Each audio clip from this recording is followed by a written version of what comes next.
What's going on, guys? Welcome, everybody.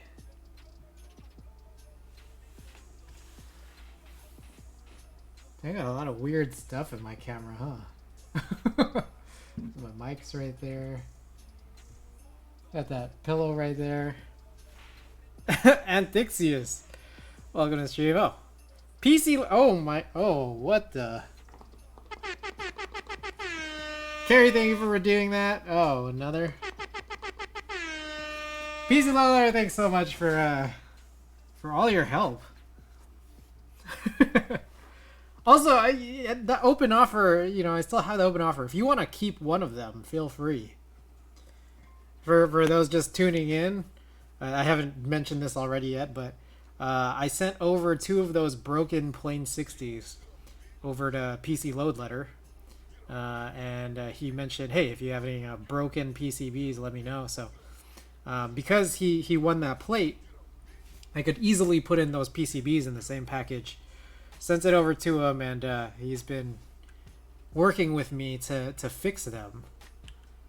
And very cool. And again, I extended this offer to him, saying he could just have one of them for free.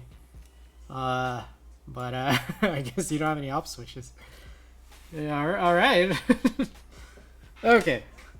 Let's get started here. I need my box cutter to open up. We have one package today. One singular package, and it's a pretty crazy one. So let's kind of see. I mean, today we have, for our build, we have viewer's choice plate, and I guess we'll also have viewer's choice keycaps too.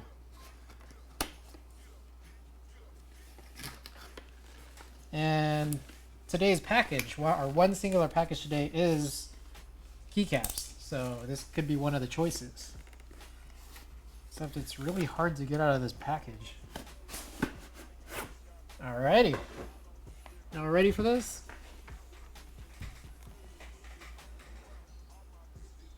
We got here. You see that?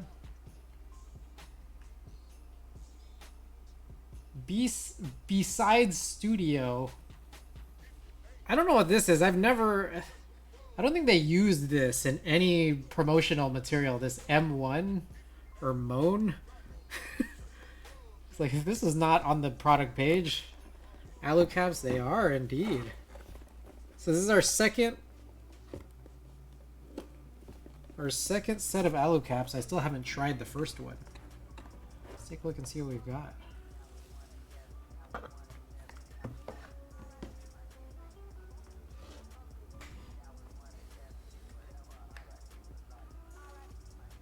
Ooh, we got the pale gold, guys. I like these nubs better than the notches in the metal keyboards one.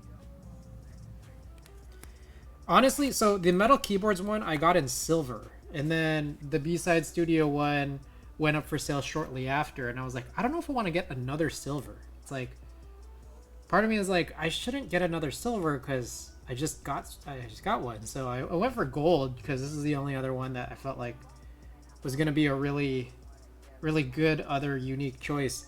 Part of me thinks I still should have gotten silver just to like have 2 different silvers to compare each other to, but at the same time, this is pretty nice. I've just always been worried that like I wouldn't know what to match this with, but at the same time, everything looks good. It also looks like it has come with this tool. They mentioned the use of this tool, and to be honest, I don't really remember what this tool is for. I'm not sure if it's like you're supposed to, because I don't know if there's like something that resembles like a tightness issue. So I'm not sure if you're supposed to like just press this in or something. I don't know. Oh, but this is pretty cool. Look at this. That is ISO enter. I'm not going to use it, but at the same time, look at this. I realize there's like a silver trim around the bottom side. So it's very cool. But Peter Poppins, welcome. Antixius, PC Load Letter, Carrie, and Coward. Welcome, welcome. So if this one gets voted on later for viewers' choice keycaps, then maybe we'll find out.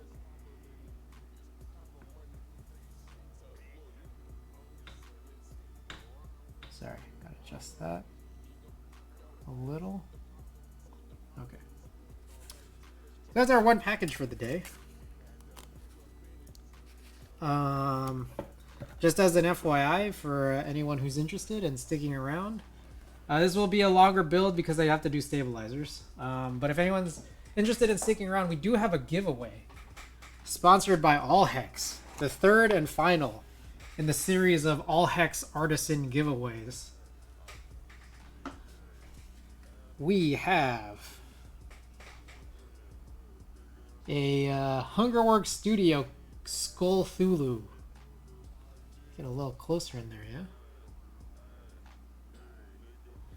So this will be going up for giveaway a little bit later on tonight. Anybody who wants to stick around. Cool little MX Artisan. It's like a skull cephalopod. For anyone who wants to stick around. Appreciate it, guys. This will be my last stream for about like a week and a half. So wanted to make it cool for all of you guys, for anyone interested.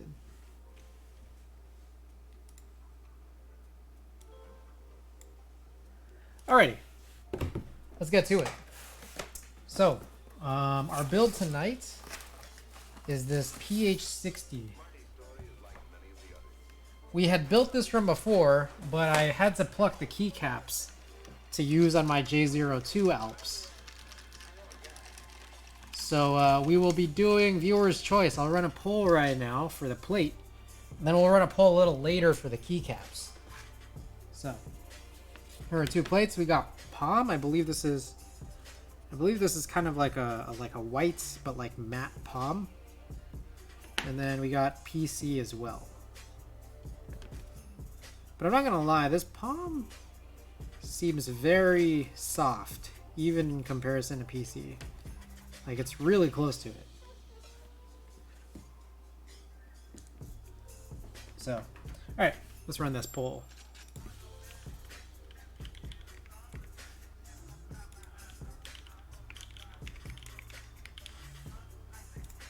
We'll run a long one, because it'll be a while. Okay, poll up. Feel free, get your votes in. But it will be a while before we can even get anywhere. I would have loved to do a little type test of this, but as you can see, there are no keycaps. I guess I could still do a type test, but I don't think that would be very helpful to many people. I don't know, unless you guys think it would. A type test with no keycaps.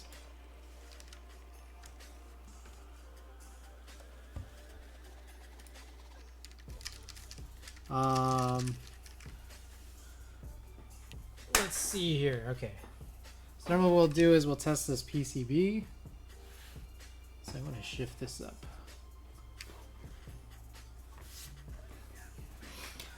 Okay. Let's get VIA open.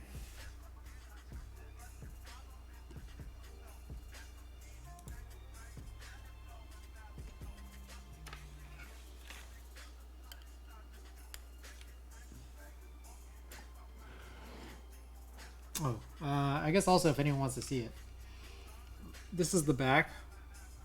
So this ph60 is a polycarbonate keyboard. It was run on Geek Hack.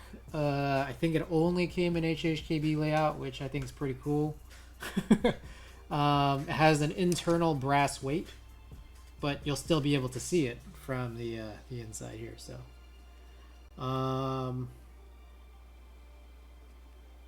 one thing I wonder is if you're screwing straight into the PC or if there's helicoil in. I'm not 100% certain. So it gets me a little bit worried about the longevity of it, and whether or not I'll have to put in some helicoil at some point. But let's just let's go at it tonight, and hopefully everything will all turn out for the best. Gotta find my tweezers. I think I've been misplacing my tweezers lately.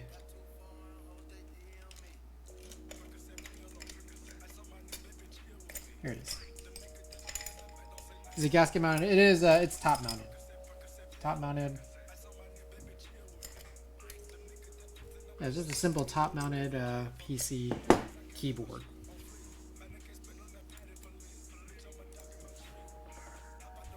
Alrighty.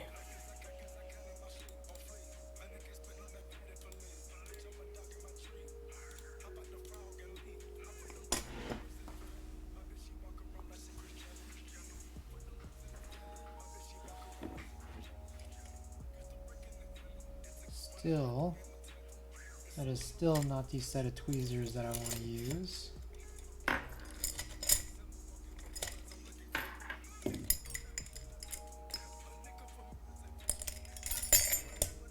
Also, before we even get to that point, also, I kind of want to remap this.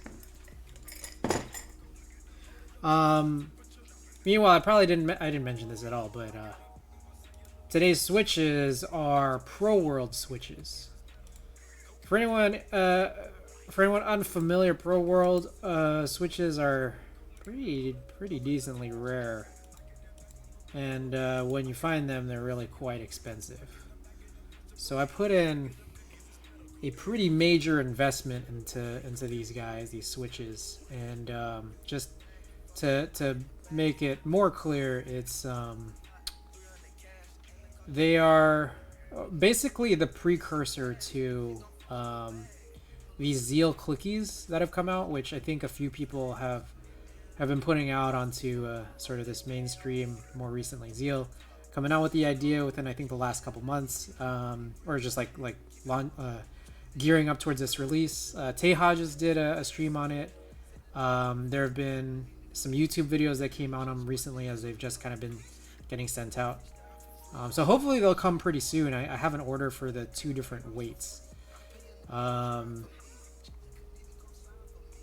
So we'll see. We'll see how they come in and turn out. One thing that I know is really quite different between Pro World switches and the new Zeal clickies is that the Zeal clickies are Gateron caps. So the actual stem and I guess internal construction is like actually pretty different. But it achieves the same effect, is my understanding. One thing also to note is that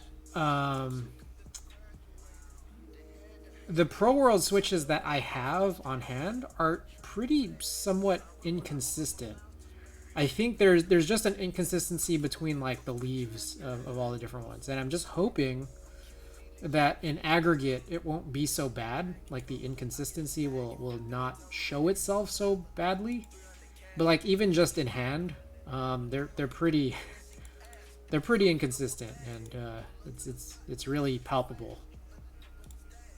But we'll take a look and see. One thing that I know one thing worth mentioning here is they were showing this on like Teos stream and I think some of these YouTube videos is the click mechanism comes from a like an Alps-like leaf, and it's right control.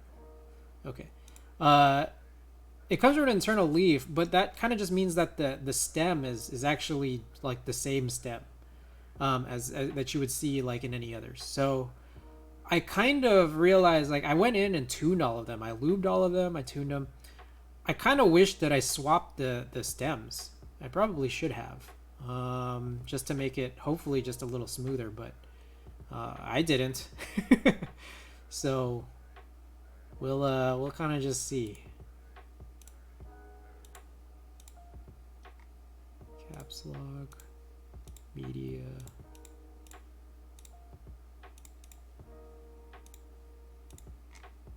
Up, left, right, down.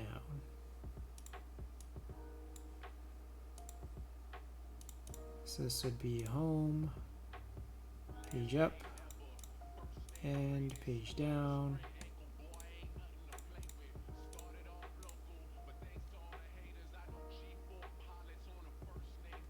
Alright.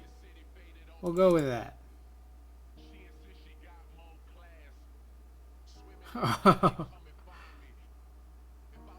PC Low Letter, by the way, I just got your messages here about these the fork. Thank you.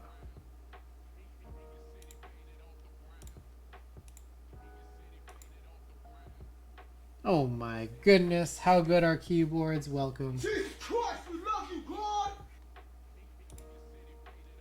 Here, we're gonna skip this song.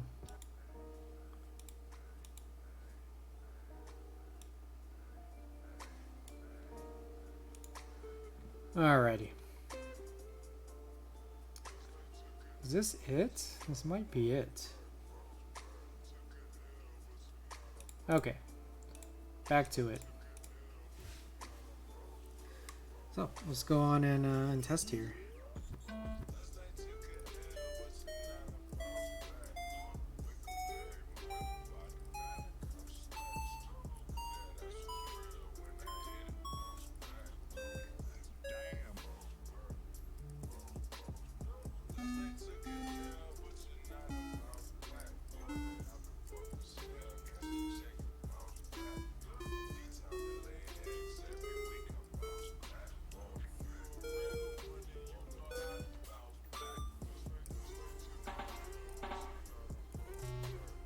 Do not yet know if I'll use full touch, but probably will.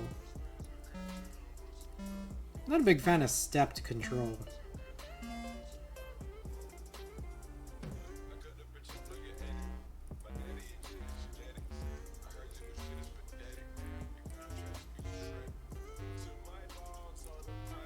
Oh, plate. Oh, interesting. 2 to 1. PC1, 2 to 1.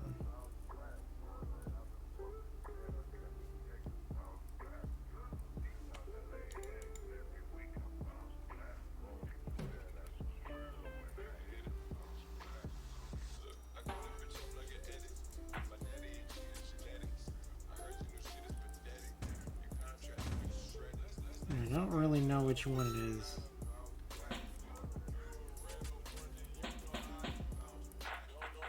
Alright, it's probably fine. Let's go with that. Okay. Looks like we're all good here. PC is the winner. Alright. Oh shit, I gotta plug this in.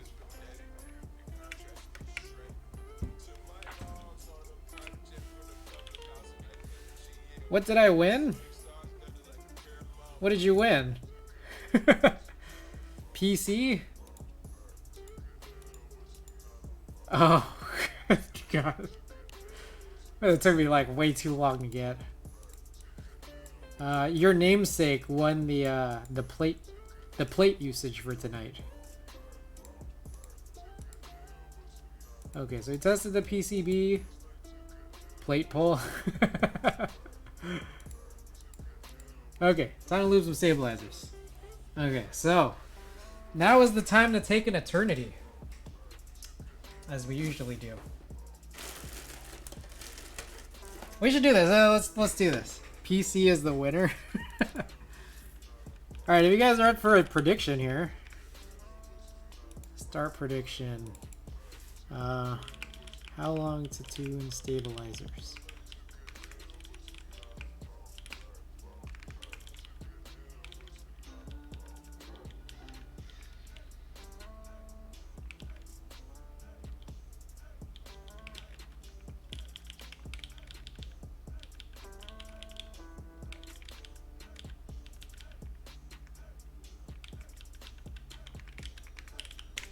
Let's do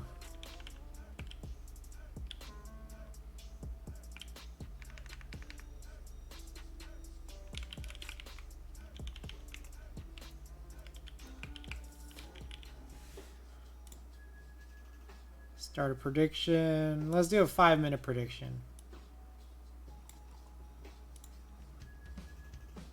All right, feel free to wager some points, guys. I don't usually do this.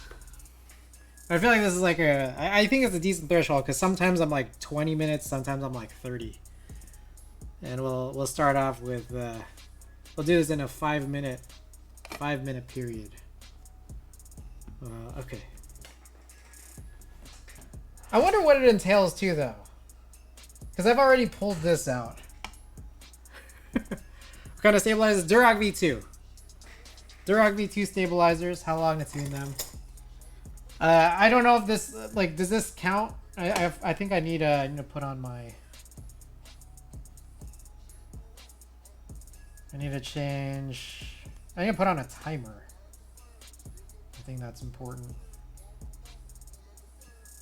Auto lock off and timer. Okay.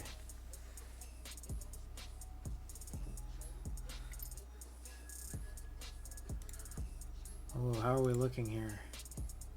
Okay, so we got a doubter. We got a big doubter. Big doubt. So someone stands to gain a lot if you believe. Oh my goodness. Okay. Kicks. Welcome, welcome. Alright, so I'm like stalling a little because I don't know if the 25 minutes... Like, I have this prediction period open, but I don't know if the 25 minutes is supposed to include me getting the stabilizers in front of me. But I feel like that's kind of a part of it, right? You guys think that's a part of it? I think that's kind of a part of it. So, like, I kind of cheated already because this guy's in front of me right now.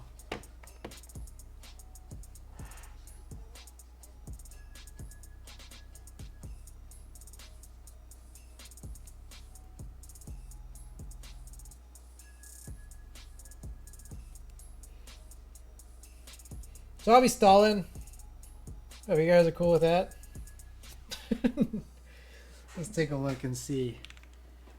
Post stabilizer tuning, what we have after.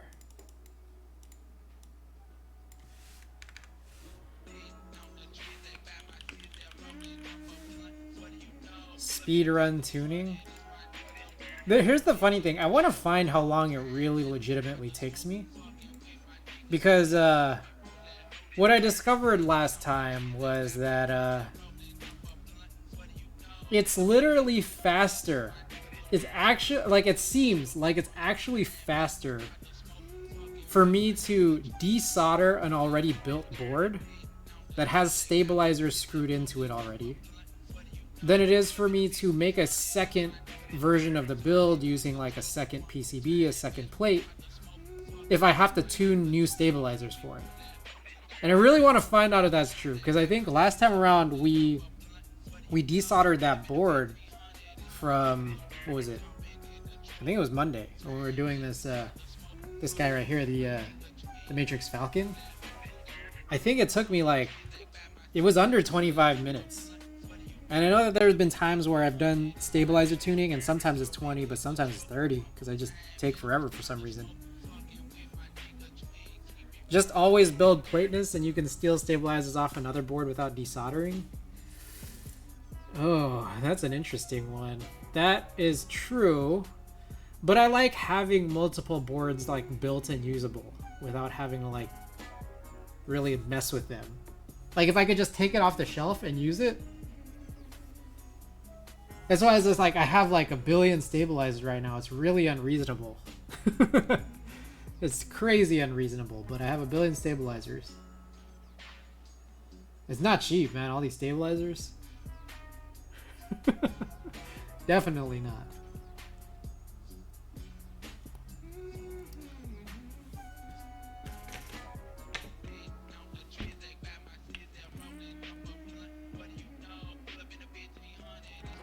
I have 50 cherry stabilizers. I have quite a lot of cherry stabilizers as well. Some of them are plate mount. They're mostly clip-ins. I want to say I have a lot, but I don't know if I have like 50 or much less 50 boards worth. But yeah, the 17-cent ones, yeah. Like I don't know the last time I ever bought cherry stabilizers because I used to just harvest so many from just like other boards. like those like mid 2010s boards, but also like really old G80s. So kind of a lot of different ones, and that's kind of where the plate and the PCB mount ones come from. I bought a bunch of GMK stabilizers in the past. Not a bunch, a few sets. But I've really gotten into Durock V2 because I just feel like these are the ones that kind of have gotten me to. These have kind of gotten me to have like the wires pop out the least. Okay, I'm gonna go grab my real, or like my work mat, desk mat. I put this in the wash. I never washed my desk mats before, but I finally have. I gotta say it's worked out pretty well. So after I get this work mat all set up, that's when we'll start the timer.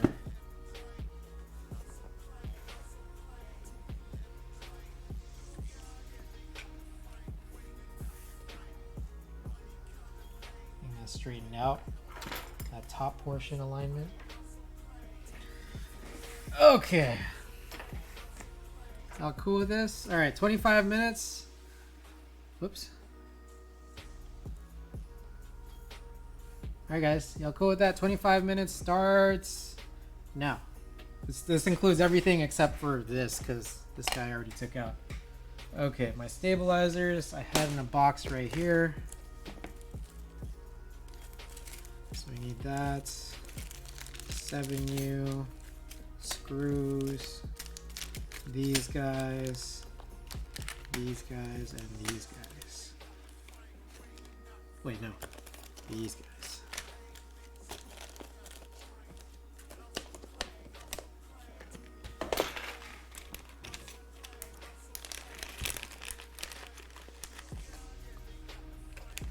This is my first, like, real prediction in a long time. I used to do the solder predictions, but I don't know what it was. Solder predictions, I just don't really like them that much. But I think stabilizer tuning ones, this will be a good one, so we can just like find out. I used to do assembly predictions, like when you finish soldering. How long does it take to get from that solder finishing point to like fully, like, keyboards all assembled, keycaps are mounted. By the way, guys, I hit 800 followers last stream, so shouts out to everybody. 800 followers.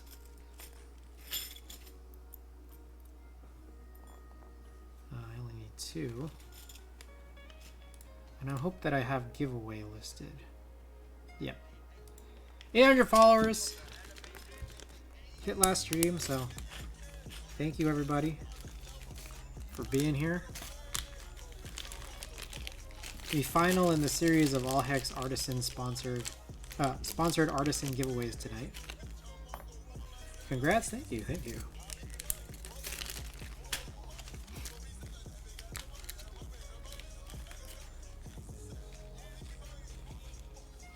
The congratulations is very much appreciated, but I wouldn't have hit it without you guys, you know?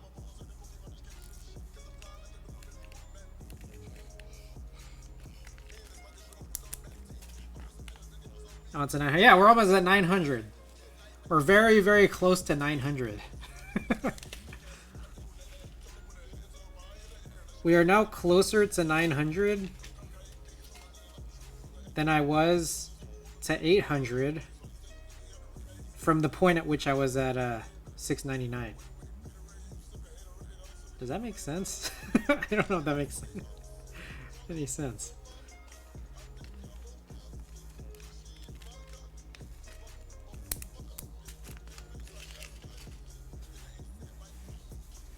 All right. We're 88% of the way to 900. Hey, there you go. Let me try to rephrase what I was just saying. We are closer. We are from 800. We are closer to 900 than I was when I had 699 followers and was trying to get to 800. That's what I was trying to say. which clearly means a lot.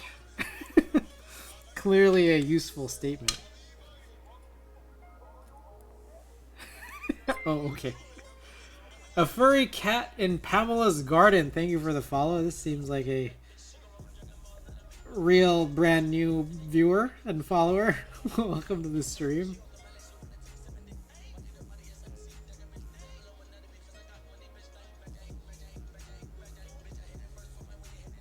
Hello. Welcome.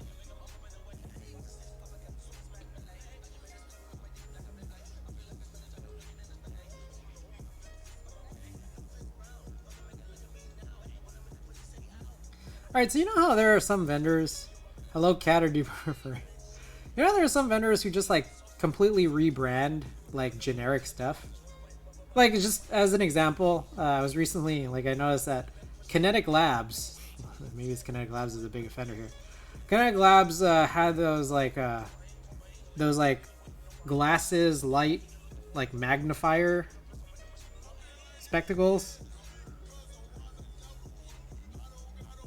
You know what I'm talking about? Okay, and then meanwhile, just completely not talking about the hobby, but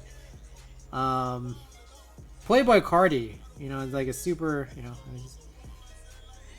become popular in the mainstream in the last couple of years. You know, it's like kind of hype, mumble rapping artist. He had a merch drop that had like this, like, it was like a $3,000 motorcycle helmet that had like a, you know, some Playboy Cardi art on it.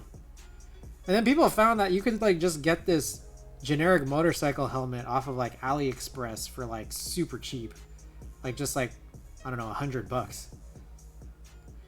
Anyways, when thinking about like these like sort of rebrands, by the way, Antixius, thank you for the lurk.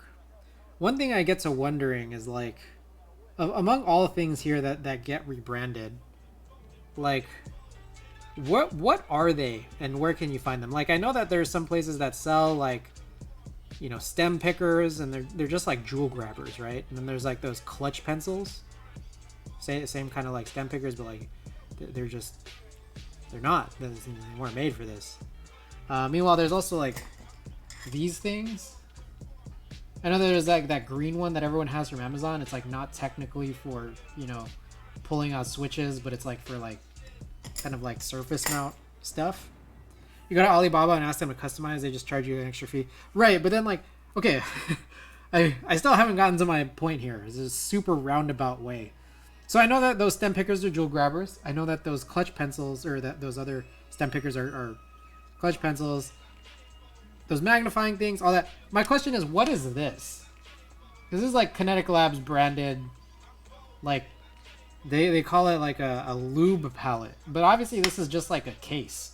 This is a case for something. But what is it? Like, because it's a generic box. I think like the key was just that they had to just find some box that was this material, right? The reason I ask is because I find these jars to be too small for lube, but I find this lube palette too big. So I want something that's like smaller than this. I think I used something like that during my biotech class. Oh, is it a special material? Well, it has to be like this like kind of glossy, slippery plastic, just so that like lube can like move around it. That's what I'm guessing. And that like lube can like shine on it, and that's why like I guess it's black too. So it's just like you just find something and just be lucky enough.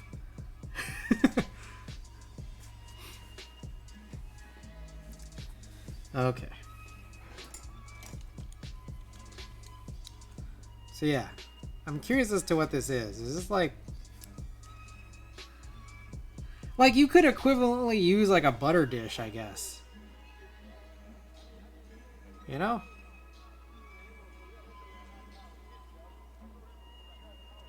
Speaking of butter dishes, you guys ever hear about these like butter bells that just allow you to keep butter out like unrefrigerated? You guys know what I'm talking about? Because like I've heard about them, but I've never used them. Almost looks like it'd be for makeup or something. That's kind of what I was guessing, but like, what is it? The thing with the water, yeah. Like I learned about it within the last couple months, but I don't know. I don't know what it is. But yeah, I'm curious as to what this is. Is this like I'd never heard about it before a few months ago, and like I just like I can't believe it works.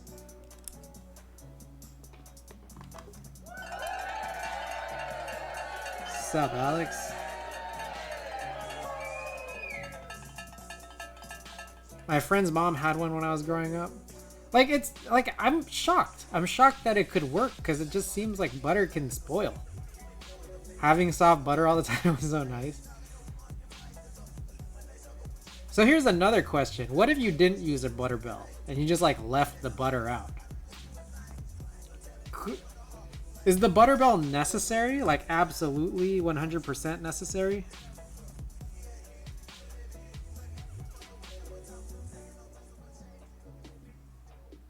If you have easy access to soft butter, you use it up fast.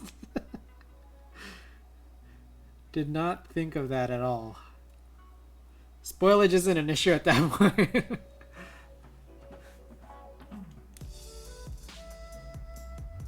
Incredible. Also, let me know how my sound, my volume is, because I feel like I've been having like sound issues lately, and top of that, I'm not sure if my levels are right with this music. Some of these, like some of the songs on this playlist seem like really quiet and then they get really loud. Levels are fine, cool, cool. Thank you. Thank you, Mr. Poppins. And thank you for believing.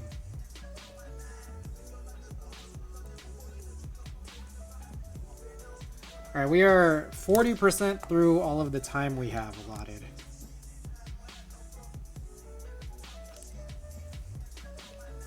Also, this brush has 100% seen better days. Don't fail me again. I think the butter dish, it basically keeps it airtight so stuff in the air can't land on it and cause faster spoilage. I see. But like, what if you literally took like your butter, like not a stick of butter or anything, but like your butter from like a tub you just buy, or like Land O'Lakes like tub butter, and then just like, you know, you put the lid on it and then just like put that in your pantry. Presumably your pantry isn't full of keyboard stuff. My mom, when we were little, my mom used to just leave a bunch of stuff just out, like in the open, like not out in the open, but just like stuff that you're supposed to refrigerate. My mom would leave in the pantry, like jelly, like jams. What else? Ketchup.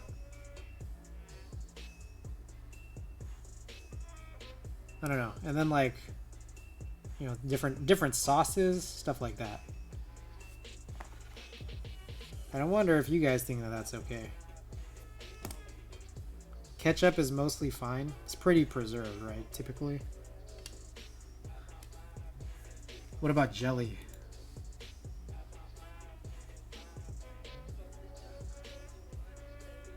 That's so crazy.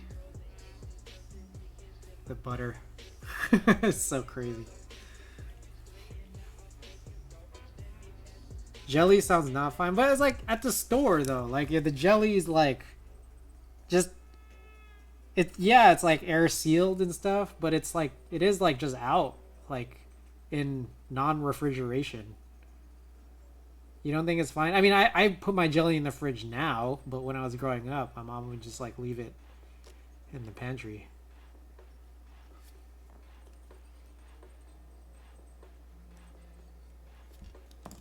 Ooh, here's another one. Just while we're still on the topic of like jam and butter. Here's my question. Do these like same things? It's this stuff in the air that lands on it and starts growing. I see. Do you guys think the same of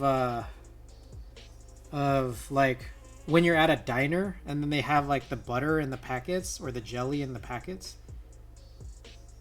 Like those, you guys think that that's fine to just like leave out, knowing that it's like kind of like covered? And I guess like the jelly is probably also sealed, right?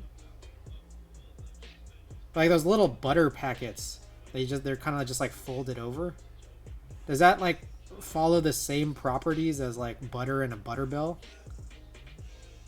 They leave out the creamers too, yeah. But creamers are different though, because usually those creamers are like made with like vegetable oil, right? I know, I learned that from BoJack Horseman.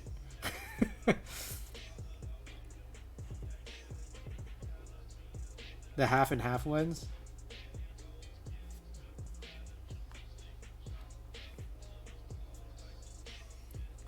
So, All Hex, welcome. Guys, everybody welcome All Hex. All Hex. Sponsoring the third and final in the series of artisan giveaways tonight.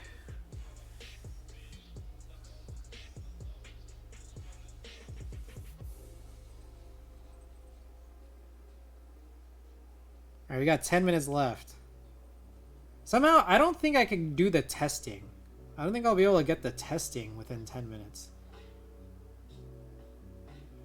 We are, for anyone just tuning in, we are, there's a prediction going on for timing on how long it'll take for me to do stabilizers.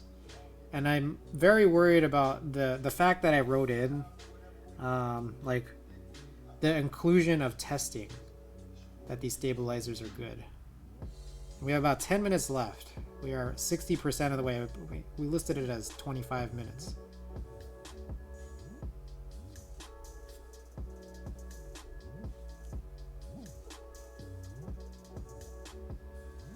Buy points. I heard Hammer Brother won the Arrow fight. Yeah, Hammer Brother won it.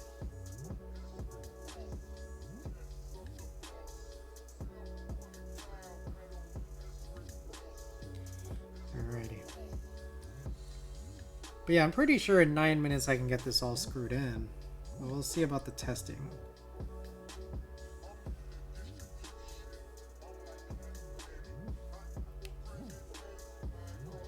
Alright. Right away, I'll need like some kind of wipe. Yeah.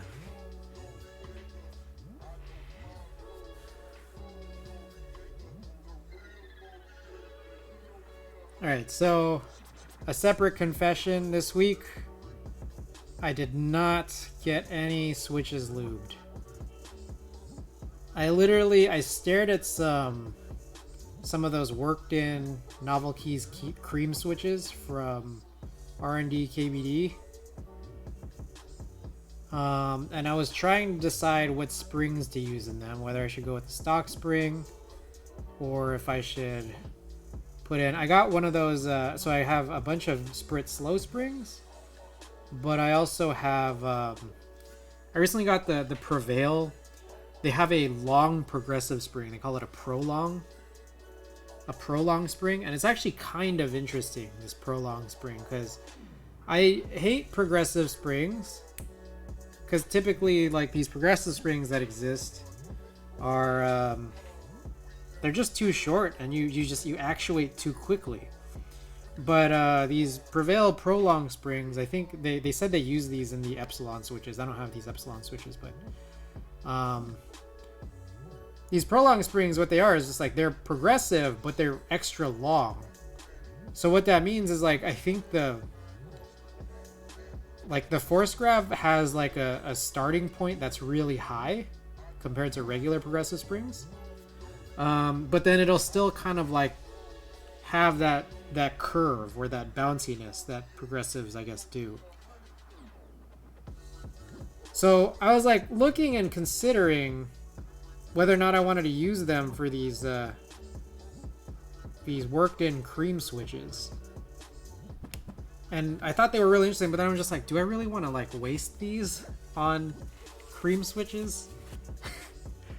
Oh, Hex, I think it might have been you who was asking, or someone in chat was asking about like the difference between these worked-in creams versus like stock creams. And I'm gonna be 100% truthful. There is a difference, but it's so minor. It's very, very minor. And it's to the point, it's so minor that I'm like, I'm not sure if it's worth it. I don't know. That's just like how I look at it. I don't know. I think it's just generally like some materials, I guess, just aren't really as smooth as others. It also like leaves me like wondering, like the whole like idea of like vintage switches possibly having like a lot of use over the years. I was curious to see how you like them in practice when it's built. Yeah, I want to be able to tune them. The thing about these like worked in switches though is that the guy from R&D KBD leaves a disclaimer. His disclaimer is don't mix the housings and the stems. So literally like as they've been worked in, like any given stock switch becomes worked in, like you want to keep that stem in that same top and bottom housing. Like you want to keep all three pieces together.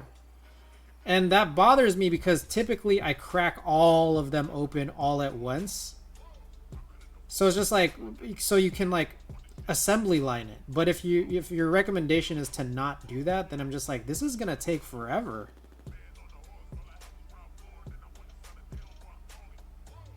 You know?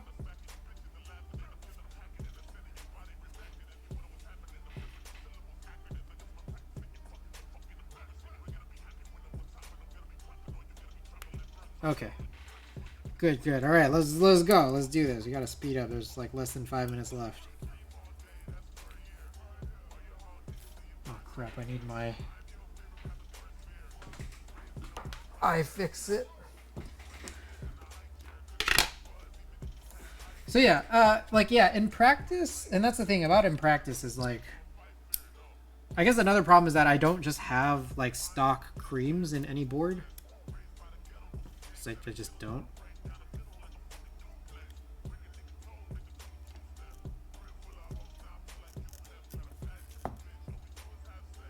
So I'm not sure like how, like I won't be able to really like compare them. But all right, maybe I should just focus on this before I get to my argument, because time is of the essence here.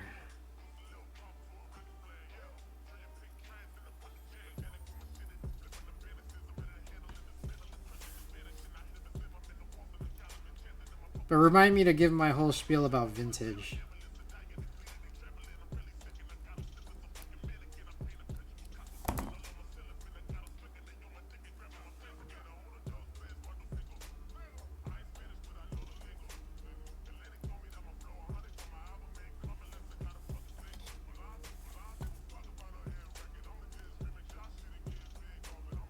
Our 7U spacebar is usually hollow. Anita Blajab, welcome back. Anita B. Blajab, I hope I'm pronouncing your name right. Are they usually hollow? I don't really know how to answer that question, not gonna lie. Oh man, I got a bunch of BDZ all over this. I should probably not put this here. I don't really know how to answer that because how do I answer this well? I don't know how to answer that well. I'm really sorry. Like I can't give a yes or no answer to that. I have a tangent that I want to give about that question. It's only vaguely related. I think that sound-wise, the shorter you have to stabilize, the better. And the reason I say that is, if I had a choice on every single board I own, if I had a choice, like, and this is full truth, I would be running split space bars, even on a non like ergo layout.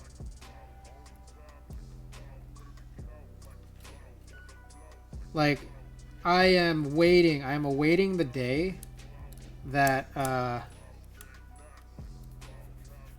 the hell? Sorry, give me 1 second. We're trying to just get this right. I'm awaiting the day that 313 becomes a thing. And what I found was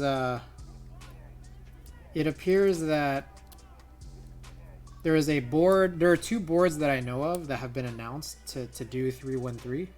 One of them will be a long time from now, and one maybe a little shorter.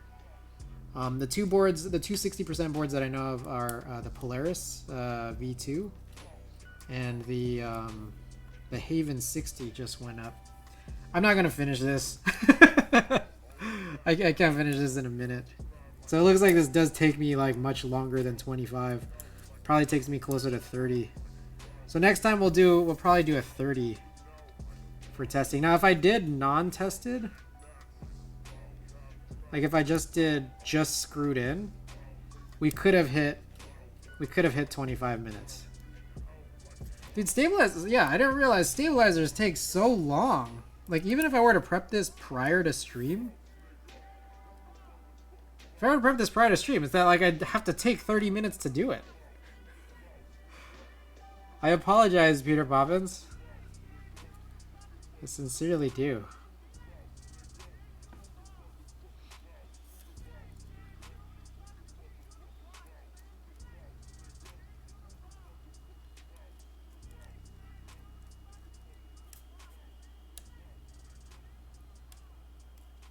All right. Okay, so it's about 9:15 right now. We can like kind of vaguely time how long it'll take. But congratulations to the doubters. Now, I want to go back to my spiel here about vintage switches. So, people say that vintage switches, it matters how much they've been used. I am really, really hesitant about that argument.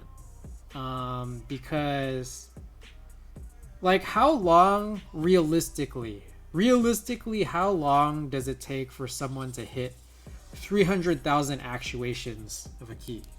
Like, everyone types a different amount and everyone types for different purposes.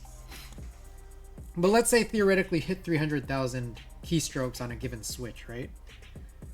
That's where the R&D KBD worked in switches go. They go to about 320,000, right?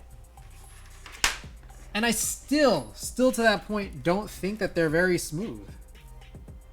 So when I see that like some people like will go and say that some vintage batches are better than the other, and that it's possibly due to how much they've been used, I'm a little hesitant. I'm a little hesitant to believe that, because I'm just like, how much could they have possibly been used before like someone had just decided to discard them? I don't know. It could be true that it could really have been used regularly for 25, 30 years or more, but like I feel doubtful. I feel sad to say I'm doubtful. Also, you know what's fucked up is that I probably should have waited until I got the plate fork for this. Like, I have a plate fork coming in the mail. PC Load Letter also apparently said, he'd send me a plate fork as well.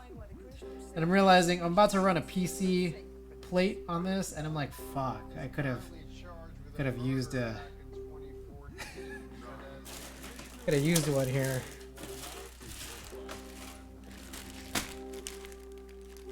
F, big F.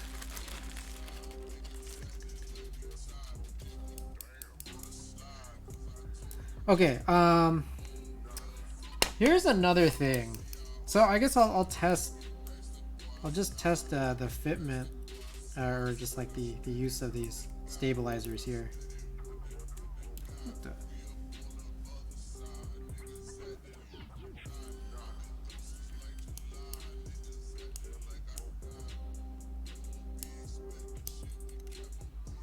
That is a weird plate, I'm not gonna lie. Because this doesn't really even like fully clip, which is really messed up. Because these are 3-pin. So that sucks. I think it should still be good. by virtue of like at least it kind of clips to one side, but it's still kind of fucked. I'm not gonna lie.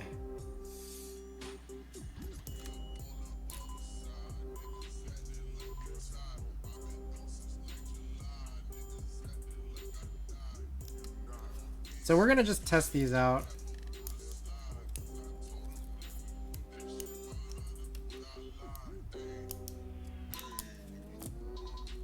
Also, we could run another poll on keyset to use.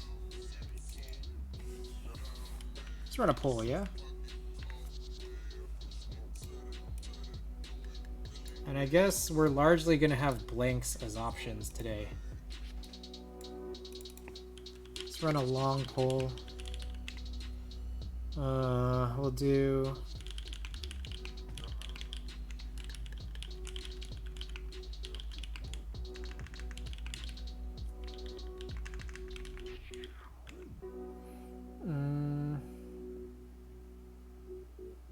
let's see what else I got.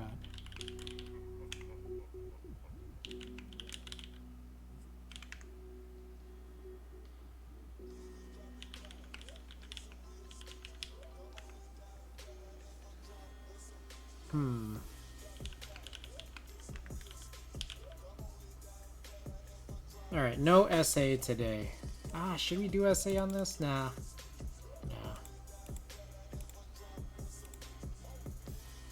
Okay, long poll. Get your votes in if you guys care to choose. In the meantime, I'm just gonna have to choose one of these so I can test these stabilizers. Probably gonna just grab honey.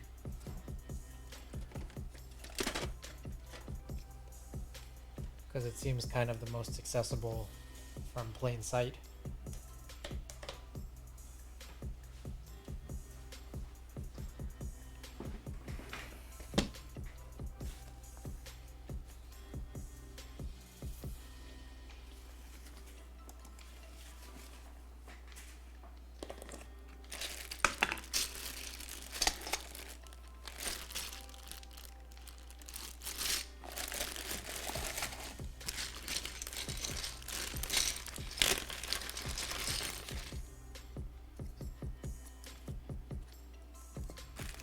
I guess we'll also punch in a couple more.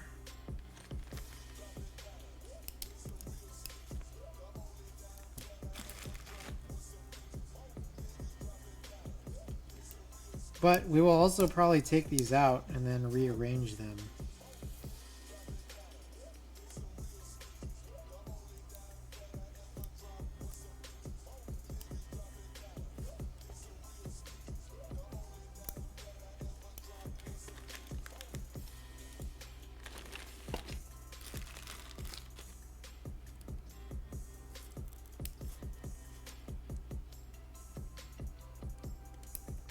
For a very specific reason. After we test.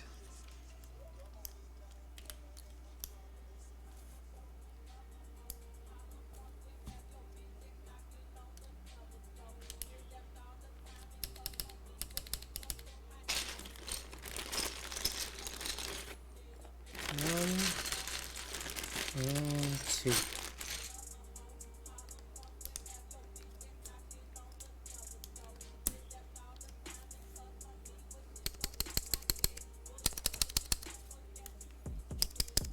All right, seems good. And that is about 33 minutes. 33 minutes to lube, install, and test stabilizers. Meanwhile, desoldering takes me all of like 24 tops.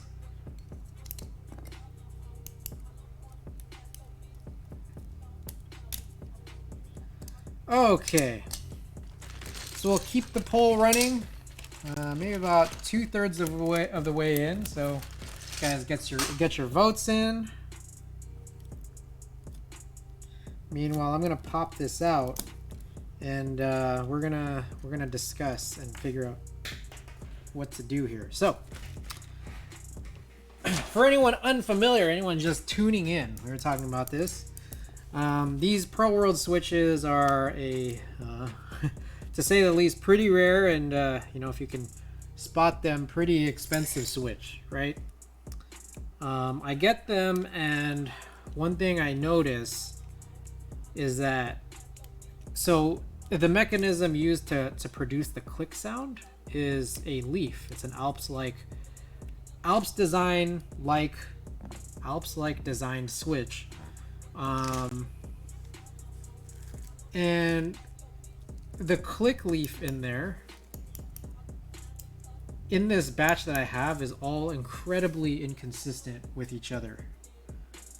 So I want to say that there was like basically like 3 tiers or 3 levels of switches, pretty much. And I feel like I also didn't even buy a full 70 because this set that I got was so expensive.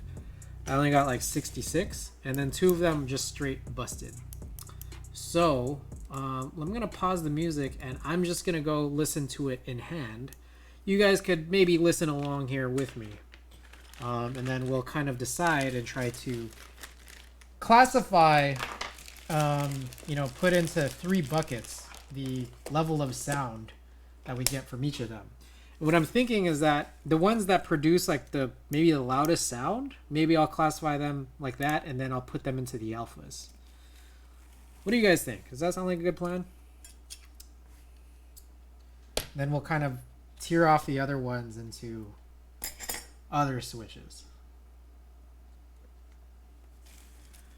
Okay, so here we go. And I know it's pretty dark, so.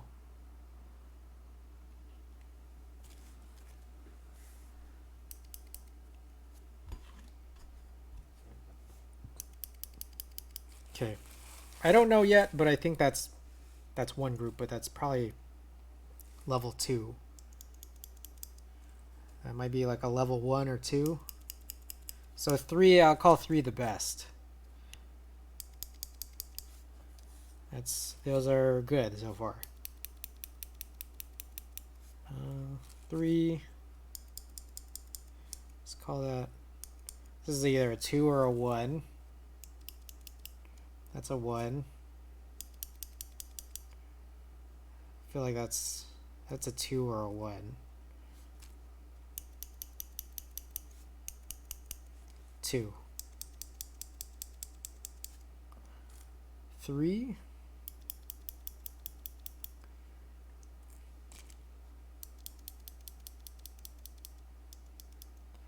And like the thing is also on top of that, there's a distinct feel to it too that goes along with the sound.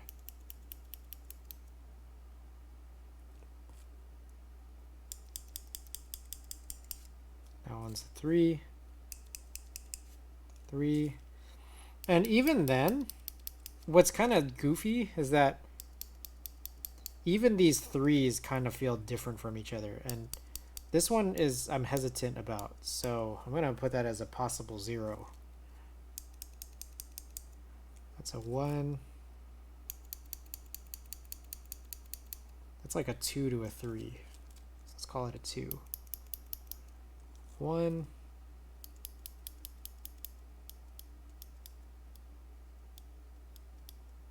Possible 0. 1. 3. 1. 2. 2. By the way, get your votes in, guys. We have currently a 1-to-1 tie. 3. 3. Let's call that a 3. 2. 3. Even these 3s though sound different from each other. 1.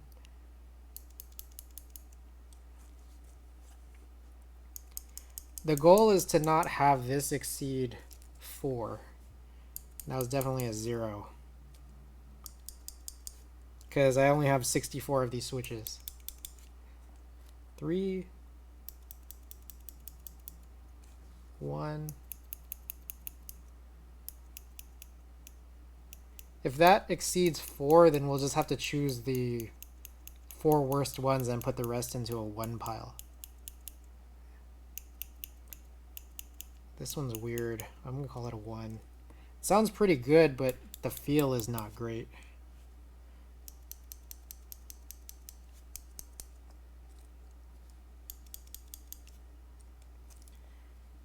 I'm definitely getting a sense that I think the good ones probably just have the leaves really bent outwards to produce like that loud click and that loud, or that big tactile feel.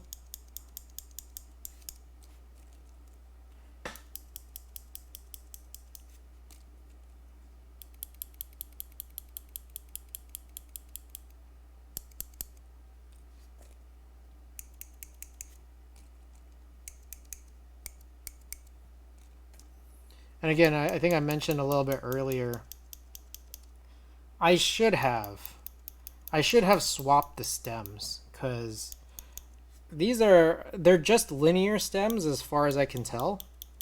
You could probably just put any stem in here. But these are pretty scratchy, and I even lubed them. Let's call that a 2. Oh, that's like a 0. Is this closed all the way? It's just tactile. There's hardly a click. So there we go. There's 4. There's 4 bads. 1. And there we go. We got the gold alu actually won. Dang hell. Delvin not showing any love to the silver. That silver has been up in like 3 polls now. Oh, that's a 0. So we have too many zeros right now.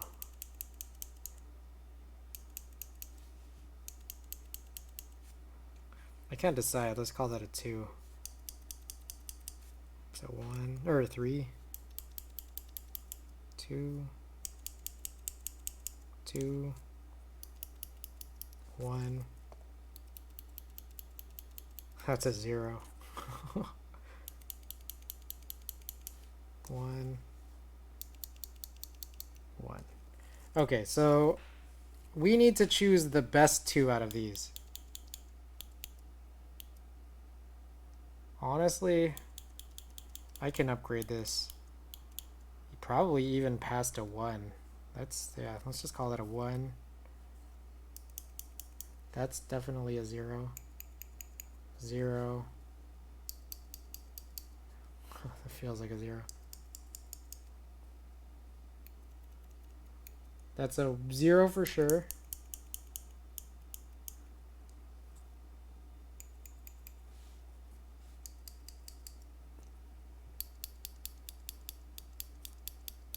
Oh man, I can't decide. This one feels weird and I think might be sluggish. But this has the best sound. This one has a pretty bad sound.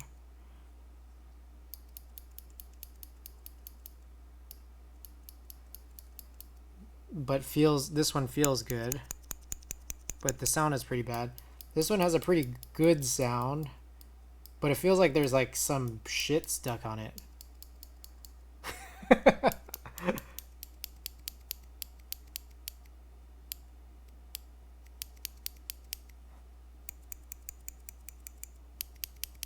So you can see here that there's just a major inconsistency. And so I'm hoping that when Zeal Clickies come out, we'll just go with this one. Oh shit. Yeah. Call that a 1. When the Zeal Clickies come out, that they don't have this many issues. That's all I hope.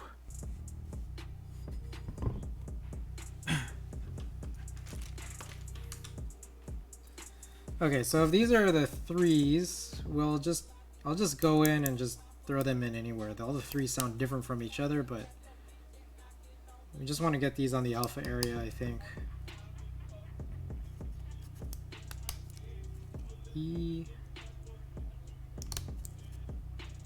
We just gotta orient them right too, which is really hard, I think. You could see some of these like Like, you look at the streams and that seems like a 2.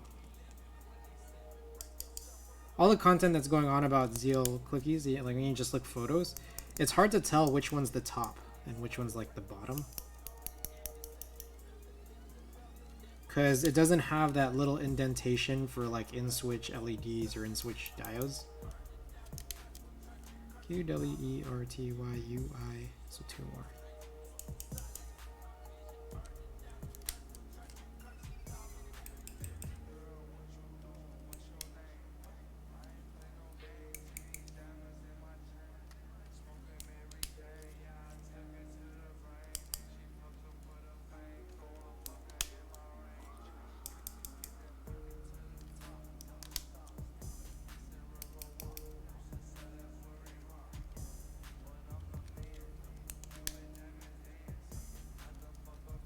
Snoozerton, welcome.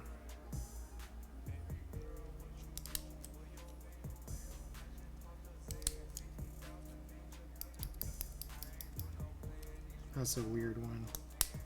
ASDFGHJKL. So we didn't even have enough literally just for alphabet keys. Z, X, C. So let's go and find the best of 2. It's better, better, better, better. Not as good. Not as good. Better. Better. Not as good. Better. Better. That one's like in between. Same. This feels like a downgrade. It's also same. In between. Okay. We've upgraded some. Grab this from the minor leagues here.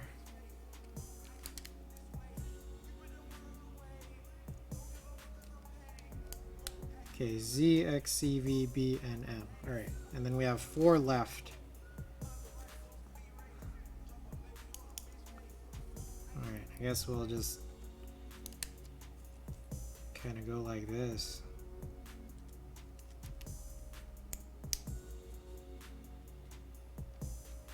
These might be more commonly used compared to some others.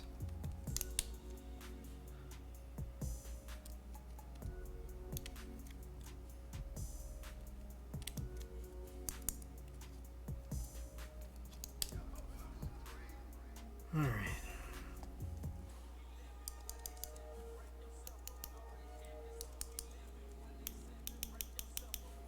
Let's do this on the space bar. Which doesn't really fully click into. Put that there. Let's put that there.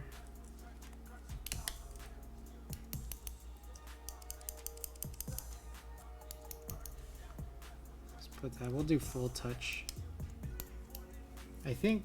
Okay, if we're going with the B-side studio. Let me make sure what the caps lock is, or the control key.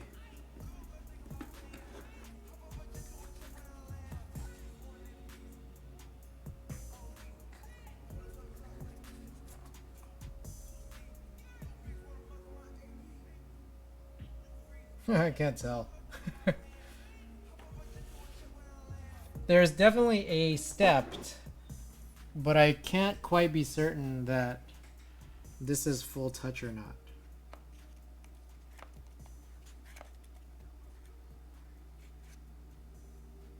M3175. So it actually labels it at the bottom, which is actually really helpful. So I think this is it for full touch. Okay, so they do provide a full touch. We'll go full touch.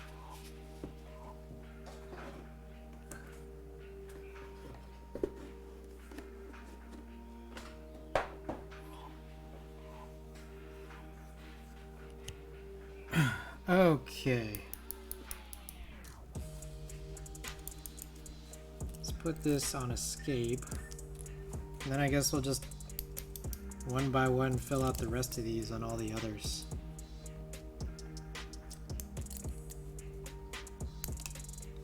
I'm actually terrified of what'll happen from this point, because I'm just like, what if these legs are so weak I'll like never be willing to desolder them because I know legs will break, or like these like leaves. So I'm wondering how easy or hard it would be to actually do like a leg replacement if need be. Georgie, what's going on? How are we today? We're doing good. We're doing good. Glad you could be here. Better that you're here.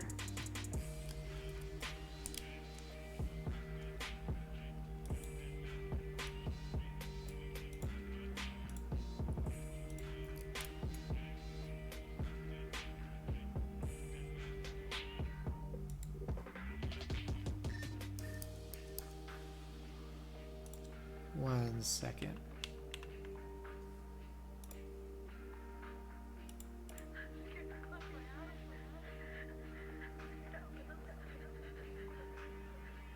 Give me 1 second.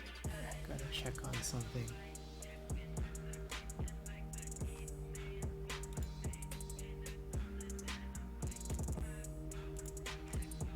What happened at the end there? 1 second, guys.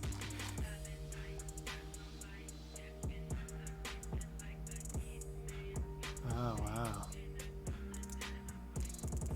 Got a red set of these keycaps. Was a little disappointed at the fillet they put at the bottom face of the keycap. Makes them look warped in certain angles. Oh. Interesting. I feel like I'll need to take a closer look at that once it's mounted. You now have me very curious. You got me very curious. Alright, also some of these might not have been closed all the way. So I'll need to take a look and be sure of that. I should have pressed all of these closed to be certain.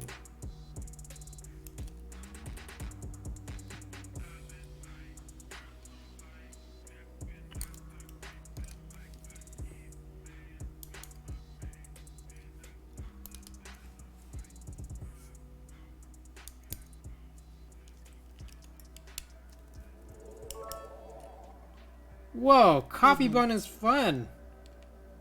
Welcome to the stream and thank you for the 100 bits. Oh my goodness, thank you so much. We're doing a ph60 tonight with some Pro World switches. Hey, just as promised, that coffee bun I'm not sure was. Hold on. Was that you, coffee bun? Hold on. I gotta look up my logs here.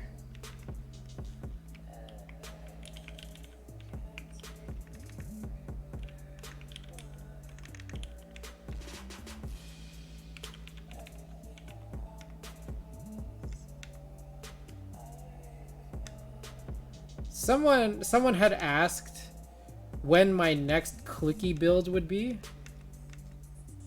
And this was like a couple weeks back, right? And I said, hey, it's gonna be February, tentatively it's gonna be February 3rd. And I'm trying to figure out who it was.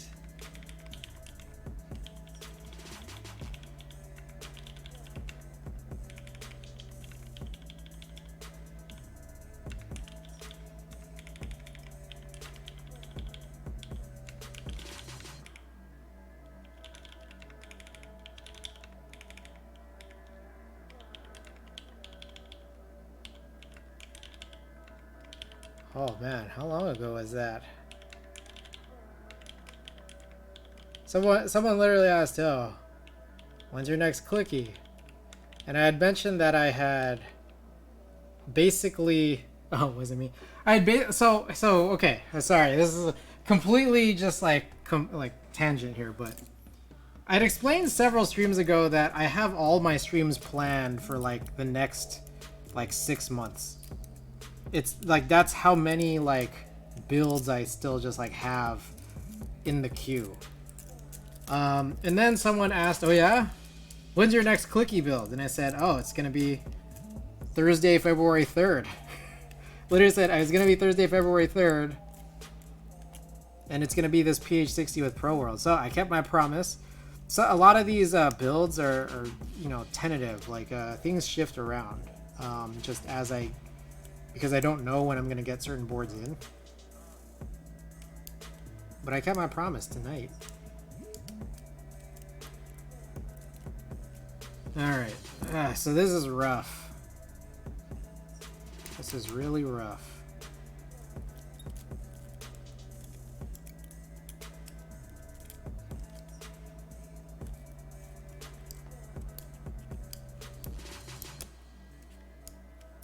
Okay, you know what, I need to come back around and then find any of the bent pins. So there's definitely one right there.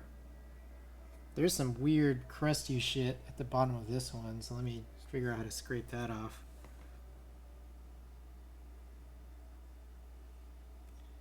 Now what the hell is flux? It's either flux or a series of boogers.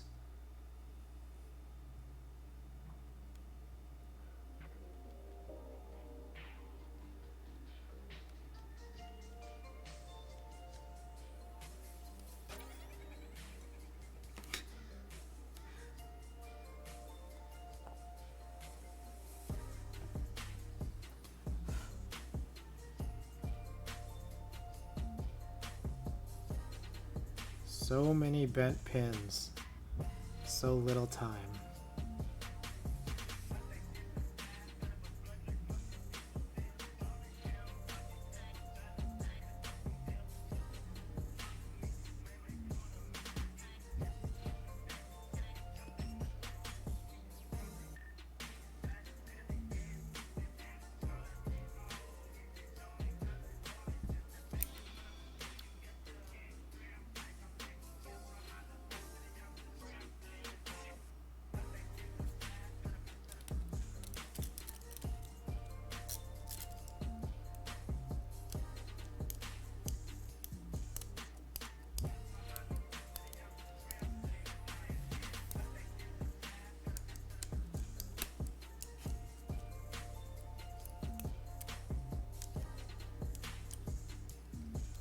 Oh god, this is like really annoying, especially considering like the PC part of this.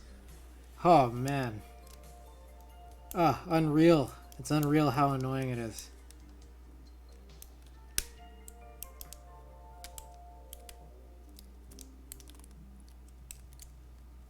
It's almost like I could have benefited from a plate fork.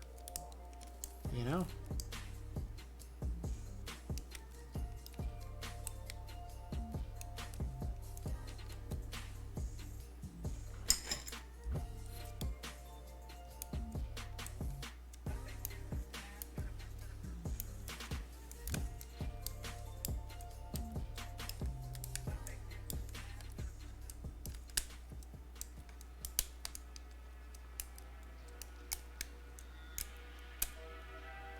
Oh god.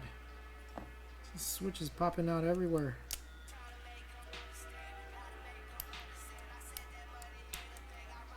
I 100% need to go.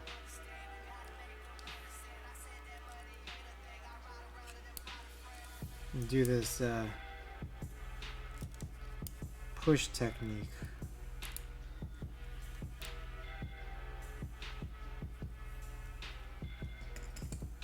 Do the Wodan when we get to soldering.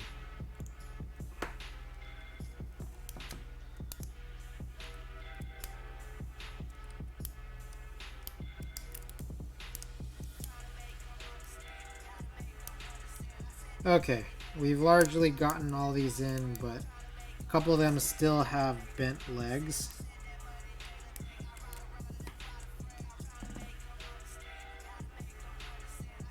So you gotta carefully very carefully get these right. Argrel. RGR-Al. RGRA-Al. Welcome. You love those, what, Pro Worlds or bent pins?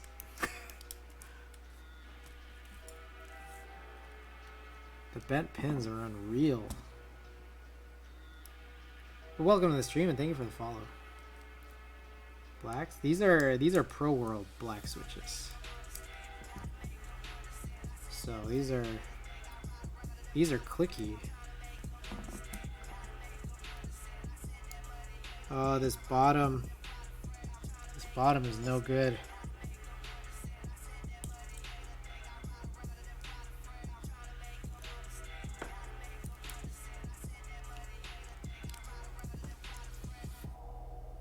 Man, I can't even get this in. This leg is so messed up.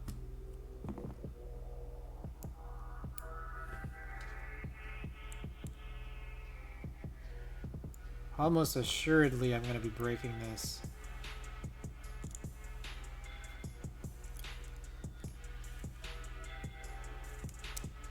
Oh, I got it. Whew.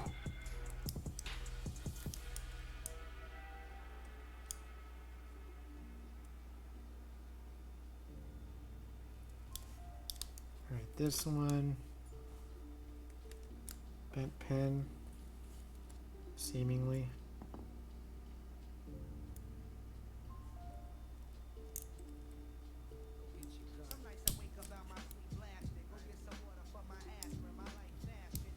I gotta use my eagle eyes to check for any other bent pins or possibly bent pins. Good there, there. We're good.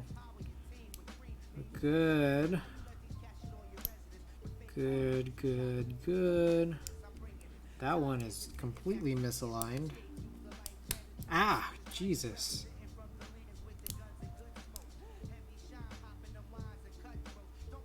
Right, this one's a bent pin.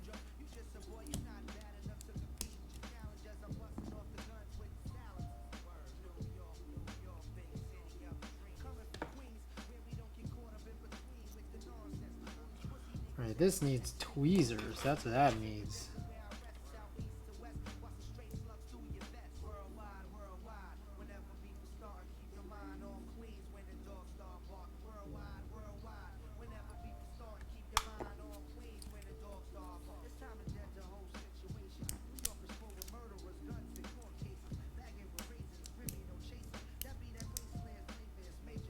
All right, I think we are good.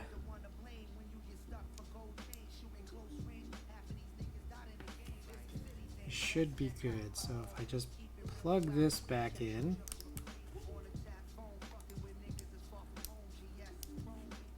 For anyone just tuning in, we've been struggling here. But we're gonna get it. We are doing this ph60, this Pro World ph60. For anyone unfamiliar, these Pro Worlds are a decently pricey, decently rare switch that I think is kind of the basis for what the Zeal Clickies have become. And those will be coming out soon. A few things is these switches are so old, and these are like clones that exist. That I'm a little worried about, like, one, they're inconsistent from each other, and two, I'm a little worried on the weakness of these the contact leaf legs. So basically all the metal components inside of these Pro World housings. But we also found some struggles in doing this on a PC plate. So, but we punched them all in here. So let me tidy up, and then we will get a solder job going. Is that cool with you guys? Hope that's cool with you guys.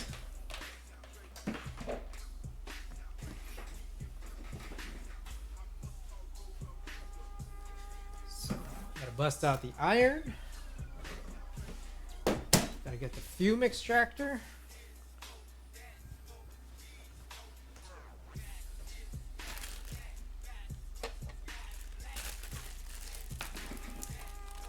Put some of this stuff away, you bet.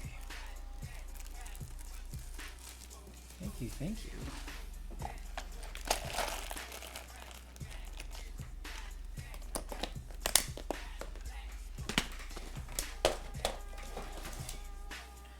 Had a big dinner tonight. Went to this place, they have these like pretty healthy salads. And so I got a salad, right? But they had an option to replace all of the greens with quinoa and farro.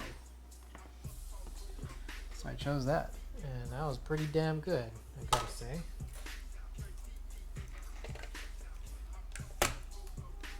Big meal. And then I also undid all the healthiness out of that meal by getting a giant cookie, a little cookie joint nearby.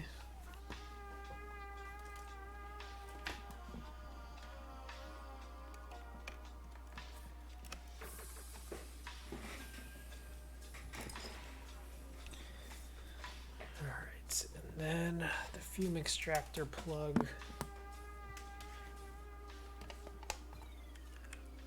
This here. Put our lubes away. Alright. Because these switches are so heavy, you're probably not going to need to put a heavier spring. The springs are heavy. I think they're like 90-gram springs. So probably the choice to use a heavier keycap was a good one. Appreciate you guys on that. Looks like we have another one here with some bent pins. So glad I caught it now rather than later.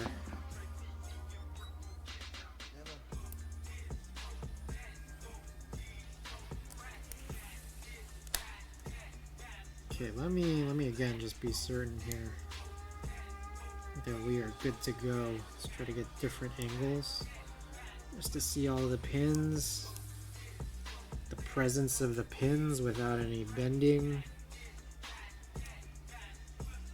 It's like especially important to be diligent on whether or not these pins are bent, because I'm very fearful of having to desolder these despite the fact that I'm usually pretty happy to. I love desoldering. Just these, we just got to be a little more careful, you know. Okay, I think we're good. All right, let's get it going. Got to power on the iron, so it's powering on now. Trying to keep things tidy.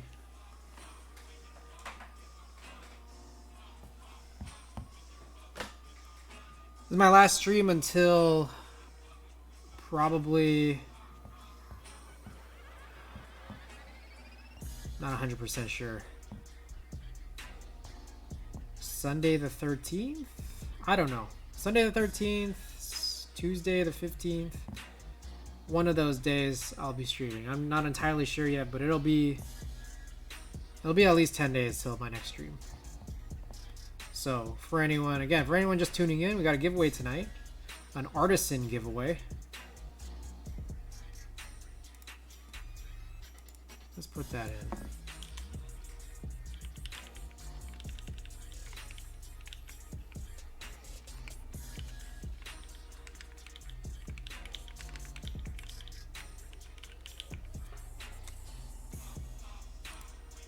All right.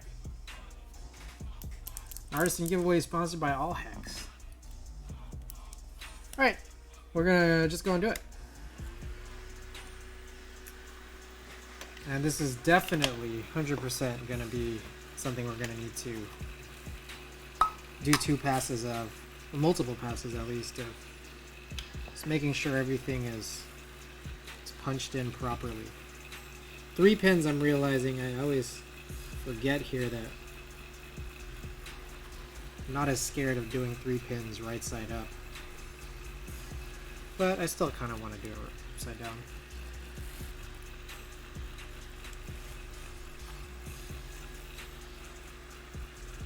Oops. Should do the one closer.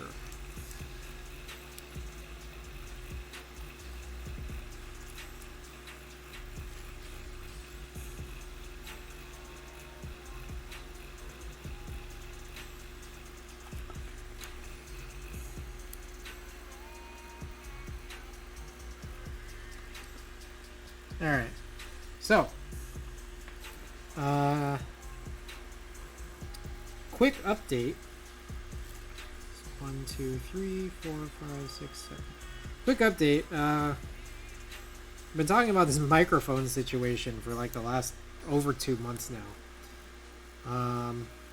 Just some context here. I ordered a microphone on Black Friday, which, if you guys don't realize, Black Friday was 2 months ago. I ordered this microphone on Black Friday, and it just remained back ordered. So the update, I canceled it because it still hasn't arrived. And my plan from this point is to order an even better microphone. The problem is I'm going to be out of town for a little bit, so I can't really quite order it just yet. A much more expensive microphone, but a better one.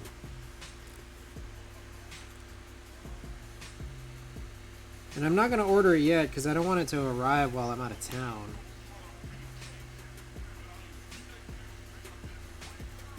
So while I'm out of town, I'm just going to keep a lookout on prices on possibly used ones, which they're kind of infrequent to come used.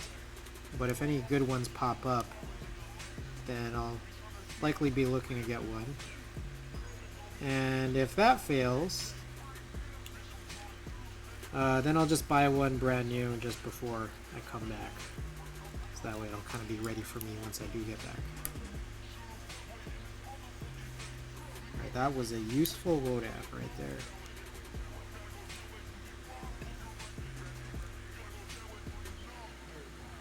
And then I guess we'll do more of these edges.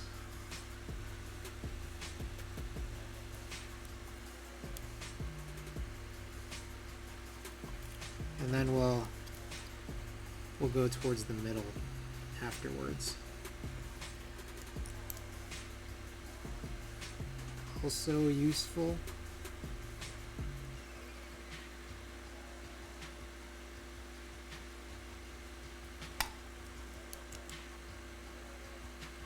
Also useful.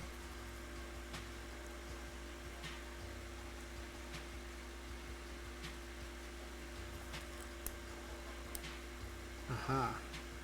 All of these useful.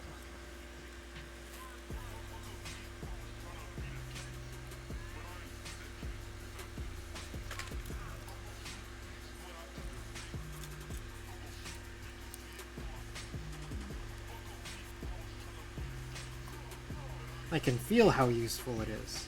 I guess one thing I'm really hoping is that the housing is tight enough to adhere to the softness of the plate, which I've noticed sometimes can be an issue with like softer materials like PC and palm. But we'll just we'll kind of see. We'll hope.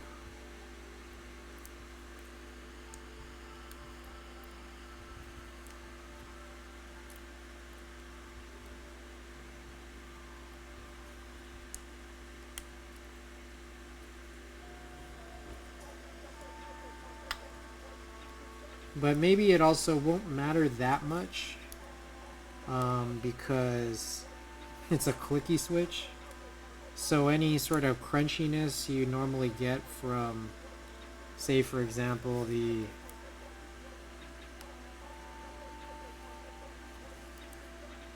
what is it, like the plate coming undone from the clips of the switches to sort of formulate this crunchiness, probably just won't matter if they're clicky anyways. And things is done with work. Nice. Did I just stab my desk mat? All good if I did.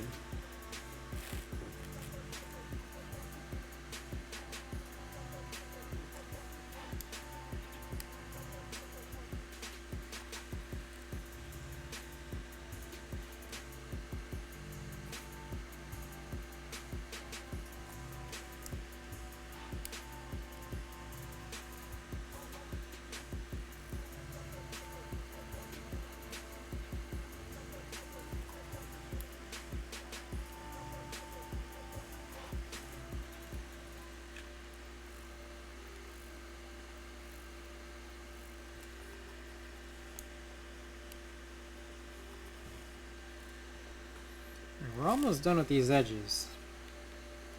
And from there, we will, I guess we'll do it like that. This row, then this row, and then that middle row we'll do last.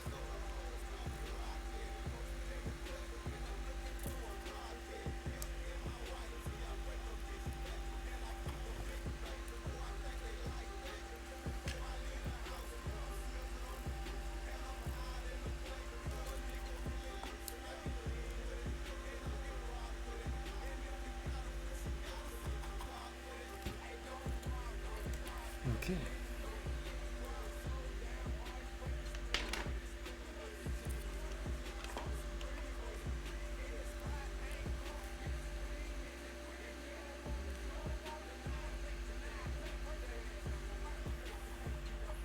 I got the air purifier on, just for good measure behind me. It's been on all evening.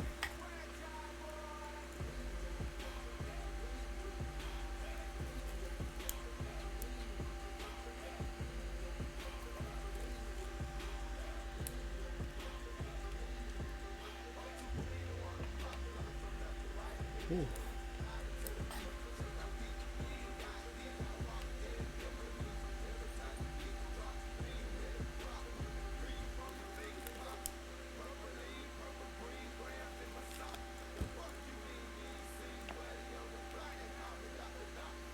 This will be a long solder job, but we do want to be thorough. And exactly right on cue, I got a click telling me that that was a good idea that we're doing this.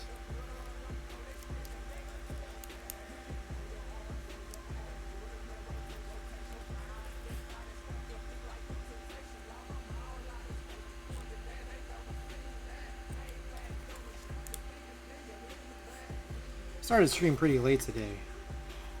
There's a big part of me that wanted to start stream like 2 hours earlier, but I didn't.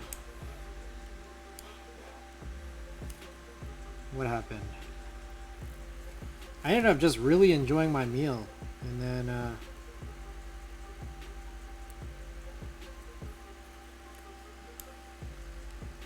watching some of this basketball game, talking about basketball with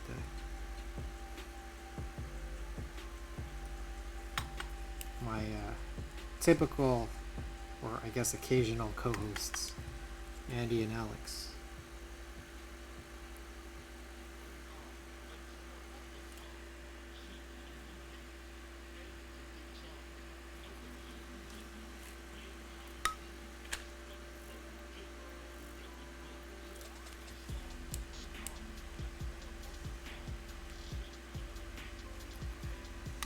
Ooh. What the hell is going on? I feel like there's like flux flying around.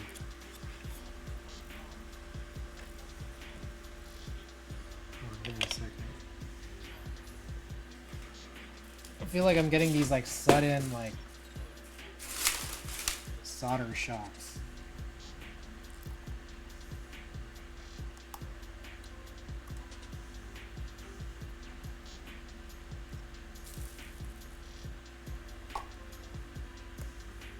Give me a second while I take this little cleaning break.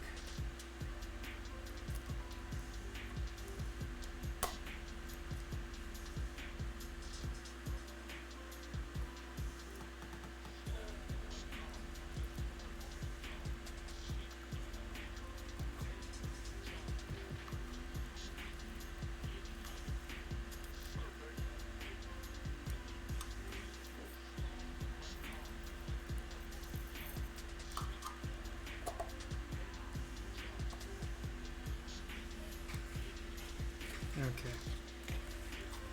This is strange, because I feel like I'm getting these like little shocks. Not quite certain as to why. Alright, where was I? I think I was here.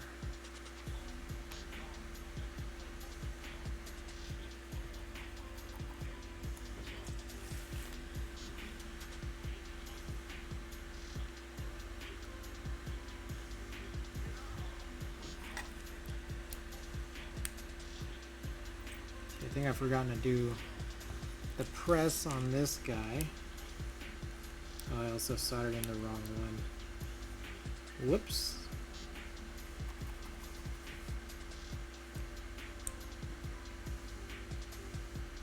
I'm supposed to solder the one that's closer to the thicker middle pin.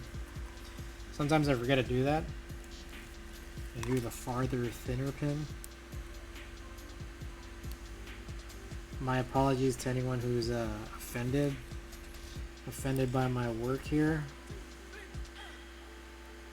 Also, I think I started on... I promised doing another row before this one. So, whoops.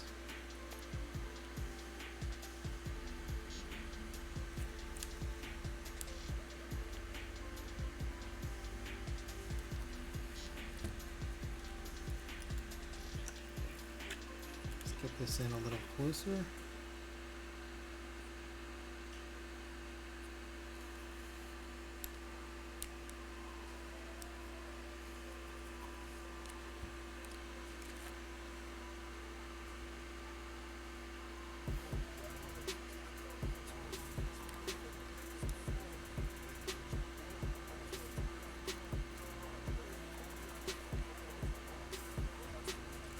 The joint looks under soldered and kind of cold.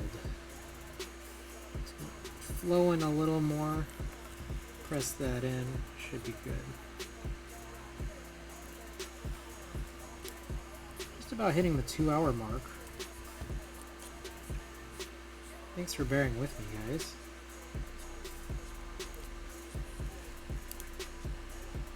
I try to keep these builds interesting, you know?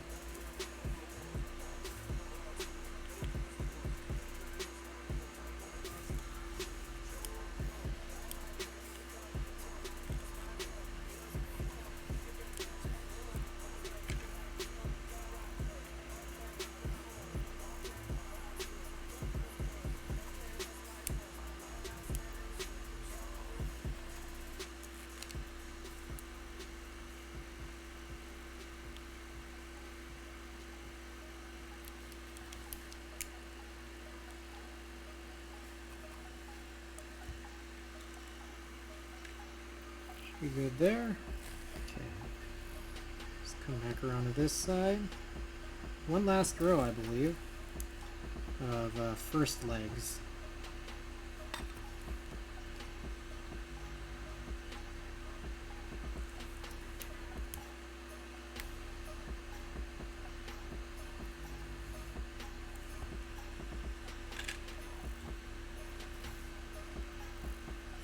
After we do all the first legs, we should be able to zip right through all the rest. All of the seconds.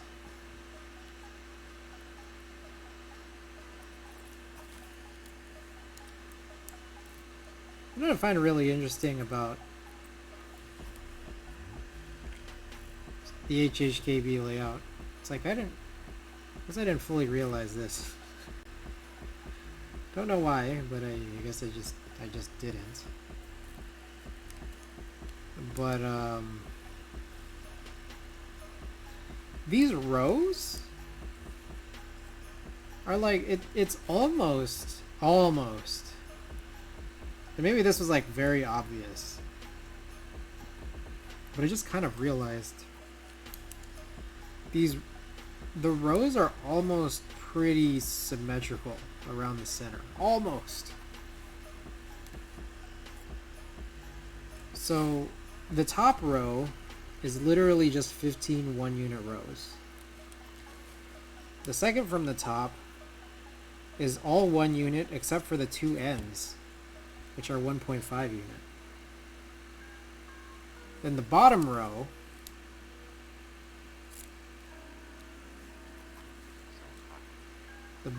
is completely symmetrical. And then the two remaining rows, third from the top and fourth from the top, or that's the middle row and then the one below it, they are almost symmetrical, but not really, but almost. They both have the same number of 1-unit keys, They both have a 1.75 unit key, and they both have a 2.25 unit key. Because of the shifts? Yeah. So the 1.75 shift corresponds with the 1.75 like control or caps lock key. And then the left shift corresponds with the enter key. Okay, so I think all of these are done on the first leg. Let's come around and just take a look. Does everything look okay? And I think the answer to that question is a yes. I think everything looks okay.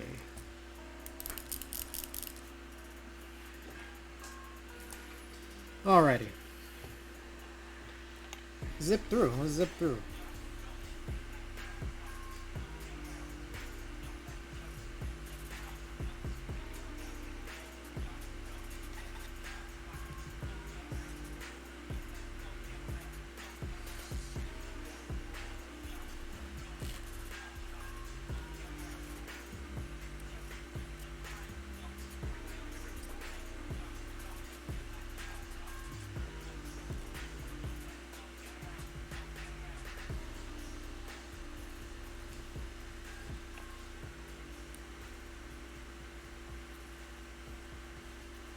I'm gonna try to, at the same time as like soldering, try to straighten out these thin legs, because some of these legs are very thin.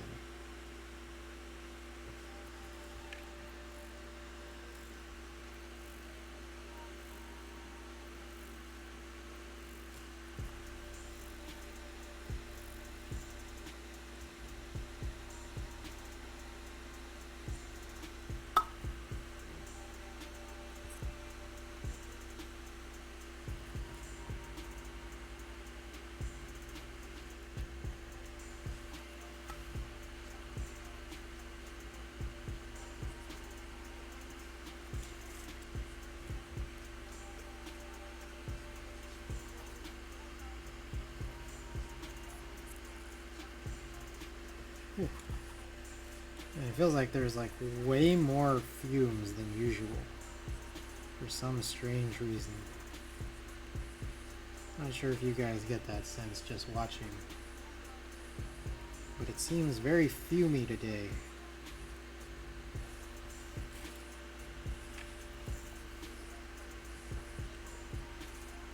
Abnormally fumey.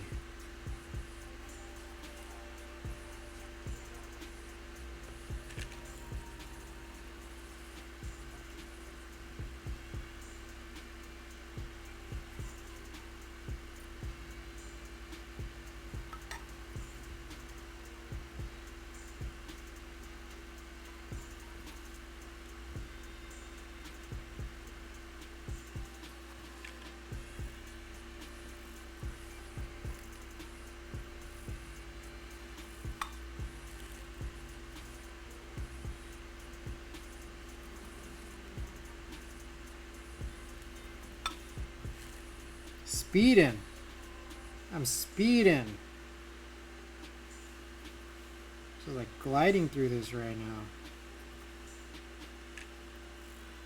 Skating.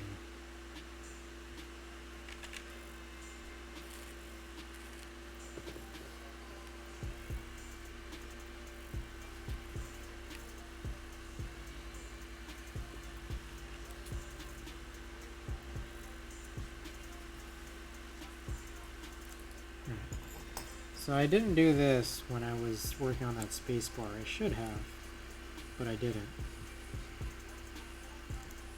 It's like the end of the pin is just bent over a tiny bit. I can't really fully straighten it, so forget it. I just won't.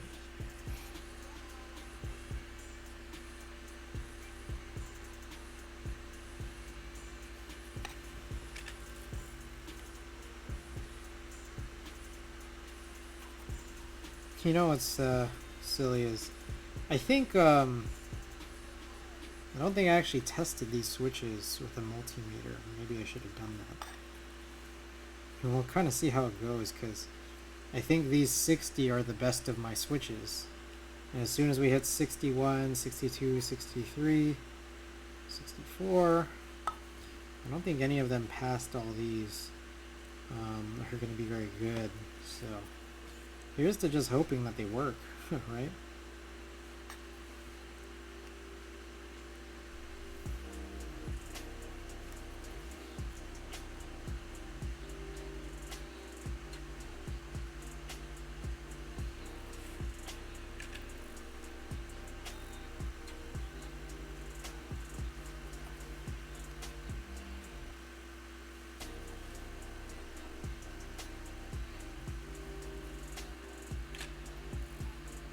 Dang, I've used a lot of solder already. I guess I'm building a lot of keyboards, huh? So this spool of solder is twice as big as my last one. And my last one was like, that took me like, you know, obviously I took a 3-year hiatus from keyboards at least. But that one took me like all of, I don't know, like 8 years to finish. And I mean, this used to be like full all the way out to here. Like when I started this like last year, maybe early to mid last year. Using a lot of solder, huh? A lot of builds. Like somehow, like, I recognize I'm doing a lot of builds, right? But I feel like in my head, I did a lot of builds back then too. Yet, look how little, or like look how much solder I've used in this last year. It's crazy.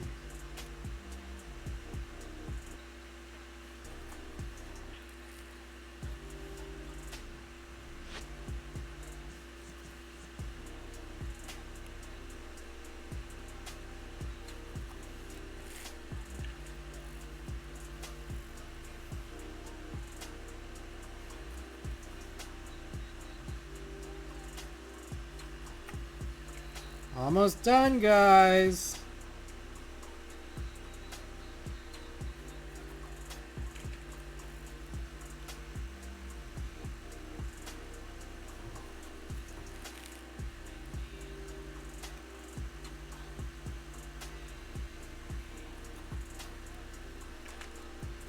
Last one. Bam. Alrighty. So we'll turn this guy off, but we'll leave the iron on for now. And we're gonna just run a little test.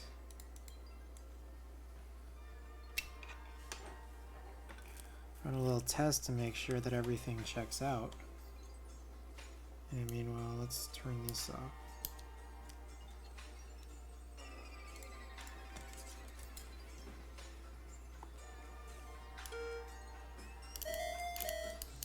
Oh no! Oh no! That only partially works. The one key. Oh, and the Q?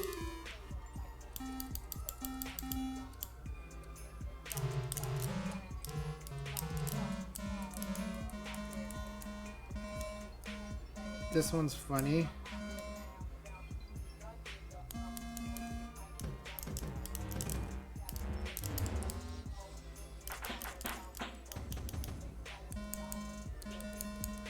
Alright, this guy right here is also weird. So Q, it works, but they're just very tripped up.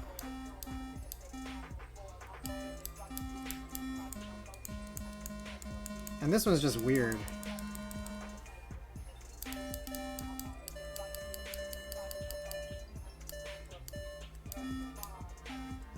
This one's chattering. Q is chattering for sure. One is having some trouble registering.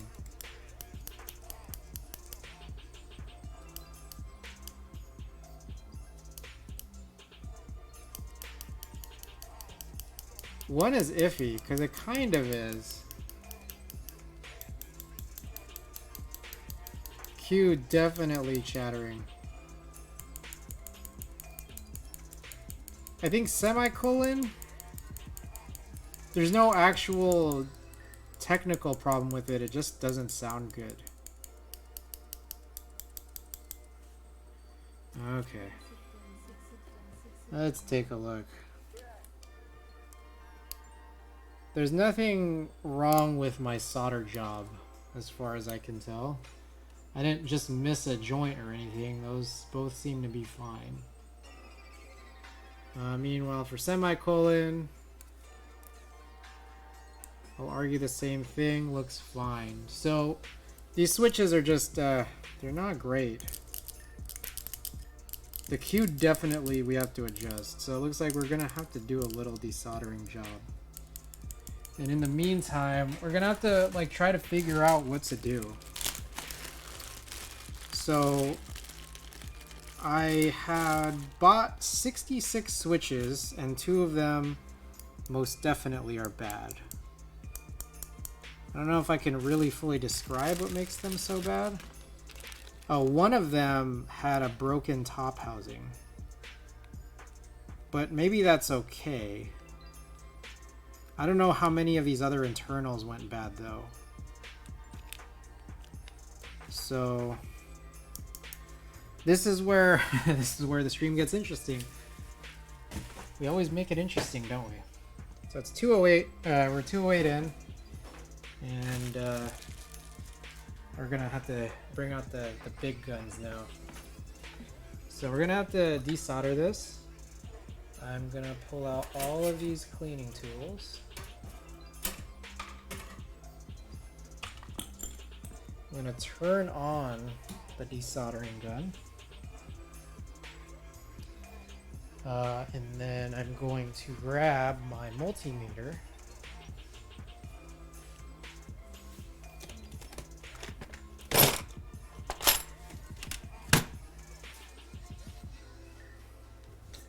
And then we'll get this going.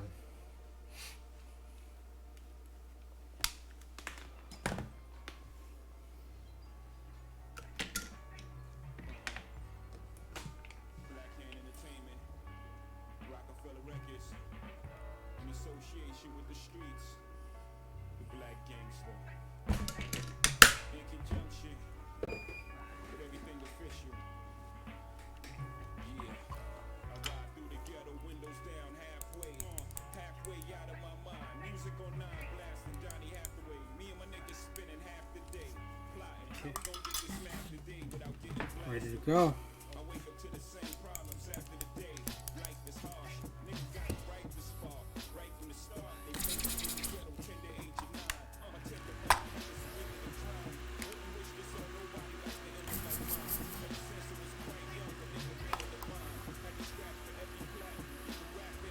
There's one in Q. So the Q was most definitely horrible.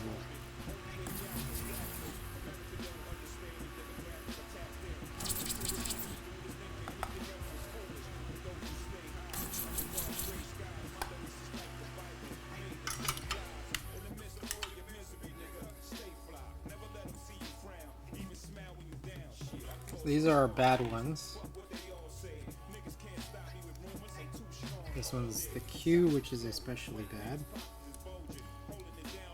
And that was the semicolon, which just sounds really bad. So, I have realized that like I don't want to use the nutcracker because these top housings are so like they can be brittle. But let's find out what's wrong with this guy.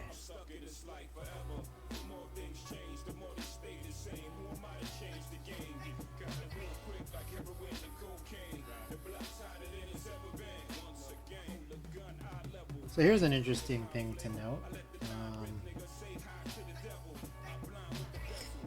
So one thing is I lubed the back. I lubed the butt of all of these stems, which might not have been the best of ideas. When Zeal was in Teja's chat the other day, he said don't lube the back. And I understand why, because you don't want the contact that it has with the leaf. Bad switches, yeah, we got a couple bad switches, so let's take a look. So this one right here is bad just by virtue of sound. Like, I don't know, just sounds really not good compared to the rest. I just opened it up, I took out a piece of dust, but I'm doubtful that the piece of dust is what's causing it to sound bad. It could be the leaf. So if anyone didn't just notice what I have here, it's just a plain as day switch, but instead of the front having an LED cutout, that space is now kind of reserved here for like a click leaf.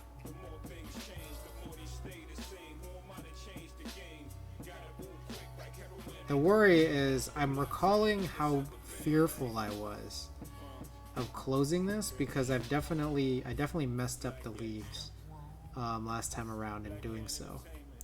So I'm just trying to be as careful as possible to not mess it up again. And maybe doing just that, so.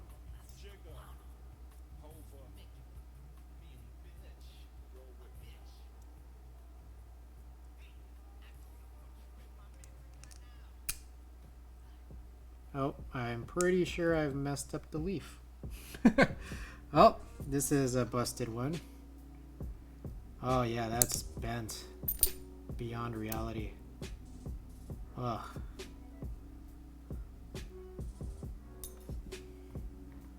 Yep, so that is a bad leaf right there. I closed it up poorly and I've just destroyed a leaf.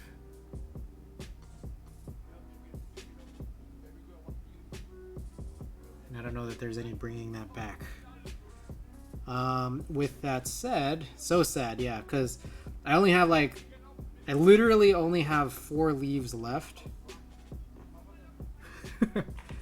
And I don't think, so as I understand, these, like, you can't just use an Alps leaf.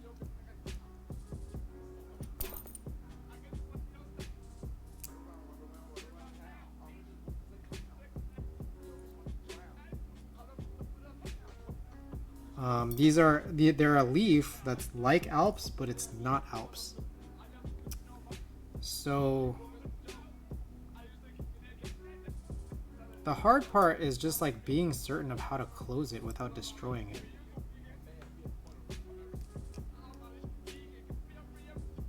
And somehow I did that pretty successfully for about 57 other switches.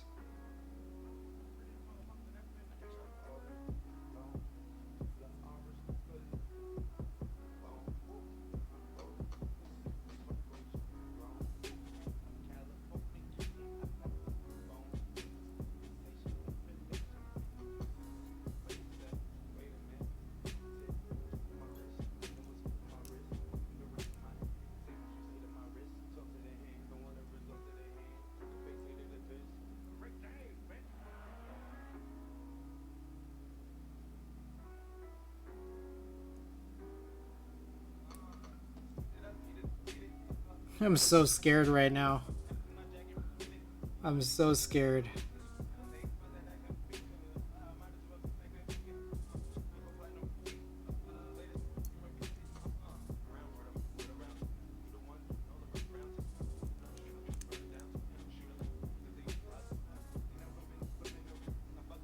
So scared. Oh my goodness. I'm nervous.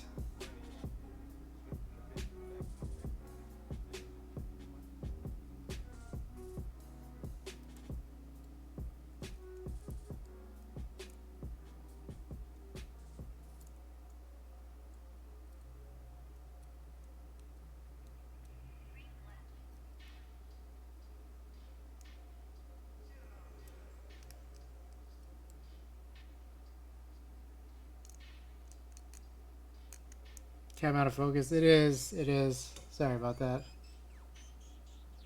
So I'm nervous because I know that if I close this incorrectly, I will destroy the leaf. And there is very little confidence I have that this is going to close correctly.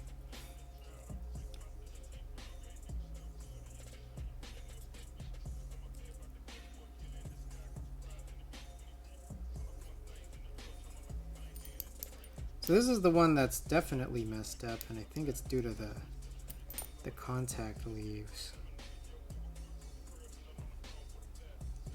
So I'm already opening up one. This one's like a for certain need to be redone.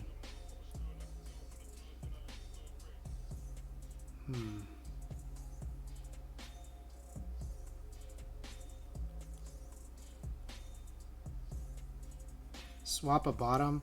I can, yeah, I'll swap the bottom. The hard part is just, again, still just being confident that I can like safely close this.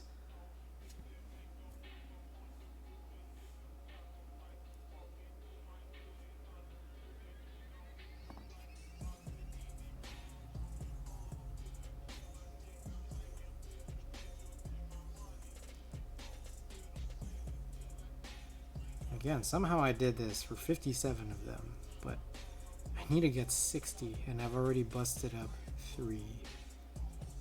So I only just have a small handful left.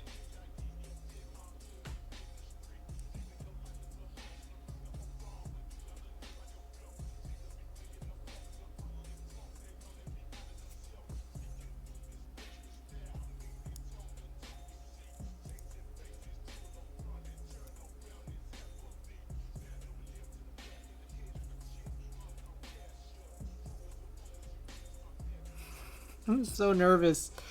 Oh. Did you spring swap them? I did not. I did not.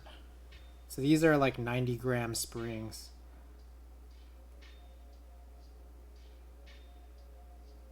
Oh, so nervous.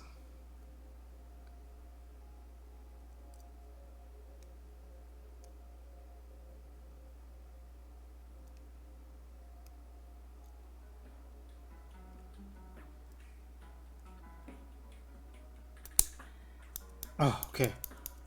Okay. Whew.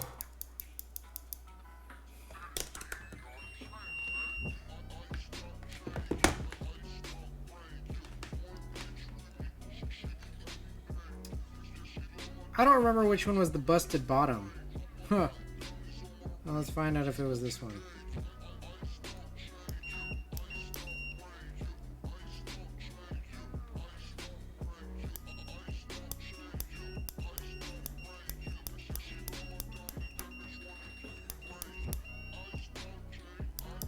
Okay, I think this one should technically be fine.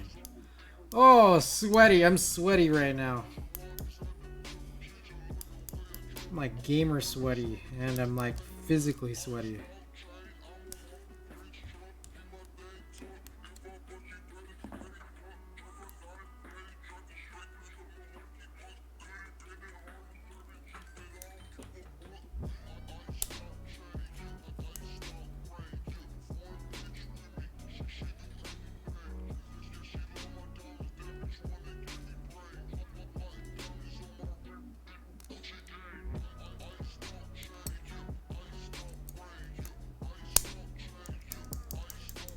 Alright, alright, alright. This one good. Oh, oh, sweaty. Shit.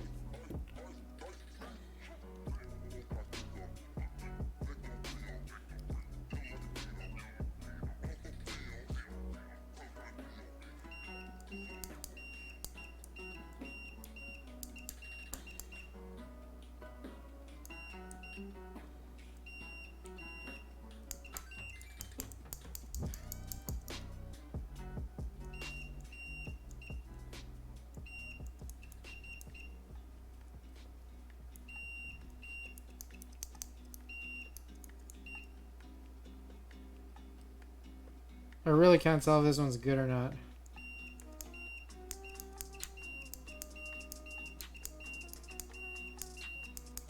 This one might be the bad one. Hold on, okay. Here's what I can do. There's one that obviously I broke the leaf for, but I can still turn this into a linear and then find out if these are the extra bad ones.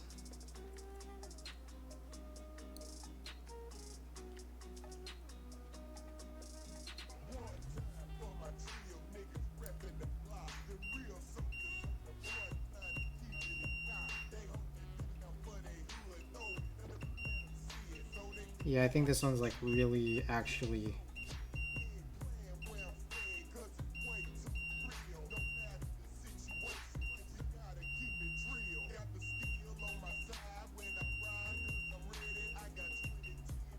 I'm trying to determine if this one's really bad. I think it is.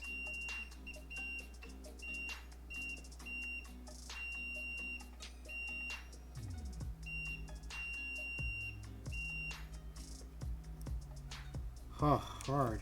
Hard to know. Guess I could put that one back. This one had a possibility of some chatter. So here's another bottom that I might have to consider swapping.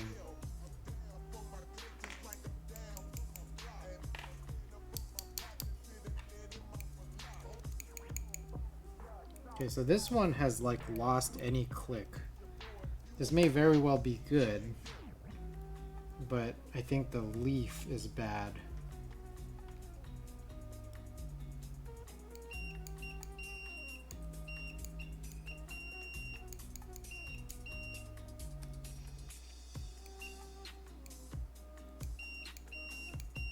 It might also just be bad.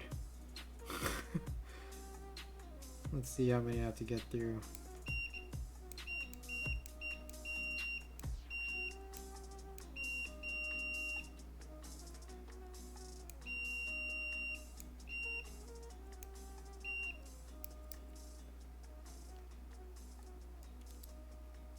I really can't be certain.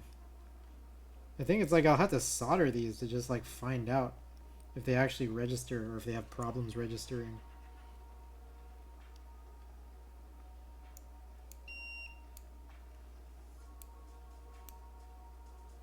Yeah, this one seems like it definitely has a problem.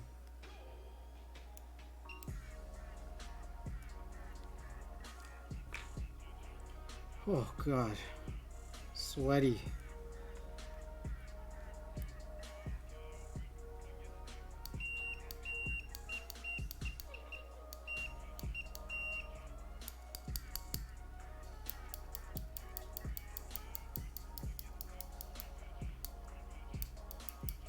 Part of me doesn't know why I let this one go. This one seems like usable.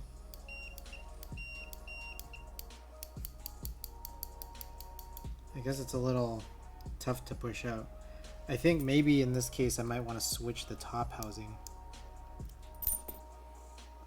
Wish me luck, guys.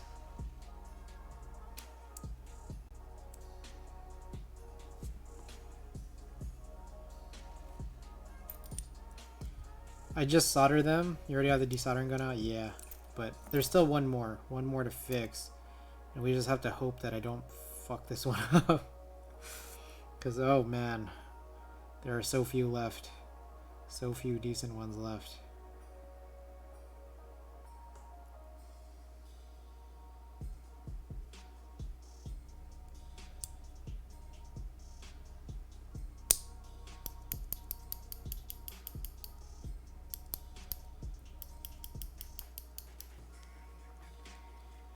Oh, let's just find out.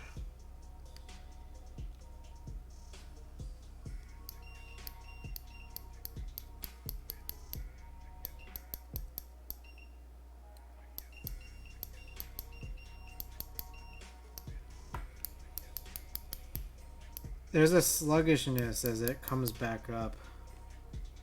Let me try to put this one together.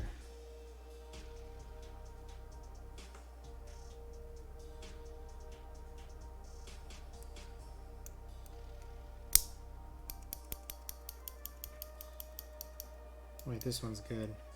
Is this what I needed to do? Shit.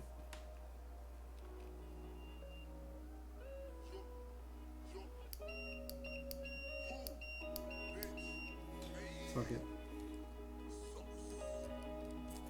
Okay.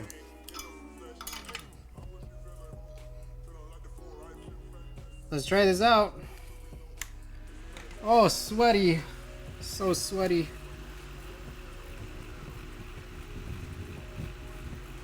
Oh, wrong. Wrong leg. Whoops.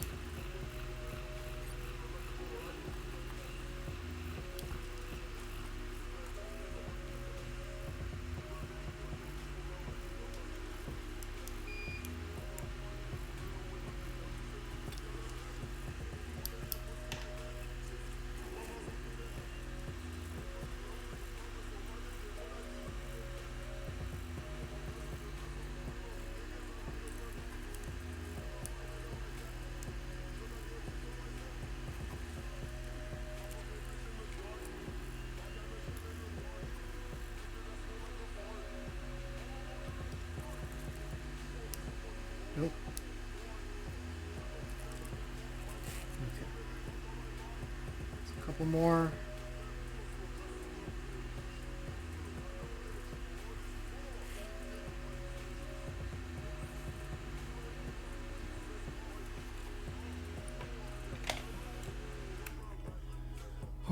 Oh my god, bro. Oh my god.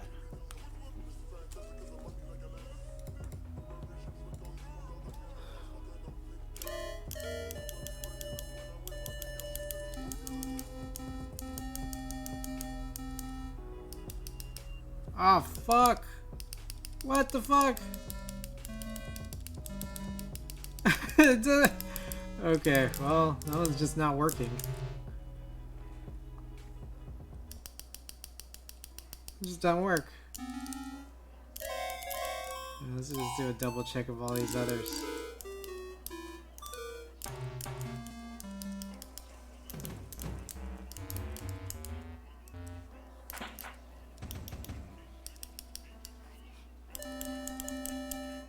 You don't need that key. I don't know about that. I kind of get a feeling I do. Just a weird, strange feeling that I do. Oh, and it sounded so good too.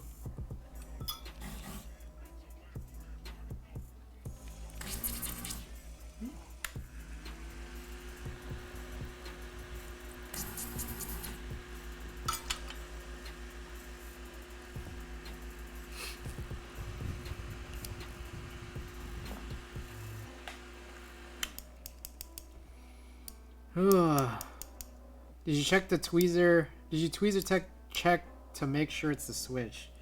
I did, I think, but now you got me wondering.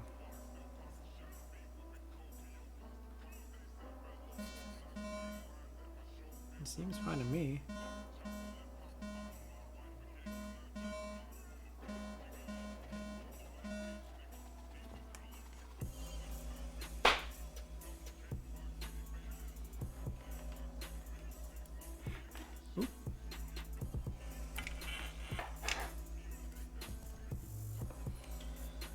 Alright. 1 second. I'm gonna run this again. Oh, it's spotty. Yeah, no, this is... The bottom's no good. But everything else is. Let's try these other bottoms.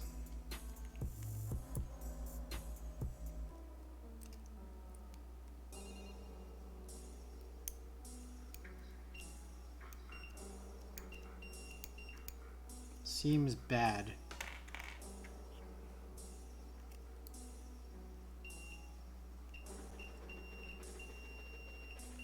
This one also seems bad.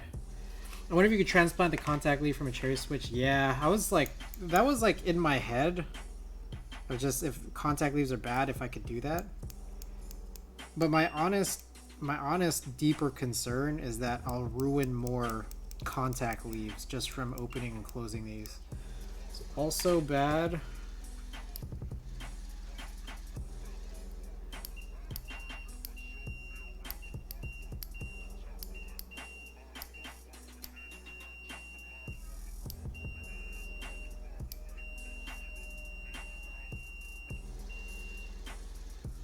I don't know about this one. It sucks because like I literally think like I'm exhausting all of these. Like I have 2 left that are like beyond bad. But it might just be the leaves that are bad. So let me just check these bottoms. These bottoms might be usable.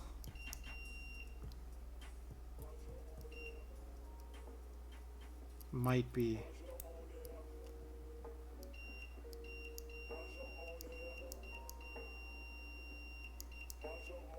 This one might be usable, a usable bottom. Oh, what the?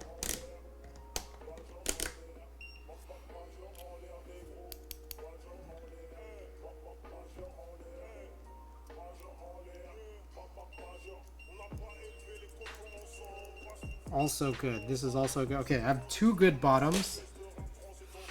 But I really only have like this 1 good leaf. Maybe 2. 2 good leaves. So I need to use one of these 2 bottoms. This one's a really bad top housing.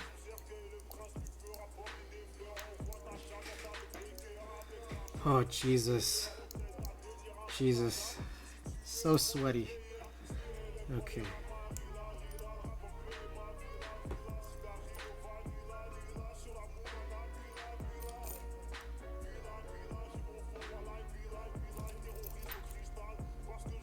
Down to the wire. Oh my god. Can you imagine? Oh, this was the busted one that like one of the top housings is broken.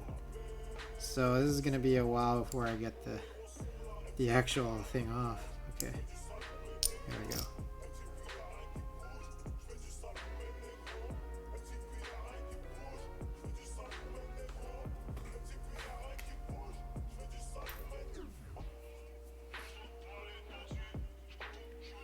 Oh, god damn. Nerves, man, the nerves.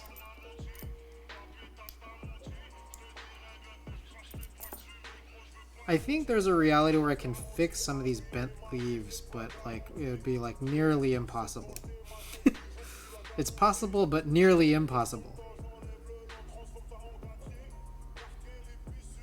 That's a bad bottom. Transplant that.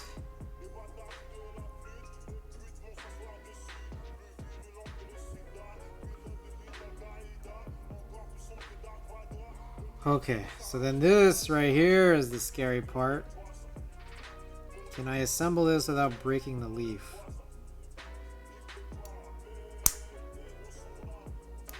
Oh, I did it.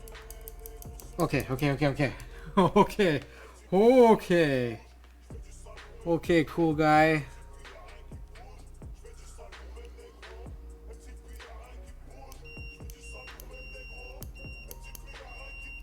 Okay.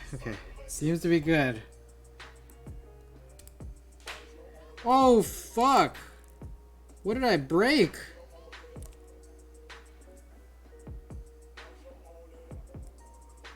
What the shit?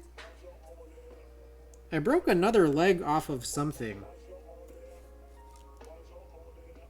What the fuck did I break it off of?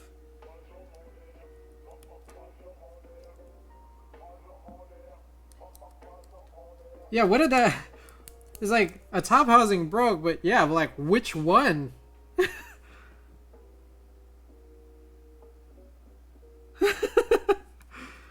Oh my god. Ignore it. The thing is, I've had a top housing broke off of another one of these, which is why I kind of like threw it off to the side. But it's just like, well, one of these other ones ended up breaking anyways. But I'm like, which one? What?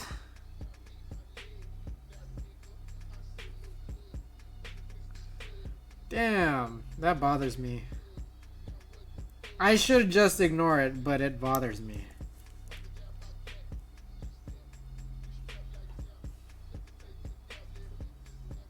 Hold up. Nobody's never gonna know. Never disassemble it. I think that's the reality I'm facing. Just don't disassemble this.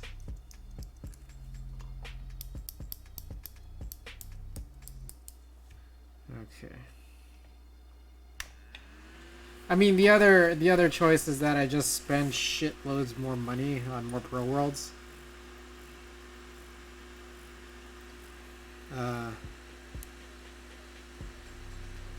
Yeah, that's the other honest option, and then like just risk more of these breaking as I still continue buying more Pro Worlds. But you know, let's just pretend like everything's okay. Yeah. There's also a chance that that broken leg came from the little tiny Ziploc baggie of that the broken leg switch I already have was from.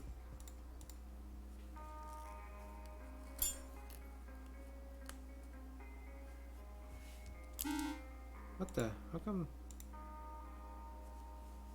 What's going on here? The DZ60 is not. Oh, there we go.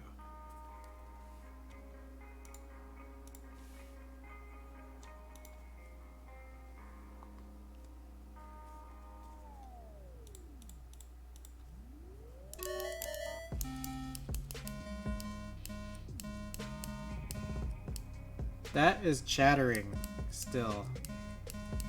I'm like, is this the one I started off with? Because there's like a...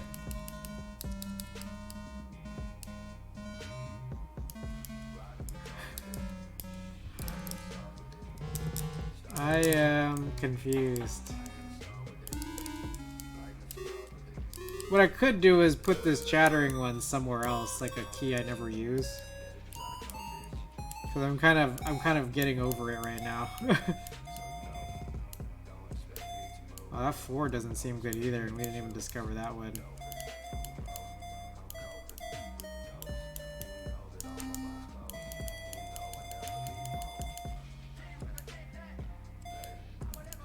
This is a mess.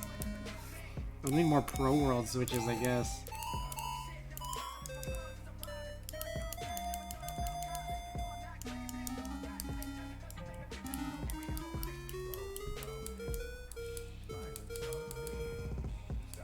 Oh, some of these are bad.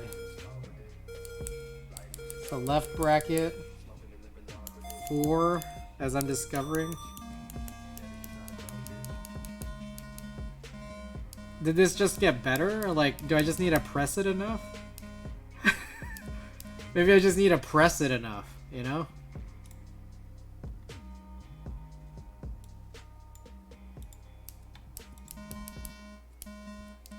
Because it seems better than it did before.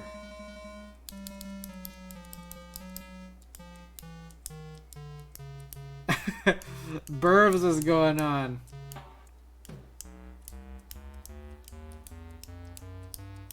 Oh, this is sad. Okay, there's no sound for this, but that's okay.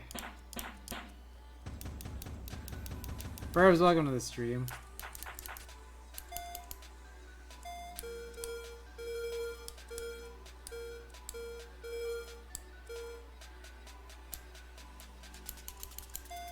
I feel like the 4 is dead.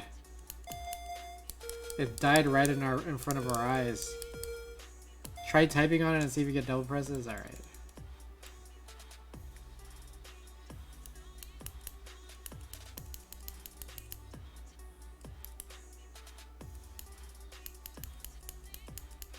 It's not... Oh, I got like 1 double press, but the problem is more that like it just sometimes won't register.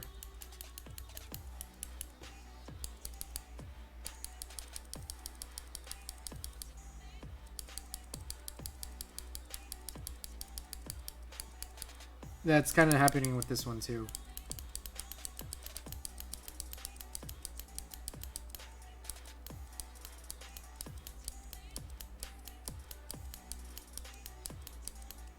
Yeah, double presses on the 4 happen with some level of frequency, but also some absent, like some non-presses kind of occur too.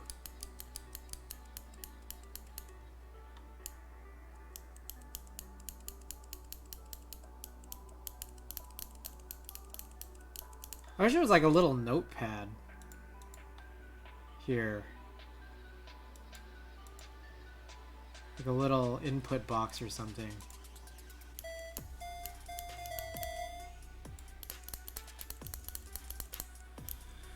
Oh man.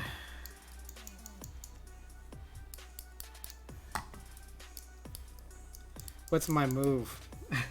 I feel like I could put the 2 problematic ones down here.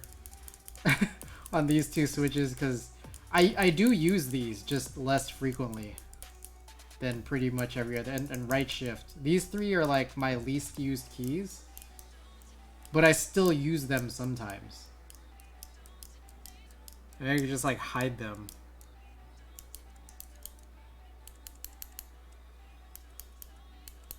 What do you guys think? And it's weird. Here we are back at this guy. Okay, we do get the double taps here and there.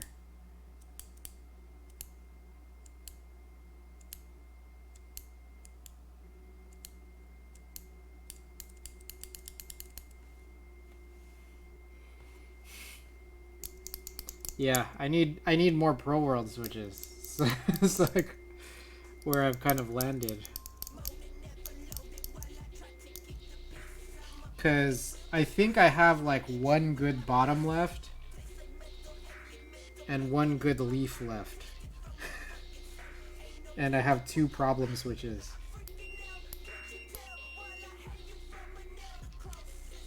This one right here is the good bottom. I'll put that on the left side of my cable. And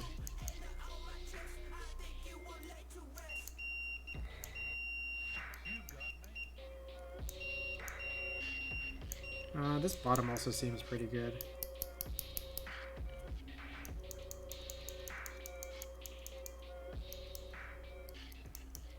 I could maybe swap the top out of this.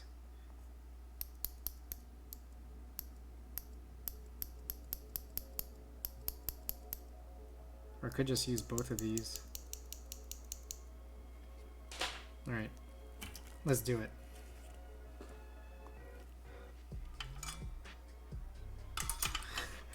Alright, we're back at it.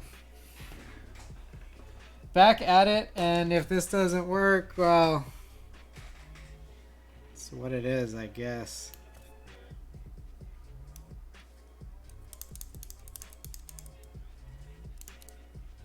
Here's what I will do. I'll get rid of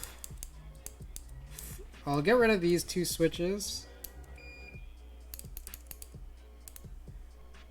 I'll put 2 of these up in those spots, and then I'll put these 2 in these spots. I think that's what I'll do. So this is escape 1, 2, 3, 4. Escape 1, 2, 3, 4.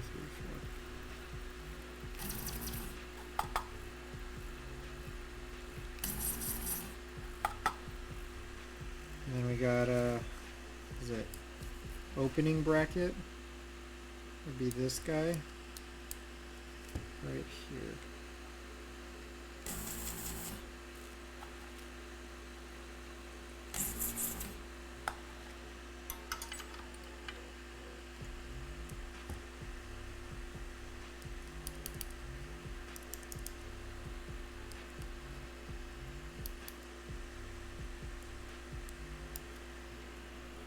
Let me just go and test this, just to be sure that these are bad.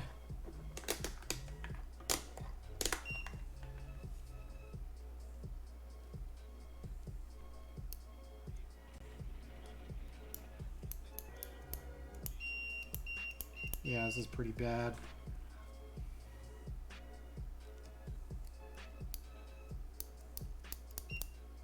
Same here. Damn, that's nuts. Okay. Let me determine which one's the best. Probably these 2 bottom ones.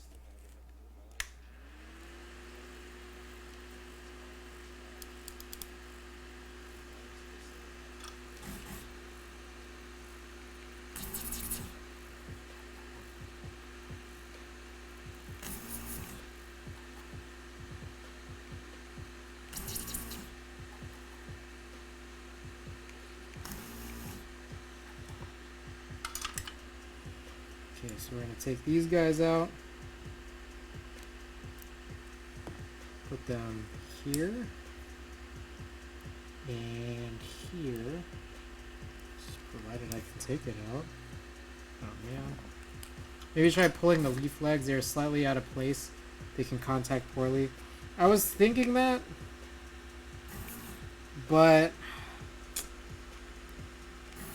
I don't know. I don't have trust in myself to like do that, have it be good, and then like, you know, just have enough luck to get the leaf in as well. There you go.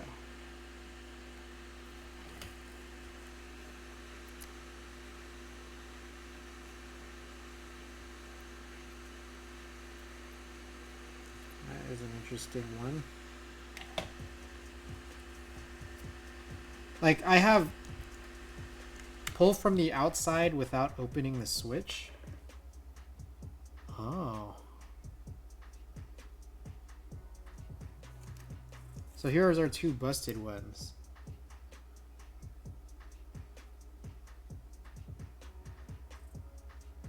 Like on the leg you solder. Pulling? So like pulling down like towards the bottom of the switch? They're pretty pulled with pliers, okay.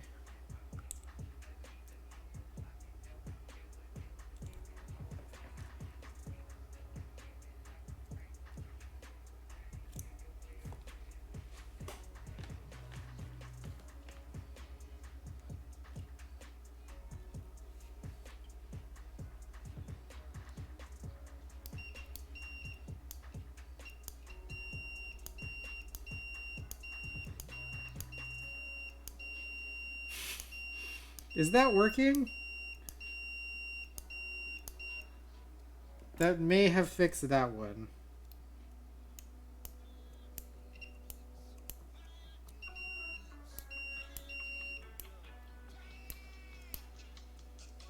This one may not be as fixed. Just a thing that happens with Zeal switches. Let me... Did that fix it? Maybe that fixed it.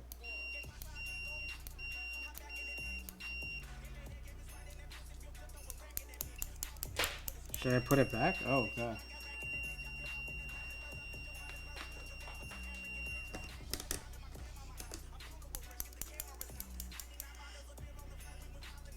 I mean, I guess I'll put it back in.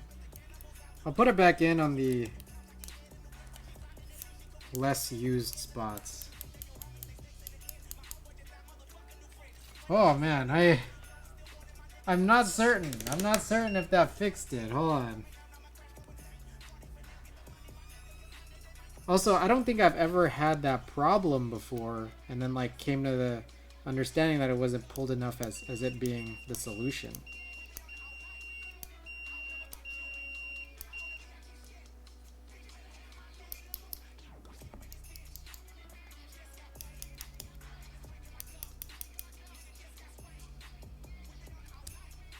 Alright, I mean, I'll just I'll just go back to soldering these and then we'll just run more tests and then I'll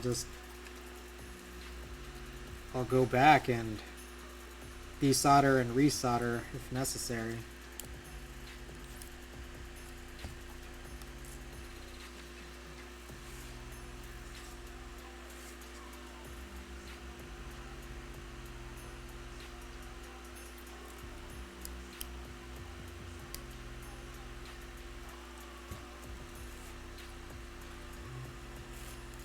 Happens if you put a non-Gateron top on a Zeal bottom. Gat top has a thing that pushes the leaf down, was just a thought. I see.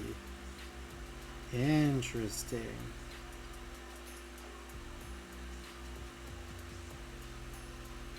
Okay, this one I don't think I ever actually popped out right here. This one.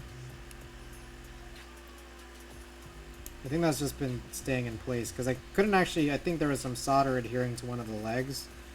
So I never got that out, but let's go back and test, I guess. What else can we do?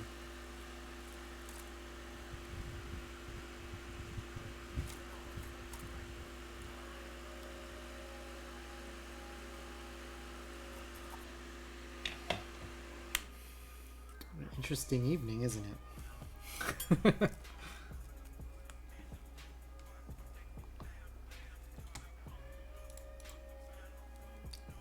On top of that, is this PCB?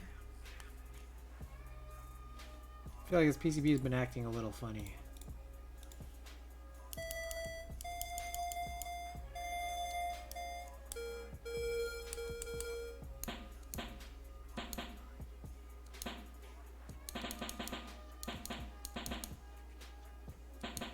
Okay, this one most definitely acting funny.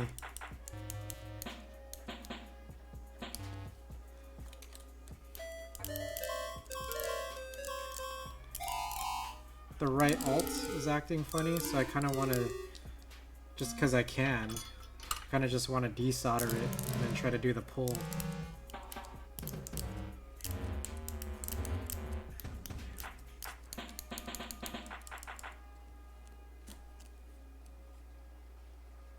One thing, doing the thing where you solder one and push in can move the lead too. Yeah, I think that that's part of a problem.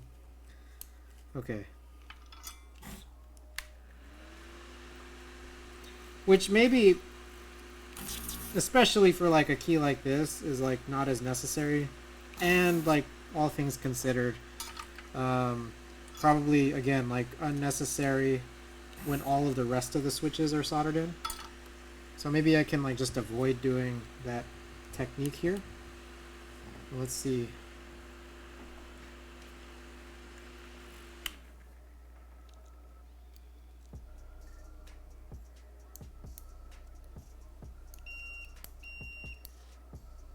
Yeah, definitely some chatter. So let me pull.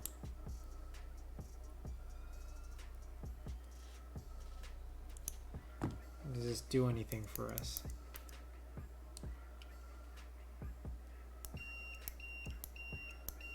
Holy shit. I think that that was the solution the whole time.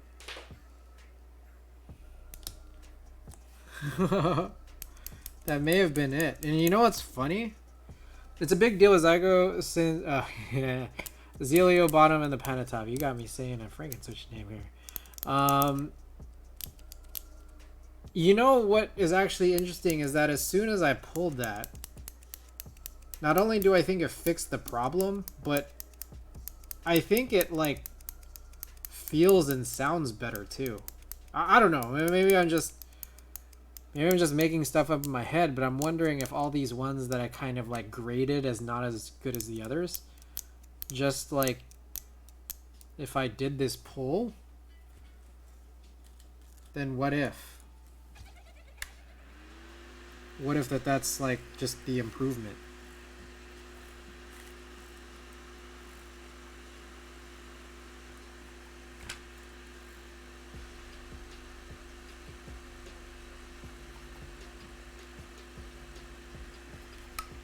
That is interesting.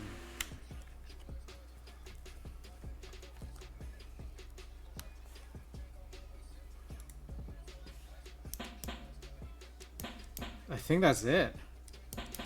I just needed a pull. Oh man, did I like sweat for no reason?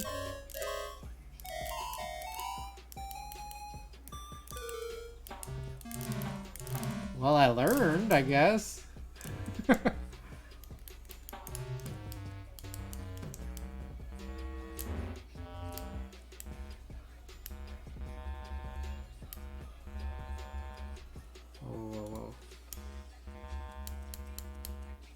think we're good.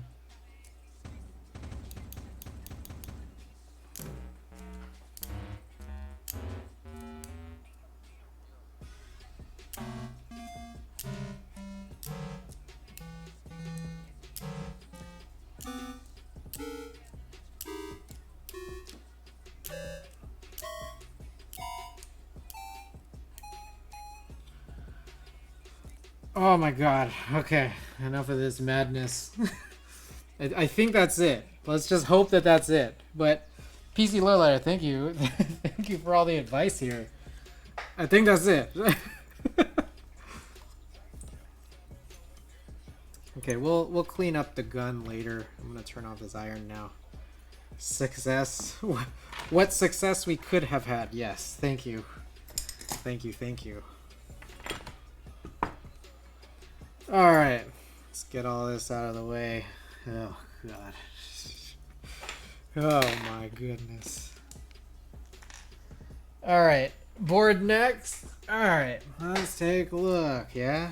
So this was our, this is our Alps-like build here. This was Matthias, tactile, non-clicky. Alright, let's open this up. Now, I have become maybe unnecessarily worried about this board because I don't know if I can tell from here whether or not there's like helicoil, however you pronounce it. For the screws?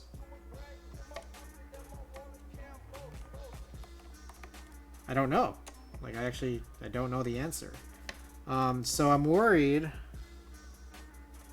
that I might be screwing into just straight PC. Yeah, metal threaded inserts, yeah. So I don't know if I'm just screwing straight into PC. I think I am, and I'm worried that this may eventually strip.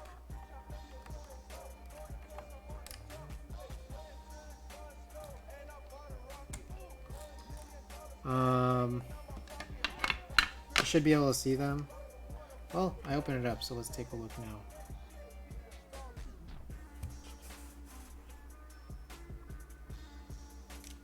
What's this look like to you? So this is these are the case holes right there. I don't know how close I can get. I don't think those are metal. I think that's just like dirt, but I can't tell. It almost looks like the screws are machined, like the threads are machined into the PC. I don't know if I'm crazy in thinking that, because like I'm looking like as close I can. I don't know if my camera can really capture it. If it was metal, it'd be brass colored. Okay, so is that bad? That seems like that's not great. But you tell me. If it was metal, it'd be brass colored. Yeah, so.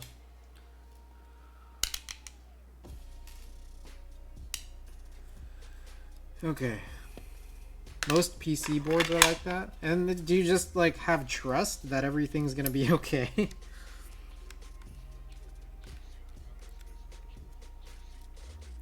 Like, I'm even more worried about these little ones where the plate screws are.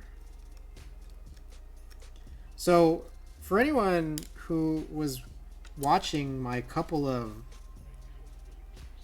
You just have to not tighten the screws that much, otherwise you can shear the threads, I see.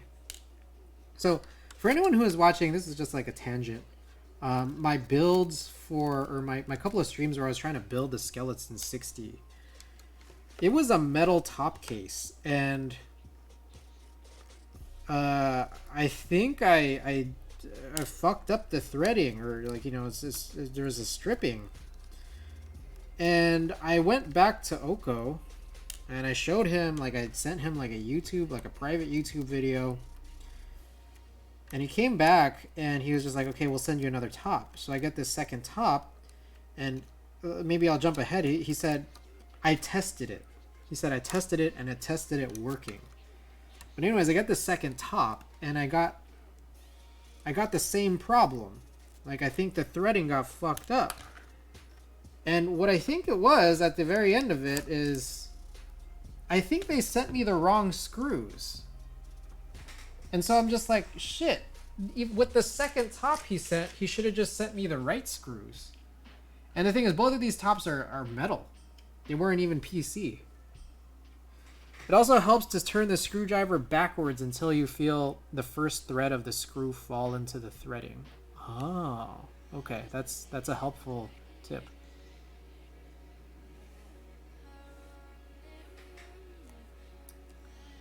But yeah, it was just like really disappointing, I gotta say. Like, because I think it otherwise would have been a great keyboard, but like, I'm like literally just holding it in place by like having smashed in some PTFE tape. Just to try to like get it to like retighten.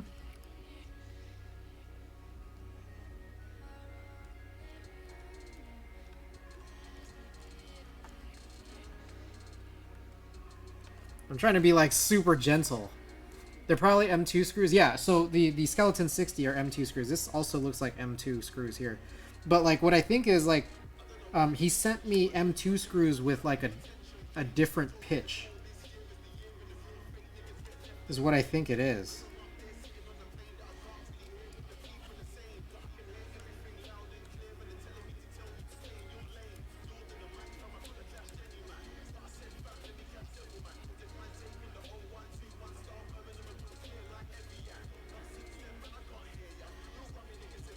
Alright, this one I think is just like coming into the same problem. This bottom screw right here, I think I'm infinitely spinning. And this might be more akin to a threading issue, and I don't know. I built it once.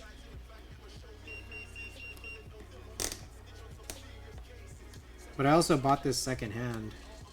So who knows how many times the previous person had built this, right?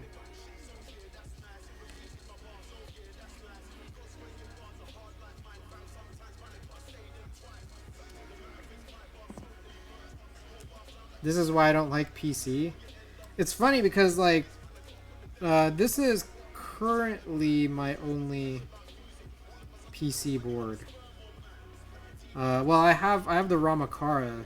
I have two of them, but this is like my only like machined PC board right now. Well, I also have the TX60 PC, which is like half PC, but the bottom half is PC.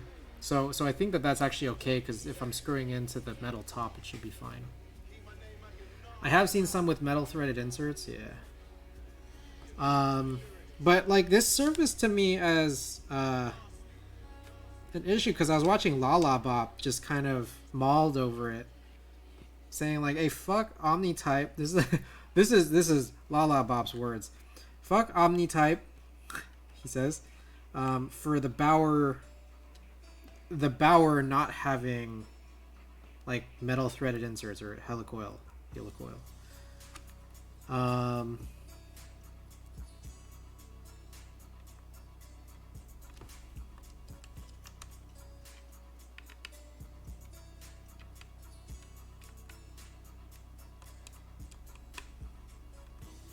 But you know, and then I remember talking to Tempest, and Tempest mentioned he's had like issues like this. You know, this is the bad one at this point. This one's just spinning infinitely. And like, I mean, I don't know if it makes sense for me to just keep trying it. I don't think it does.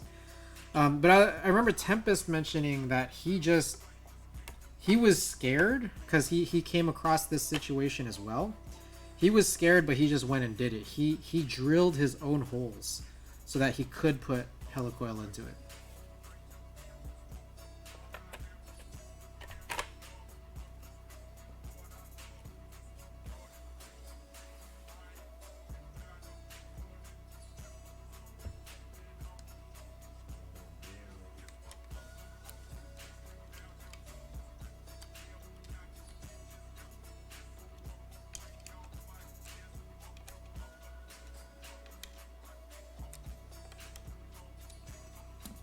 The thing is, you basically have to have a different machining process for PC to account for inserts.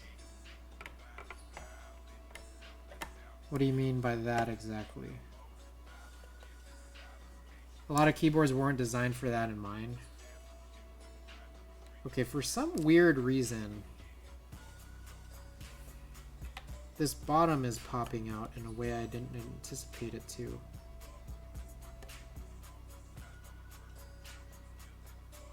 Why is that? Is it because of the plate? Is it because of the way...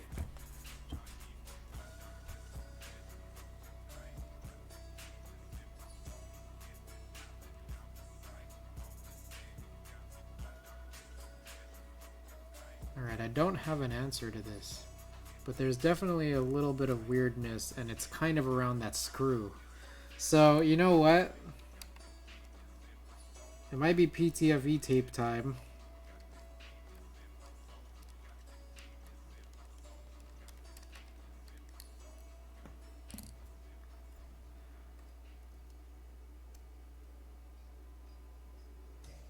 Well, like AIO3 told people not to buy the KBD8X Mark II in PC because he never designed it for PC, and KBD fans just used the Alu design for it. I see.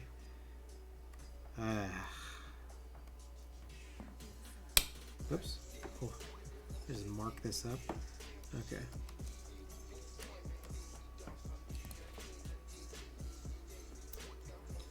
Okay, so here's the issue I'm facing at this stage. Is a couple things I've noticed. PC, you probably want to use a coarser thread pitch and probably bigger screws. Yep.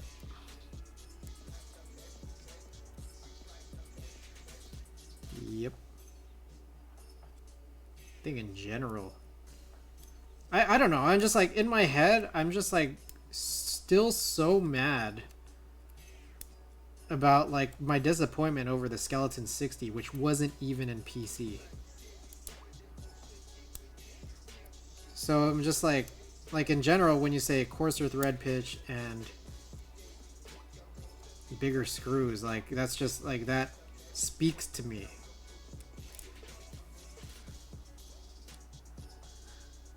Like, even just like not even talking about it. Hey Dama, what's going on? Welcome to the stream. We are we run into a number of problems here with this board, but hey, the longer the stream, the better, right? Am I right?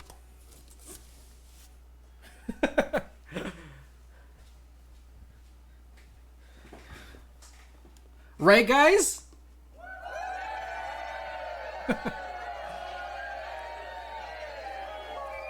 There were bowing problems, right? That's kind of one thing that I was seeing here. If I'm understanding what the term bowing means, I seeing some bowing at the bottom here. That's kind of problematic, but among other things, like one of these corners has a strip thread, and then past that, it's just not even the board's fault, but like there are some switches that are messed up, because these are some stupidly rare and expensive switches that I didn't have enough of. So we're just like, I was like sitting there sweating, just trying not to ruin these switches, because you can ruin these switches very easily. And I have already like at least like 4 of them, and I only had like 6 spares. I think I might have ruined 5 of them, in fact. Okay, I just like used a shitload of PTFE tape. Let's see if this even goes in.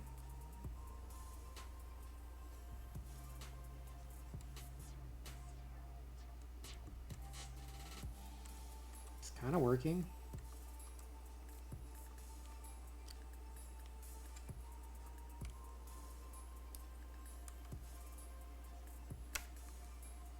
Not really, though. It sucks. Yeah, this isn't great.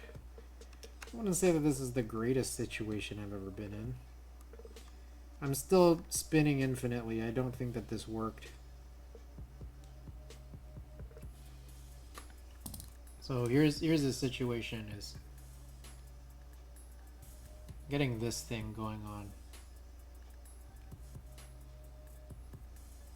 And I can't screw it in all the way because it's like stripped a little. And I'm not entirely sure, but I get this feeling that that's kind of why I'm getting a little bowing at the bottom, because this can't really screw in all the way. Doesn't help that PTFE is Teflon and it's slippery. It doesn't.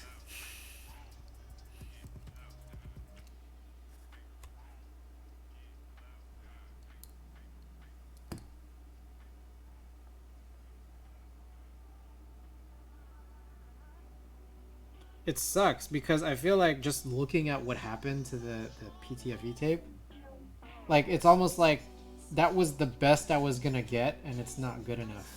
Cause like, I'm just like staring at it. I'm just thinking like, this should have worked, and then it didn't. And I don't know how much better I can go with this.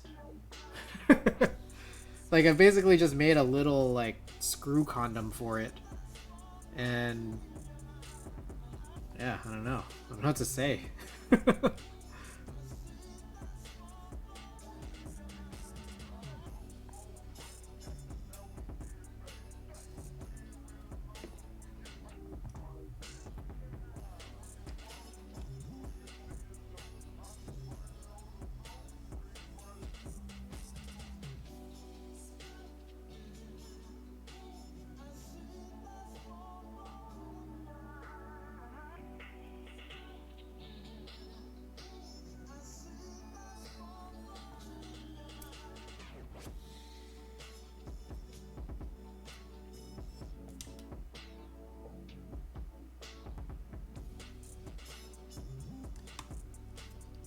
Give it one more attempt here. I'll definitely just drop some random PTFE here and there.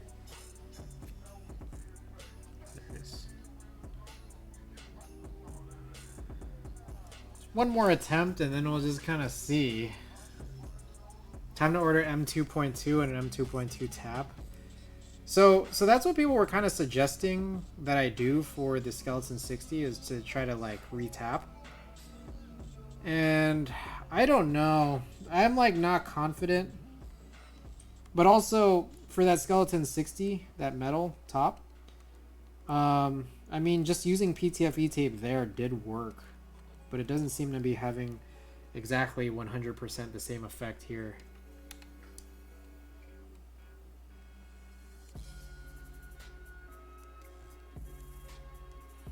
What if instead of wrapping the screw, I try to fill it with PTFE? Is that like a worse or just equally bad idea?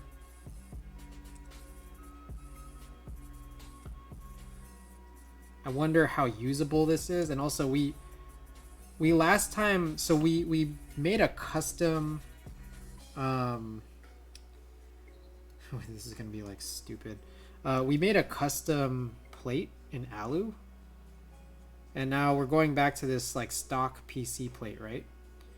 And I'm wondering how necessary it'll become to possibly like tape mod this, because of this brass weight at the bottom. I wonder.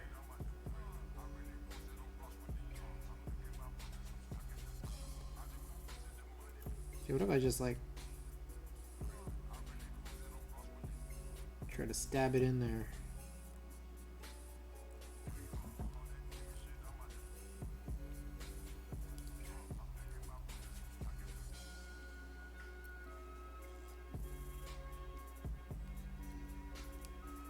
If I stab more of it in there.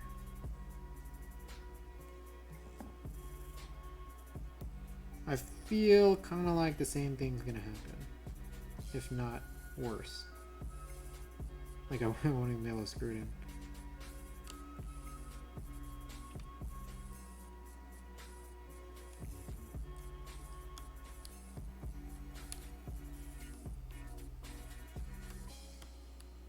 I can't even find the hole. Cue the jokes.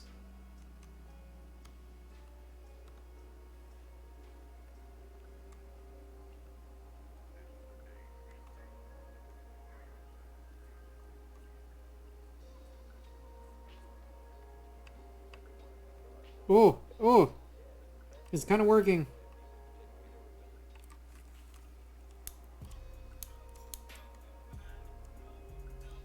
Kind of. What is the issue here?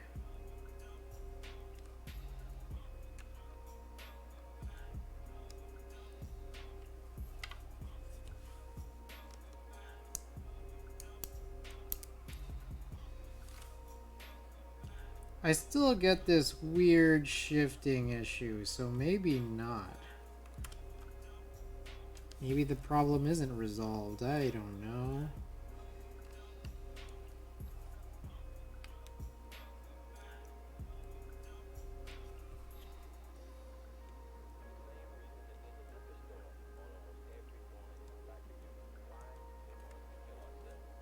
It screws in tighter, but maybe it's still just not enough.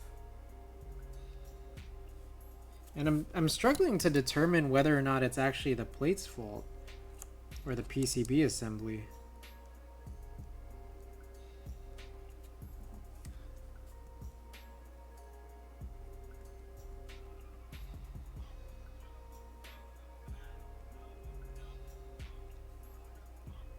How do I put it? Look at this.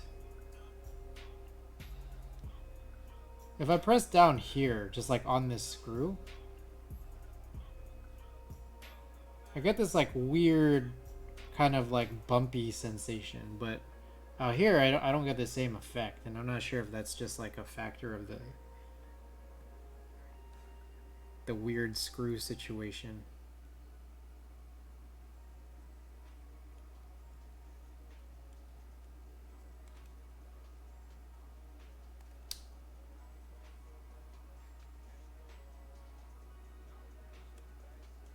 There, that's like the best way I can show that.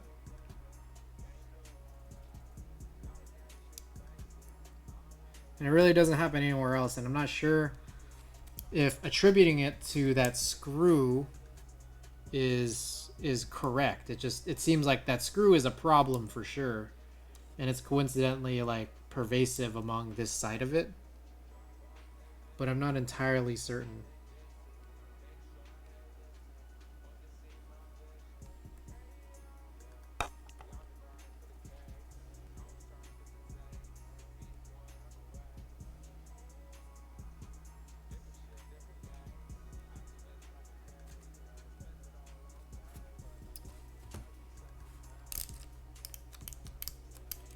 I mean, maybe it's like not a, like, what am I really even complaining about? Because like, if I'm just typing here, I'm not even assembling the bottom. It's not like it's a problem I'm really noticing. I guess the separate thing I can think of is just that, like, I'm not sure if the bowing issue has been fixed. It's a weird one. See if we can show that off. Like,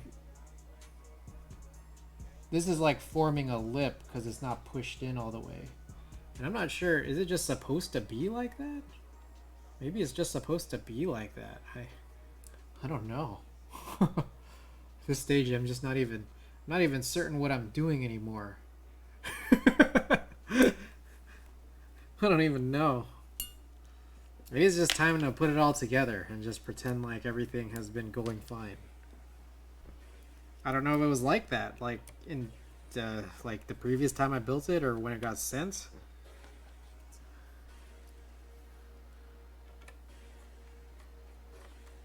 At this stage, I just feel like let's just go and do it. If you're talking about the bowing, it was like that. Wait, so Damo, do you have a ph60 as well? Or did you just notice that, like, the last time around when I was trying this? Yeah, I joined the group buy for it? I see. So is that what you're referring to? This, how it's like, you would think that it should look like this, but instead looks like that?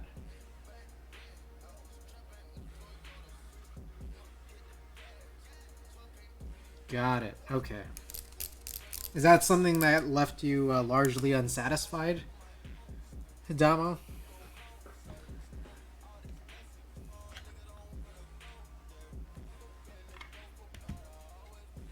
They offered a partial refund because of that. Ah. I wonder how that happens. Okay. Let's just again proceed like everything has been going really, really well. Is that a good deal? Because I know just as much as you, I'd like to see this out to the finish line. So that I could run this this artisan giveaway for y'all. Sabi Sab, welcome back to the stream. For one of the first GB boards I got in, yeah, I was a little disappointed, but it doesn't really affect the sound though. I see. Yeah, no, there's separately that thing where I can't really explain it, but like if I push in at any point from the bottom up, there's like a little, like, I don't know. I don't know how to explain. There's a little kind of like bumpy feeling that happens right here. So I'm not sure if that's related to any of this. I don't think that's related to the bottom bowing, but like I don't know if that's related to the stripped screw. So I don't know. Must have gone well. A stream hasn't even hit 4 hours yet. All right. Camera blurry. Yeah, it was a little out of focus. Okay.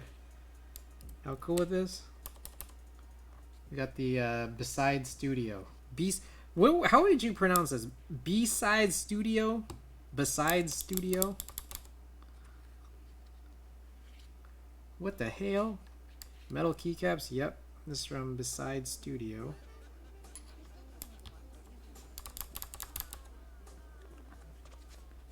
This is a weird one for so many reasons. This kind of scuffed board.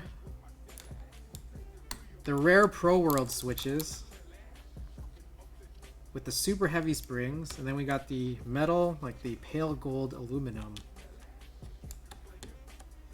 anodized B-side studio keycaps, which are pretty heavy. Gadget Blues, welcome back. One method for fixing screw holes in plastic: fill the hole with a 2-part epoxy, coat the screw with Krytox 105 so it doesn't get glued in, put the screw in with the epoxy, and it makes new threads. Oh, that's an interesting approach. Thought those were MX Blacks, but I'm hearing clicks. Yes, these are Pro World switches. Feel free to look them up. I could also just explain. These are a pretty rare, what I think, or as far as I can tell. I haven't been able to like find any abundant sourcing for this, but these are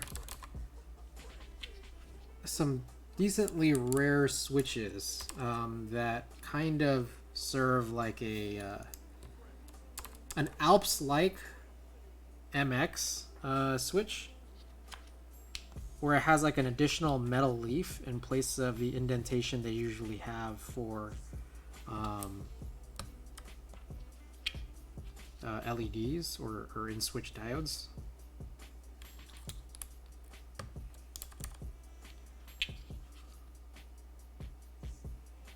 Pretty costly one here.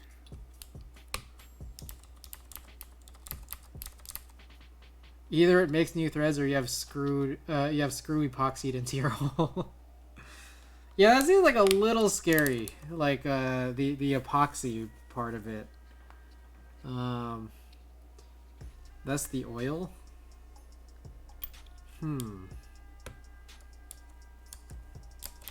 Said the board was scuffed. I just joined. What's scuffed about it? Well, there's a big part of it that was like my scuffing of the switches. We seem to have come up with a solution here, and all the switches work at this point, but some of them had bad contacts at the bottom, which I think were largely resolved by PC Load Letter's suggestion to pull the contact, like the legs, downwards, similarly to like Zeal or Gateron, like Franken switching, I guess. So there was that, and the thing is, because they're so rare, I don't have many of these switches. I have a very, very low amount. And so I was like breaking some of these switches just in the process of trying to come up with ways to fix it. So it was like kind of goofy on my end, admittedly. Meanwhile, the board itself, like I think as Damo was mentioning here, kind of ran into this issue in general at the point of group buy, whereby the bottom case kind of bowed a little bit, for which I just learned that there were partial refunds given out for these. I got this secondhand. Furthermore, one of the PC plate screw holes has stripped. There's no metal threaded inserts or helicoil or anything. So it's just like the PC threads have stripped a little bit. So then I was trying to figure out how to sort of make sure that it's not so, the effect of the stripping is not so bad. No metal threaded inserts, why? It was a good question. But apparently Lala Bop was complaining about OmniType putting out the Bauer, which has the same issue. But I don't know much enough about the Bauer, but that's Lala Bop was on a recent stream complaining about that.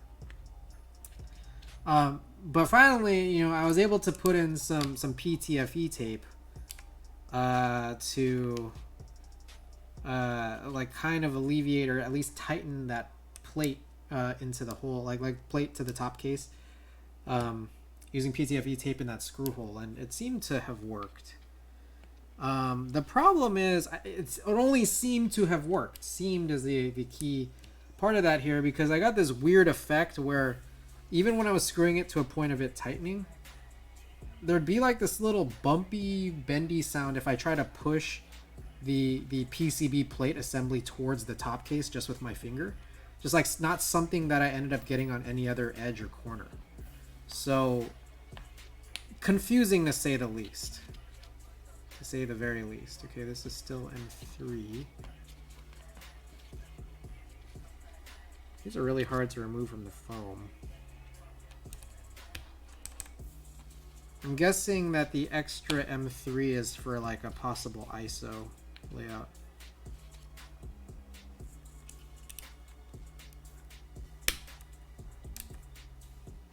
Honestly, pretty lame not to use brass inserts in a PC case. Yeah, one iffy hole on my Alu KBD 8X Mark II, but running a tap through it cleared it up. I see.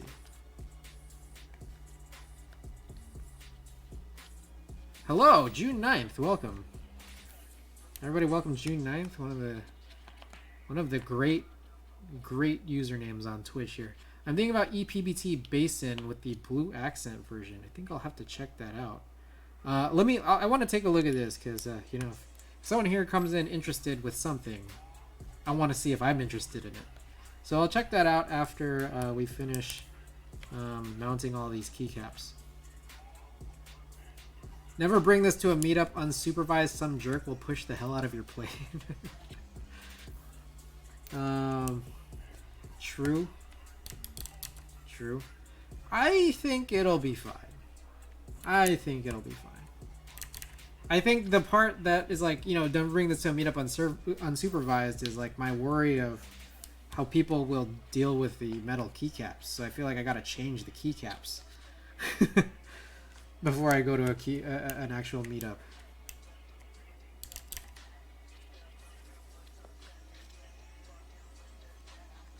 I know a guy who had a plate bent at a meetup. Ah, oh, man, that's a bummer.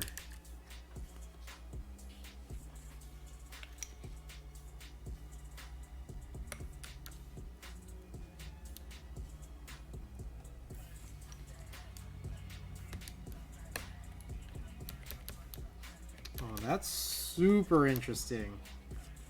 I've never used a full metal keycap set before. I've always seen like those kind of cheapy, like alpha only metal keycaps. I've never even used those either. Like the ones are usually like zinc, I guess.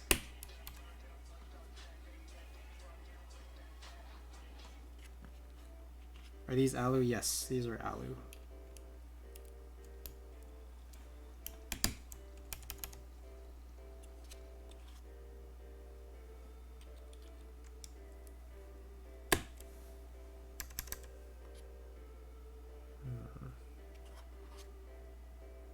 M4 2.25. You know what this looks like? This looks like Sandstorm. GMK Sandstorm. Damn these keycaps. I am not certain that this is the right profile. I think it is. Shit, I think some of these are wrong though. What the f...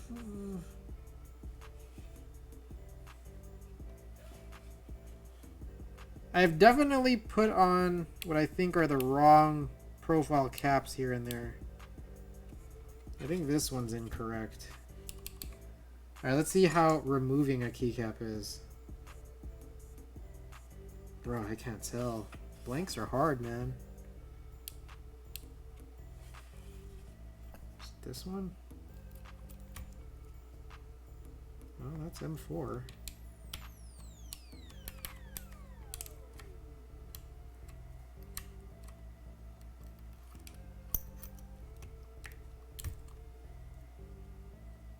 These are all M4. Never been to a meetup scares me. I'll start a hands being on my board.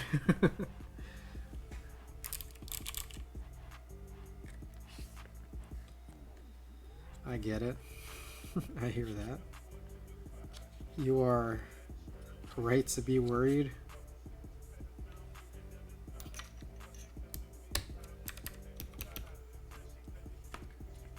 Dang, I feel like this is crazy because I feel like I need an even heavier spring than these like 90 grams to like just be able to support this, because I feel like there's a little bit of sluggishness on the spacebar, and these are 90 gram springs.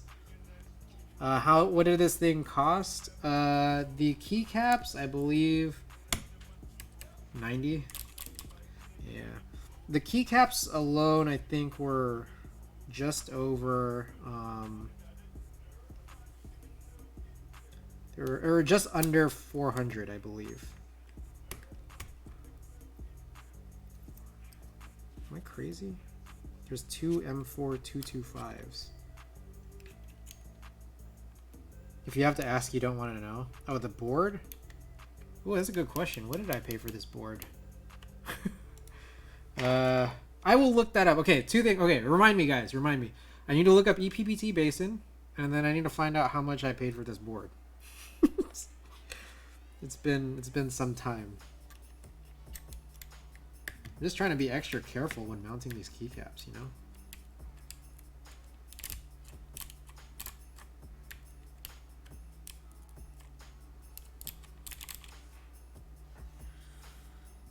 Okay, some bottom rows for that bottom row menu.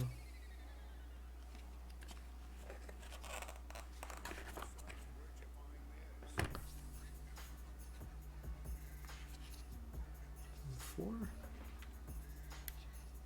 Pizzolo, hey, I have a KBDX 8X Mark II and an Odin. Ooh. Odin, eh? HHKB, that overall is aesthetic. Alright, there it is. This is GMK Sandstorm. You guys want to see GMK Sandstorm? Let's bring out GMK Sandstorm. This is just like, it's just funny. Let me see. Do I still have it? I might have left it with Ada. But I think she handed it back to me.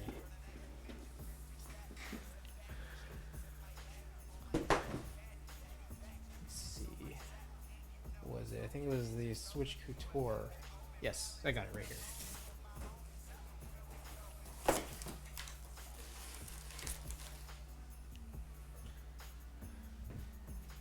Gold keycaps? Yep. B-Side Studio. Gold keycaps and comparing them to Sandstorm. What do y'all think? Who wore it better?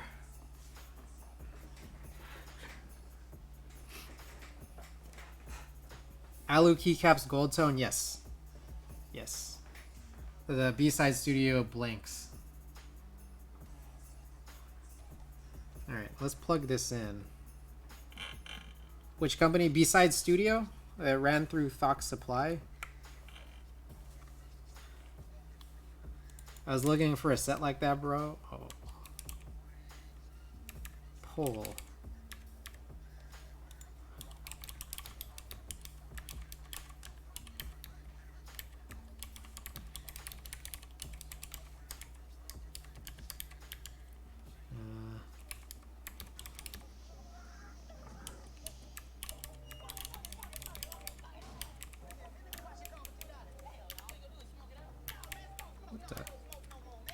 I'm tripping right now. What the F? Am I shorting right now? What's going on here?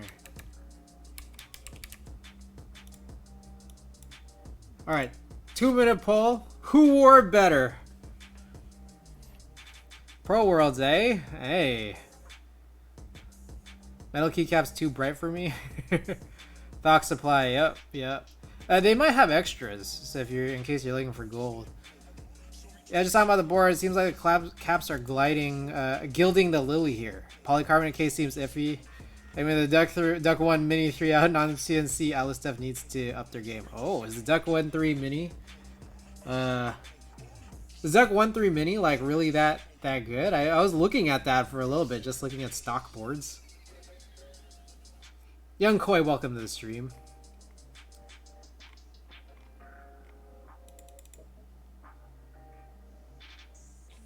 Clicks are nice. GB price was $260.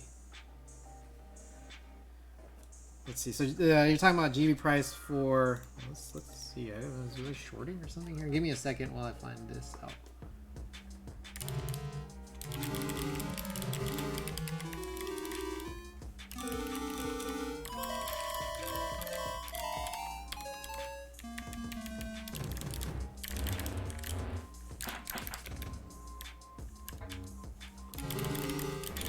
ph60. Okay, let me see how much I paid on the aftermarket. Probably overpaid. But let's take a look. I need to grab my wrist rest.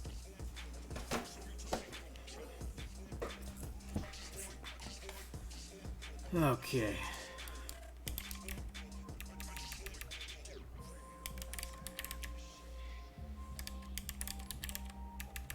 Alright, you're asking me how it feels? Oh no!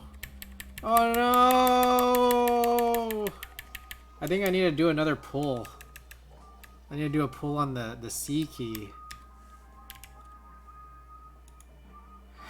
So, ET61 Sandstorm with 1 vote.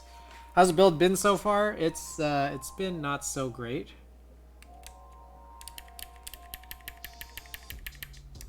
Press C to pay respects. Alright. We're gonna fix this. We're gonna get this right, guys. We're gonna get this right before the end of stream. We gotta. In the meantime, let me find out how much I spent on this ph60.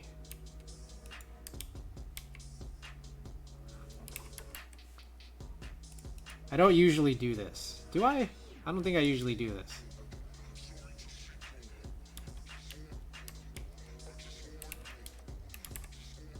But you guys have me curious on how much I spent on this.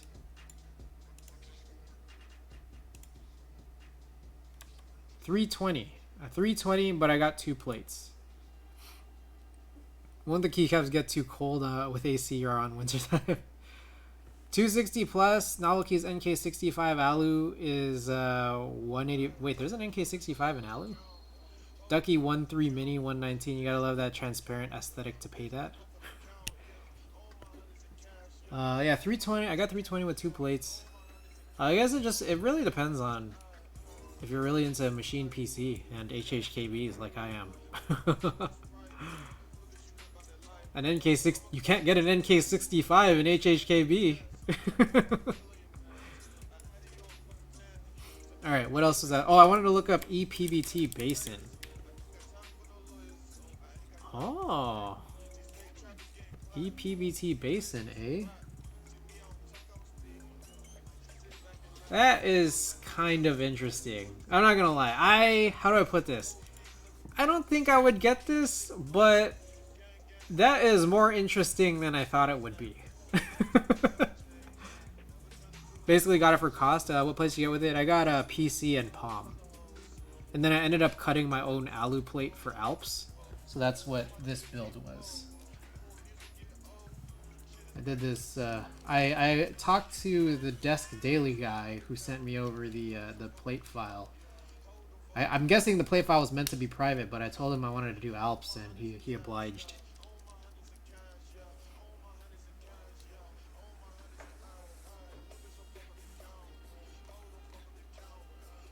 Blue accent? Oh, let's take a look at that too. Blue accent right there. That's pretty interesting. I'm not gonna lie, it's interesting. I don't think I get it, but I support people's decision to get this. Okay, anyways. I want to fix this. I do, I really do. And luckily we still have stuff turned on, so here's what I'm gonna do. I am going to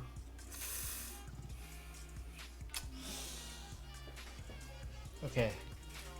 Here's some, like, I don't know what this is. This is some kind of foam. I'm gonna lay it on top of my dirty desk mat.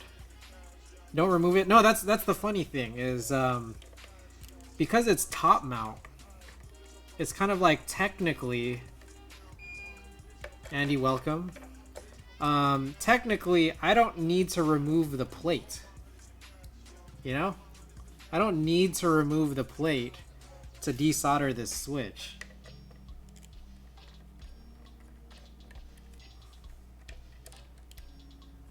The only thing is I probably should remove that keycap though.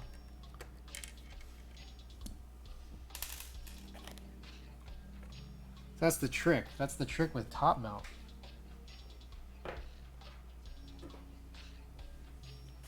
You can pull the pins with the switch in the plate too. Oh. Oh, good point. Good point. Okay, so this is Shift ZXC. Oh god. Shift ZXC.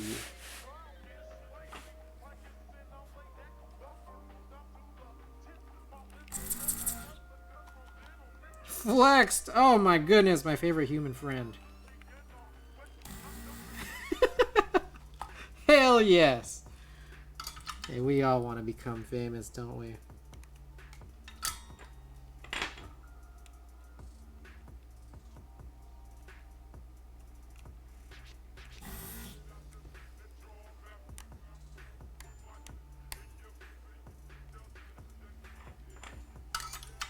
That looks like a Nerf gun.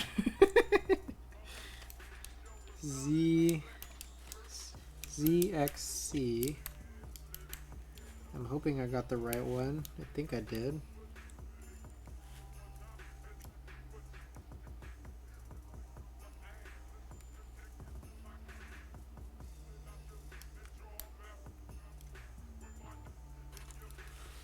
Alright, I'm gonna just try this. I just tried pulling it without even taking the switch out. You should make a keyboard of chocolate so when you get hungry you could just bite into it. That'd be crazy.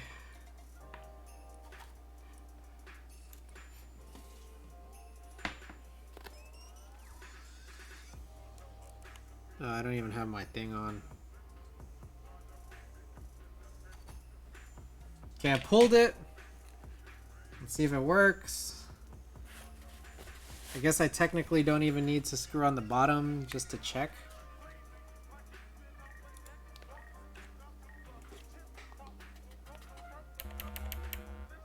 Yeah, oh, we're good. Oh my goodness. PC load letter. Just coming in clutch with all the advice. All the advice tonight.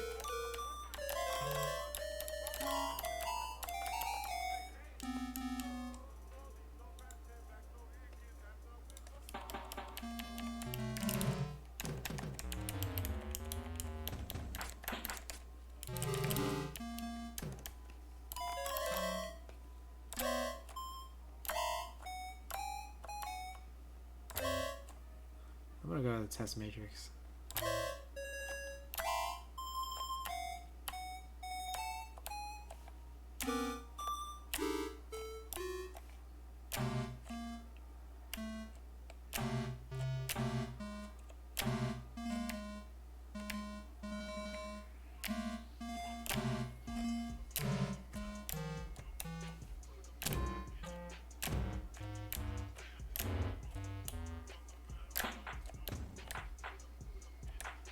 That one acts a little funny, but at the same time, I don't think I care enough. Alright. Anyways, Hammer Brother, I don't know if you're still out there, but I think you'd ask, how are the switches? And I gotta say, they are heavy. These are some heavy boy switches. Well, that's a fun thing about this, too, is you got the brass weight, and then you got the gold keycaps.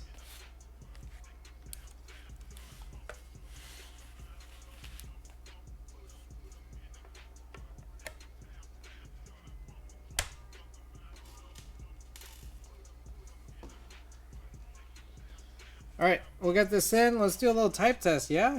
You down for a little typey type? Do they compare to any other MX switch? They're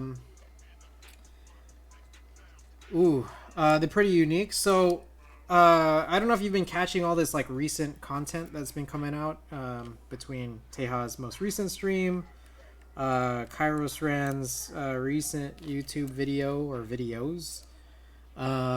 But they are basically like, they're the precursor, I think, what Zeal clickies were based off of.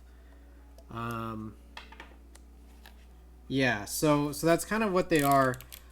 You know, I don't have Pro Worlds on hand, so I can't really say.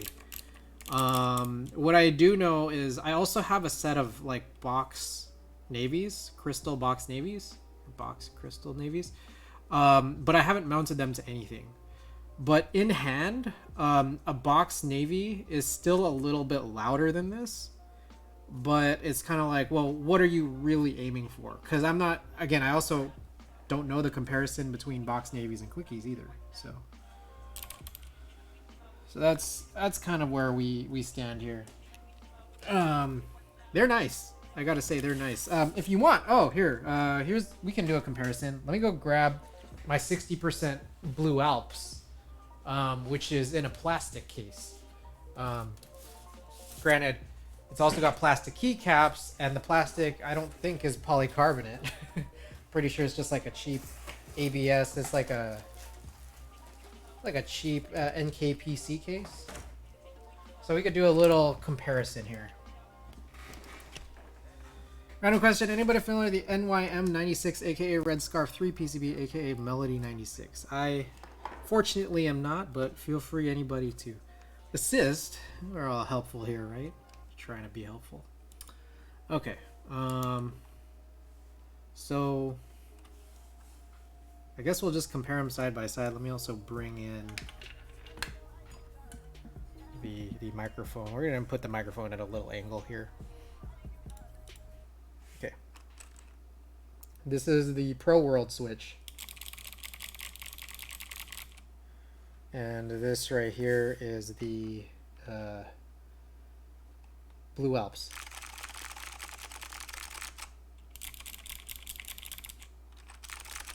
It's Blue Alps on FR4 in like an ABS case. These are Pro Worlds on a PC plate in a PC case.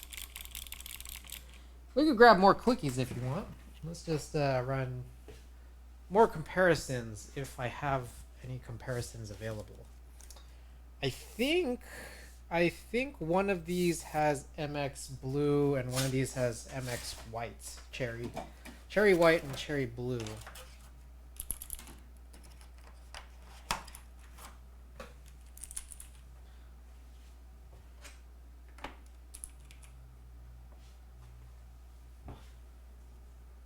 How does one survive without control? Well, usually you map your caps lock to control if you're running a layout like this. Okay, so here is a Ramakara with cherry blue.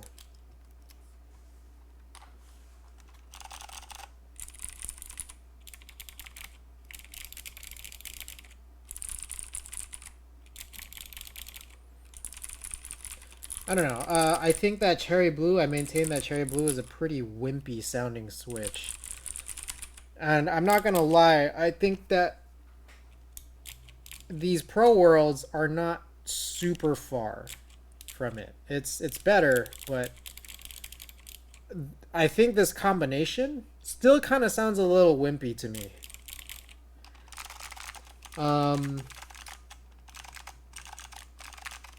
This is further away from wimpy, I would say. Blue Alps. I think a lot of people really, really love Blue Alps. I think that Blue Alps are okay. I think they're pretty good. They're a little bit deeper and like a little less loud. So I think that people will kind of like that for that reason.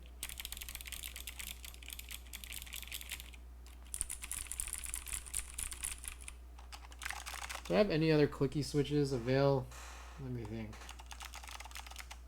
I want to poke around, see if I have any other clicky switches for you guys that I can easily bring out.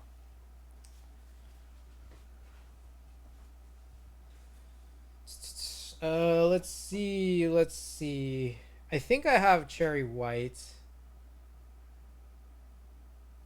It's in the other Ramakara, which I can bring out, but I want to find out to see if I have any more past that. And I'm thinking, like I do, I have a couple buckling springs. But they're really unwieldy to bring out. I'm not gonna lie, I don't really want to bring them out right now. Unless you guys really want to hear a Model M and a Model F. Let me see what else I have. Yeah, I don't think I have any other currently soldered in and built clicky switches at the moment. But we can bring this other second Ramakara out. I have 2 Model M's. I'm back to Doubter. Oh shit, my bad. Yes, Doubter's 1. I should probably. I should pay it out, but I don't have a keyboard plugged in. Ah, crap. Okay, so I do have cherry white in this board, but I'm not gonna mount any keycaps right now. So, like it's just not worth it. They just sound like blues, except quieter. Alright. Gotta hit that. Smoke weed every day.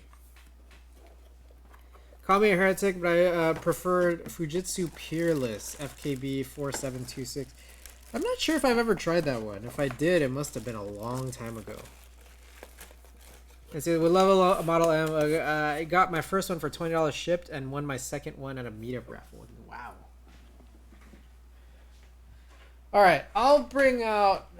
You guys, I feel like I don't show this. I don't show this very often, but I'm going to show it. Hammer Brother. I'll show it if Hammer Brother's here. Hammer Brother, if you're here, expose yourself. And if not, then we're just going to move on to some type tests until you're back. Hammer Brother, I feel like Hammer Brother... Oh, Hammer Brother's here. All right, here we go. Let me... Oh, God, there's so much stuff on my desk here. Expose yourself. All right, check this out, guys.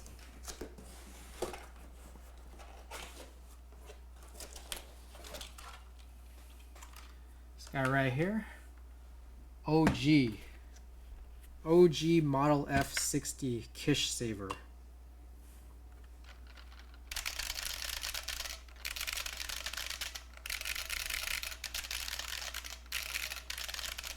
They make some new ones. ModelFKeyboards.com.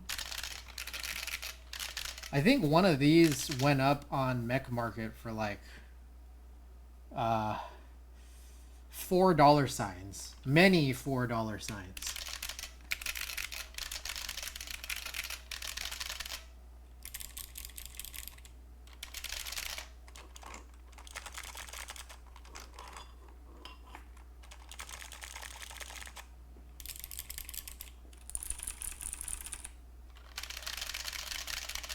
I thought I pulled out a cutting board.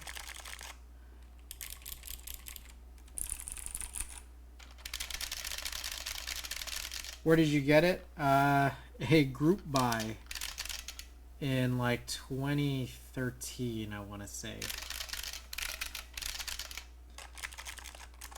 If you care to read up on it on Geekhack, it was a group buy run by a man named, I think his name was Tinlong117, if I remember correctly.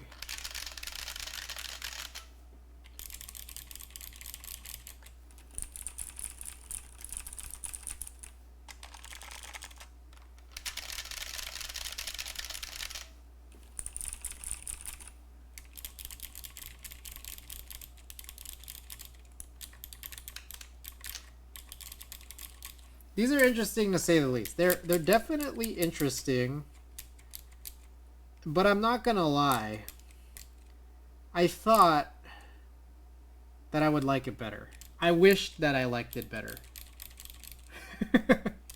Not gonna lie. That's kind of where I'm landing on these Pro World switches. Especially considering their price. I thought they would be kind of like more of like a this is it kind of a switch, but it's not. Unfortunately.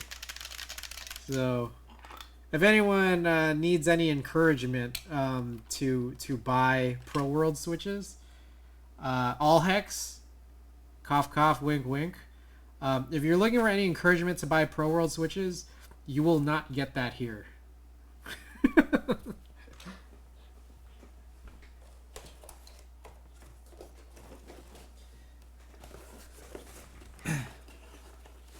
That said, I'm still curious and still looking forward to clicky switches. I am hoping that they'll provide some better acoustic experience than these.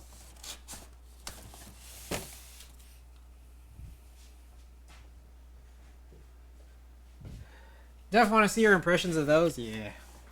We'll do it. I got 2 sets on the way. Oh. Okay. I think that it's type test time, and all things considered, okay, I gotta clean all of this up. I'm gonna plug this in, and we're gonna run a prediction, and while we're running the prediction period, I am going to tidy up a little bit better. With that said, I think that the prediction I choose, alright, so that one's good. The prediction, or the threshold that I choose has to be kind of much lower than our usual 129. Yeah, just because these are so heavy.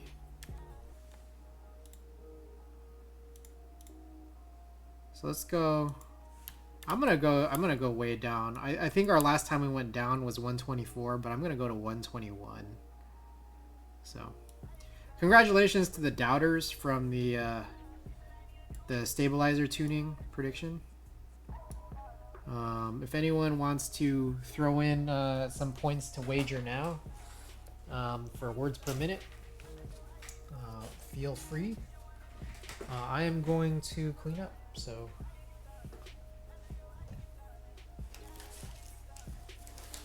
Just try to get all of these keyboards out of the way, you know?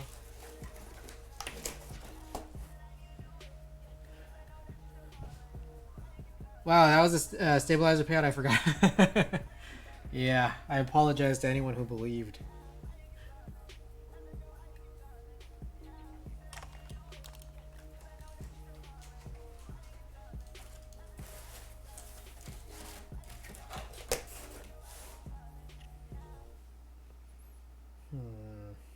What is this? I think this is this the ph60? No, it is.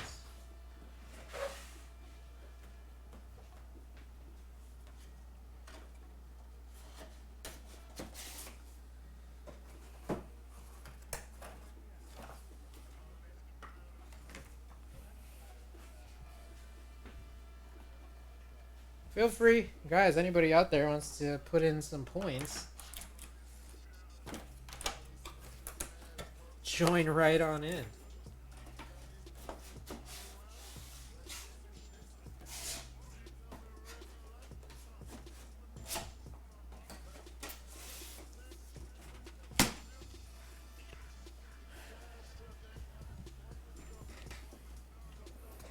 Ooh, what is this, a believer or a doubter? Sometimes I forget. Oh, we got a doubter. Alright. Someone want to believe. You stand to gain a little bit.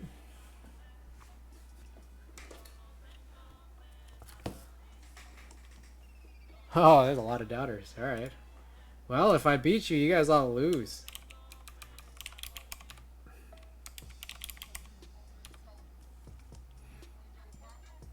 Alright.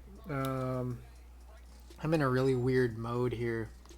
If y'all want to take a look. It's like, I think this is like custom mode or something. I was just messing around with. Let's go with words. What the? Why is it 50?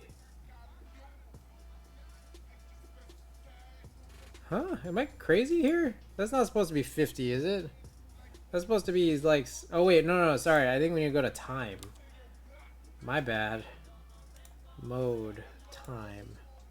Last time you got 120. These switches heavier with metal keycaps. That's my logic. Alright. 60 seconds. But let's also change the theme here. And I also want to go wash my hands. I feel like I've touched a lot of solder and all that. So, what's a good one? Oh, Evil Eye made it.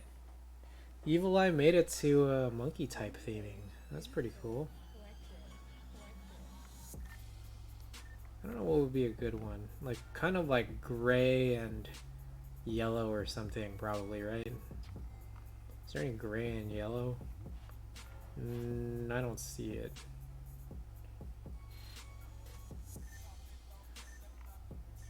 And we could just run like this, I guess. That's pretty green. uh, Norse. All right, this I think this works. It's like a pale gold. All right, I'm gonna go wash my hands. Stay tuned, everybody, for a little 60-second type test. Got to prove all you doubters wrong. Meanwhile, stick around. We do have an artisan giveaway, so stay tuned for that.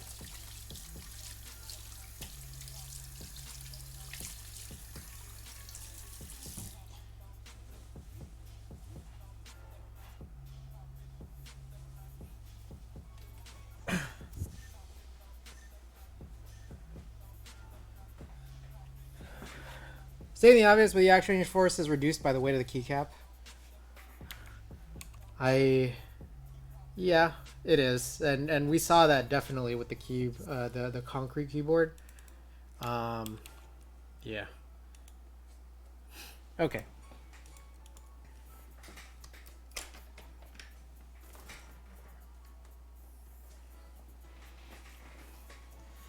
All right, you guys ready? I gotta turn this music off. Ooh. I'm gonna stretch out. All right, guys. While I'm stretching out, overview of this board. This board here is ph60 with Pro World switches on a PC plate. It's built with a DZ60. We got some Besides Studio pale gold anodized alu keycaps, all blanks. All right, let me also, I'm gonna get this one out of the way as well. We're gonna shift this up a little bit. Okay, you guys ready? You guys ready?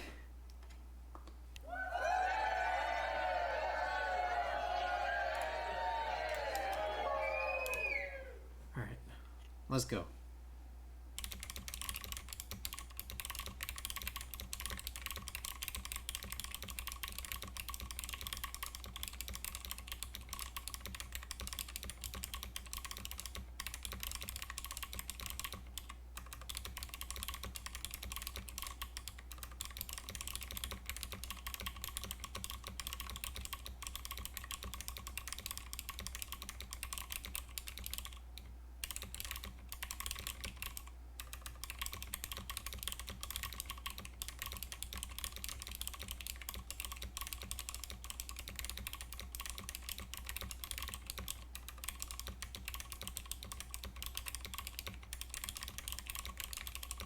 Oh God.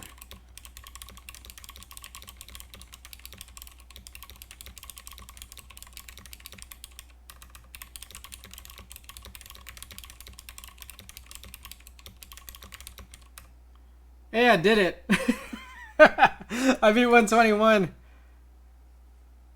I did it.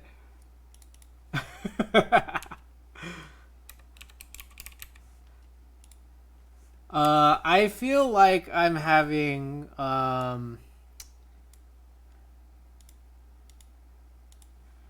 having registering issues. Let's see, toggle word history. So let's see what's happening here.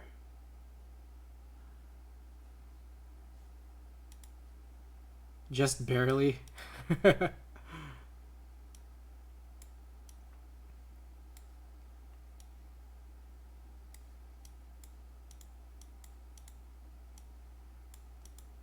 Okay. My question is, where did I go wrong? So there's an issue with an R there. That might have just been me not hitting it. The D, did I have a chatter? It seems okay. T, I just missed it. C, though, worries me. I think there might be a C chatter. Yeah, we're still having issues with this C, so I might need to fix this off stream. So consider messed up. We can also see public. The C is where I kind of failed there. The can, only 2 letters. I'm guessing that's a C problem. So those are kind of what I'm thinking. It's where we hit some issues. So we're gonna fix that C off stream. All right. Let's do just like another quick 30-second just for fun typing test. Let me try to position this a little bit better in case y'all wanted to hear it a little more closely. 30 seconds, let's do it.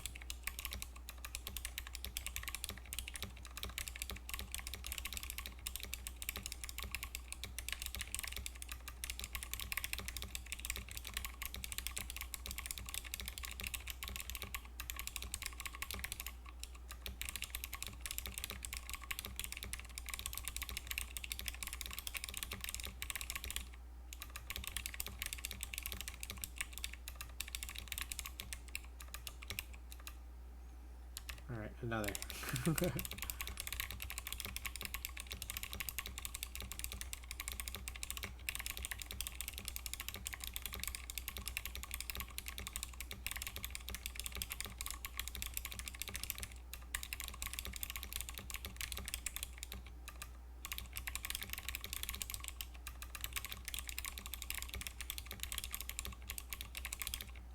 Whoa, what was that? Wait, that was crazy. Yeah, something went completely wild.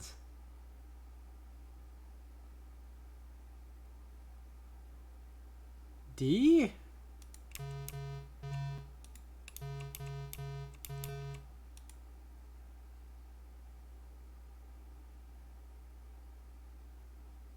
So it looks like it's kind of pointing out what your error is when you hover over it. Yeah, I don't know. I don't think I hit that, but that makes me wonder now.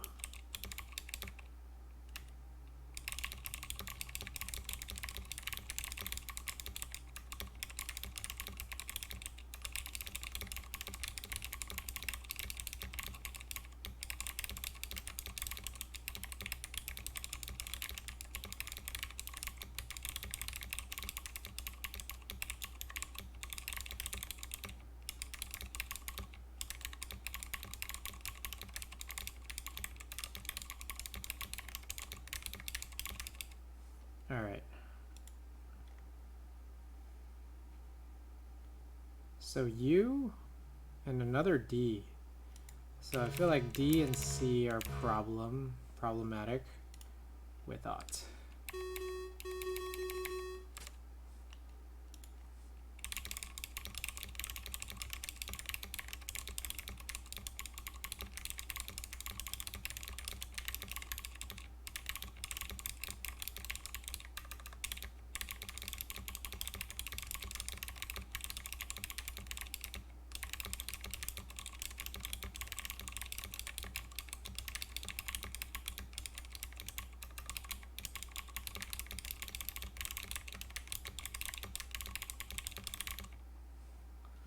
All right.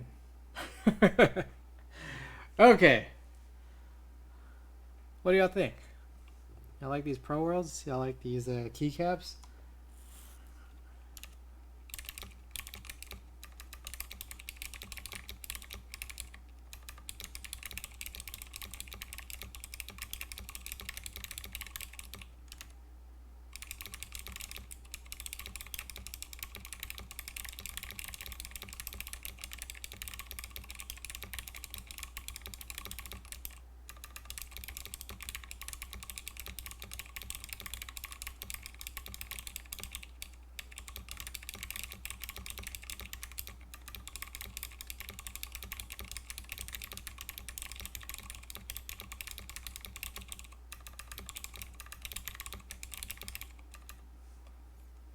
Switches sound like MX Blues to me. I hear that. I actually like understand what you say when you say that. I was hopeful that it was gonna be like a lot more punchier, deeper. But it has me really curious now about like what the comparison would be with for like box navies. These are like box crystal navies. High pitch, quick sound signature. I also kind of wonder if the keycaps would make a difference. Like, just being totally real? Let's try. Let's find out. I'm gonna say box white.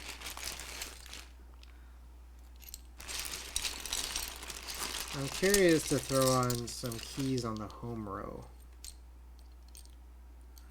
But I keep pulling out keys that are very much not the home row. So I guess we're not. Let's put on some top row keys, yeah?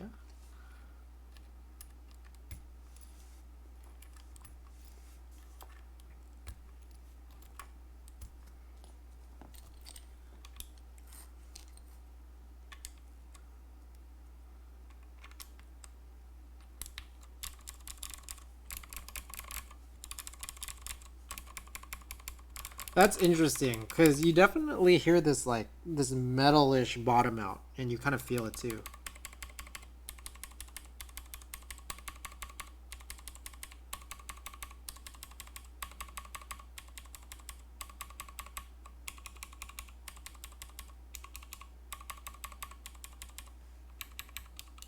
But I think it's probably different per row. So I kind of also want to try really just finding those home row keys. So there's a D. Jeez, it's every time. Okay, I'm just gonna switch 2 of these out.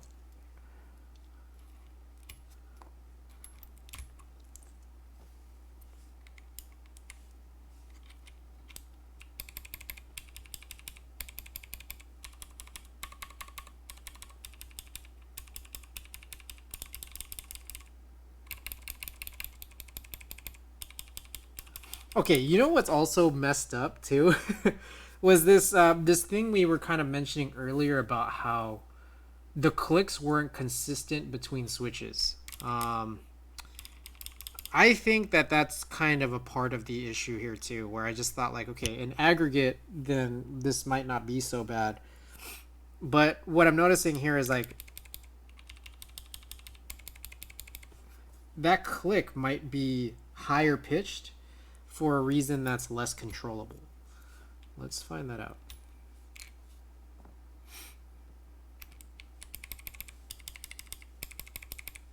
Yeah, I mean, like, they're just naturally different pitches.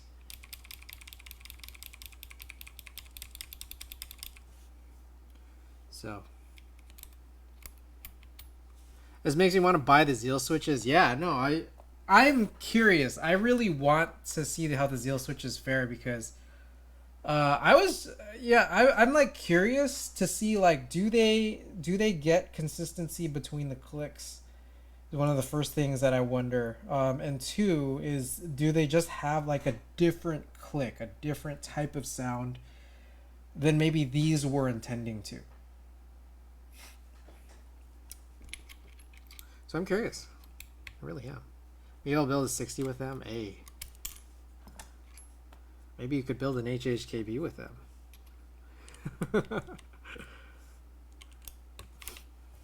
All right. I think I'm good. So, I think it's about that time after I switch out these keycaps. It's about that time. I'll wait to hear my review. Yeah, clicky. I thought they only did linear and tactile. They've just like been beginning to release these clicky switches. I can use that plate you sent me. Hey, the half plate. How are the gold keycaps? There's definitely, especially in the top row, like this metally bottom out that you don't really otherwise get. So it's like, it's interesting for sure. And I don't know what you think, but I think they now that I'm looking at it and I see it, it is nicer than I thought they'd be. And I also do very much appreciate not just the gold, but the finish of these keycaps. It's funny because or like just the design of these. There is like these weird like lips, which I think was being mentioned in chat a little bit earlier, like that. That I think some people think look a little odd. How do I put it? There are so metalkeyboards.no also produces an aluminum keycap, but they only do like a gray and a black. So I have the gray. I haven't mounted them to anything, and I really am curious to see like how they look and feel. But what I do know is that their homing bump is like a indented notch. The indented notch is really ugly. So your choice is to either have this indented notch or to have just nothing, and then you don't have homing like signifiers. I think the color is super fantastic, but they also aren't in this like cherry-like profile. Like they're somewhere in between a cherry and an OEM profile. I do appreciate this profile. I do actually really like it. I like the sharp cornered edges. So I'll say that. But I can't really give a fair assessment of which one's better just as of yet, because I haven't mounted that one to anything. It keeps losing these votes. I keep putting up votes for people to throw on to whatever my current build is, but some people are liking GMK a little bit better. Flashing back to when I bought the SA Danger Zone caps and they had this really painful pinpoint homing bump. I see. I'm very curious. Like I'm really curious about B-Side Studio, the silver. I opted to get gold because I already got like the gray color for B-Sides for metalkeyboards.no no. But I'm kind of wishing I got the silver. And I'm kind of like thinking like if they ever drop extras, should I get silver? For anyone curious here, this is what we had. So here's the comparison. So you tell me what you guys think if I kind of like wave this around. Does that kind of match the render there? Let me know what you guys think. Meanwhile, what I was debating on was whether or not to get the silver here. And for anyone curious about this other site, metalkeyboards.no,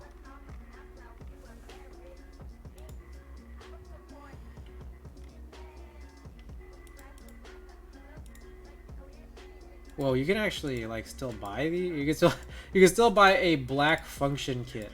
It's actually still available right now if you really wanted these. But anyways, if you're curious about the comparison of the renders or the photos for metalkeyboards.no, let me see if I can try to find them. Here it is. $29 for 6 caps. So here it is. I really don't think these photos do it justice to how like the finish and the color, like the coloring is. But this is, you know, the justice of the profile, which looks more OEM like than anything. And so I think some people might not like that quite as much, but it's what it is. Also, I think the legending doesn't look very great in my opinion. I don't like the legending, so that's why I got blanks. I also didn't like the legending of B-Side Studio either. The legending on the B-Side Studio looked kind of like it was trying to mimic that typical like rounded cherry font, but I felt like it was getting it wrong on a lot of like other like certain caps.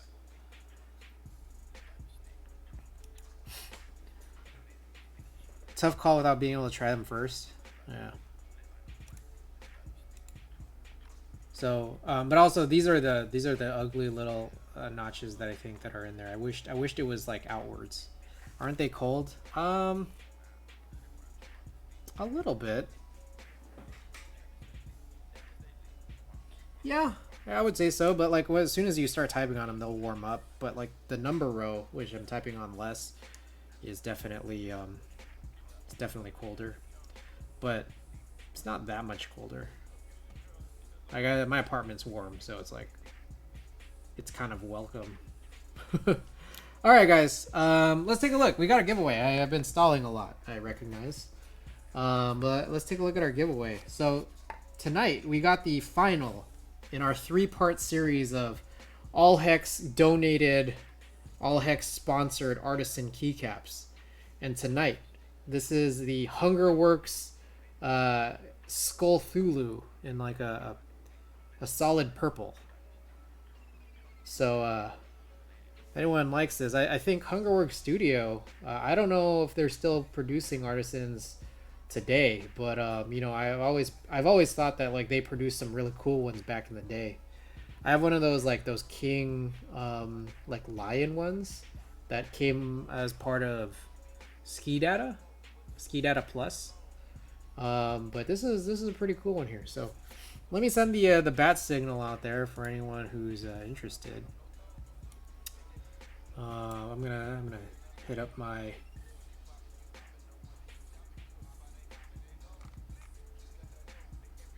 Discord right now. So give me a second here.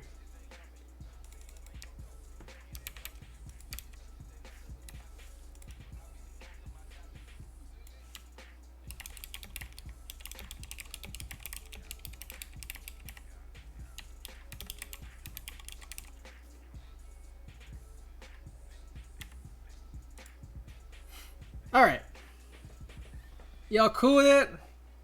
Already? Anybody ready for some marbles? A nice marbles game for a giveaway? Let's continue the never win streak. Hey, who knows? It could be anybody. Could be anybody. So, if you guys are interested in your chance to win this Skull Thulu, sponsored by All Hex, Hungerworks Studio Skull Thulu, solid purple.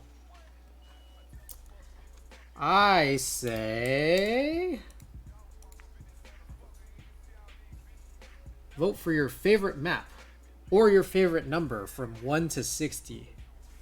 Fried eggs and lobster. What kind of madness? Oh man. We got some royalty in the building here.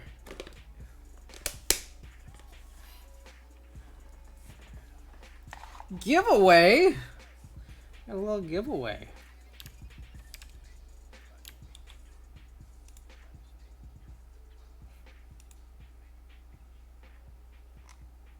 So get on in, vote for your favorite map. In about 30 seconds, I'll make a call for any tiebreakers necessary.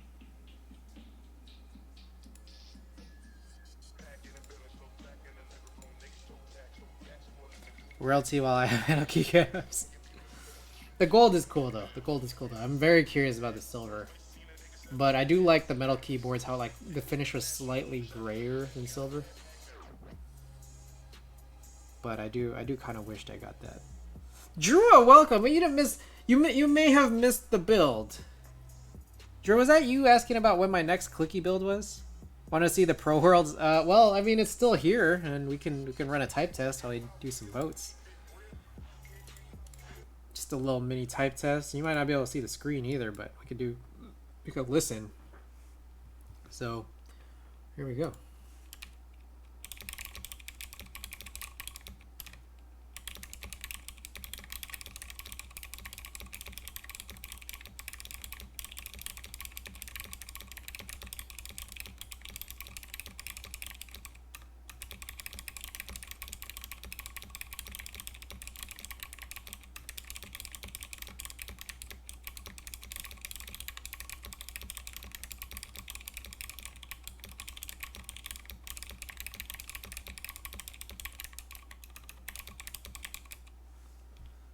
So there it is.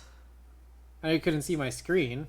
They don't sound too bad actually. Well, so here's the thing. I know that like there's been the content that's been coming out about the Zeal clickies, and people really liking the Zeal clickies. And I think that they're supposed to be like really comparable to Pro Worlds. I don't have any Zeal clickies on hand, but I gotta say like this is closer to Cherry Blue than it is to Blue Alps. And that's kind of like to me a little bit disappointing, to be honest. So as I was just mentioning earlier, I don't like. I think that they're cool. Yeah, like I think they're closer to cherry blue than they are to blue elves. And I think that they're cool to have as kind of like, oh, I have them, but like I wouldn't really recommend people to get them because they're good. I would recommend people to get them because they're worth trying. But let me pause on that statement. Worth not in the concept of monetary value worth, but more just like life worth. So just like, okay, I tried it, and you can kind of assess from there if you actually like them. But for the price I paid, for the price I paid, I would not recommend these. Okay. All right, guys. Looks like Pixels Raceway has won. So we'll do. Knowing that this is the final of a pretty big, decently large giveaway, we're gonna do like a 5-minute, 5-minute countdown. Y'all cool with that?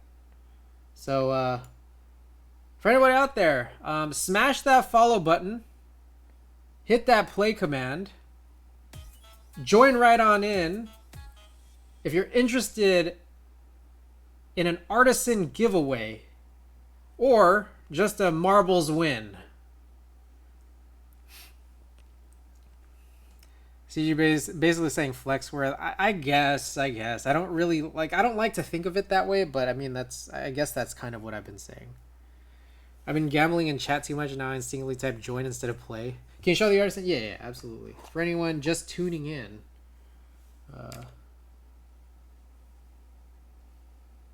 There it is in the corner, but if you need an even closer look, this is a Hungerworks Studio Skull Thulu in a solid purple. Hey, Carrie and Coward. Carrie and Coward in the building for yet another giveaway. Welcome, welcome. Sorry, we've been lurking. Oh, I appreciate you guys just being here. Ain't nothing wrong with a little lurk. Alright, let's take a look and see who's online while we wait. It's about 3.5 minutes left to join for anyone interested. Alright, we got Rolly is on. Xing Wang is on. Insanity is on.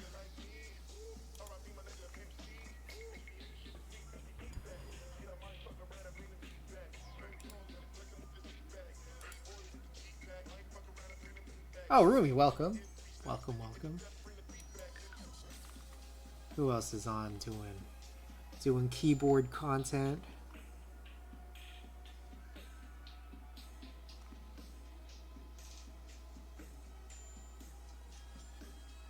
Ooh, someone's working on a frog, a windkeyless frog. Haven't met this person before.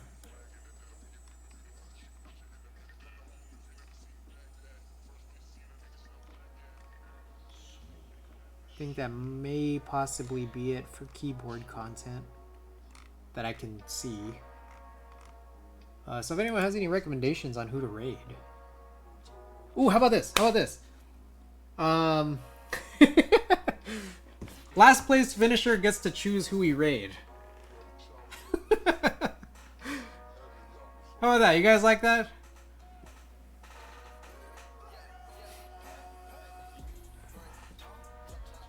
Last place finisher chooses who we raid. 2 minutes left to join, guys.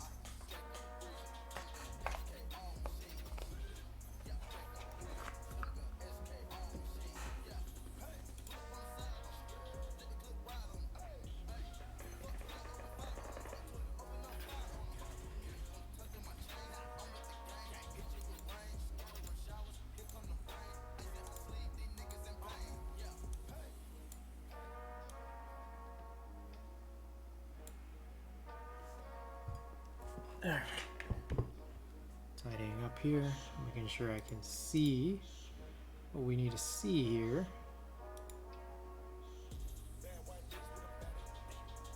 How was the stream? It was interesting.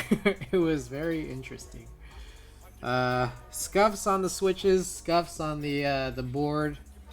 We made it through, and the board was how do I put it? Usable. The board was usable. A pricey board, but at the end of the day, what I can say is that it is usable. It passes the test. It's an HHKB. Alright, about 30 seconds left to join, everybody. 30 seconds left to join. Smash that follow button, hit that play command. We got a Hungerworks Studio solid purple key Skull Thulu, sponsored by All Hex. Our final in our series of 3 artisan giveaways. Alright. As far as I can tell, hey, everyone here has a 10% chance of winning, so you guys got pretty good chances here, I gotta say. Let's take a look at this early lead, yeah? Early lead goes to Drewa. Drewa with the early lead. Early rated barbecue tings in case you needed to know. Let's see how lucky I am today. Alright. We'll see who to raid. Last place, by the way, last place finisher gets to choose who we raid.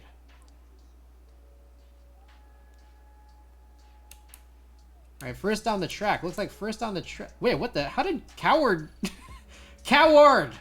Somehow jumped everybody.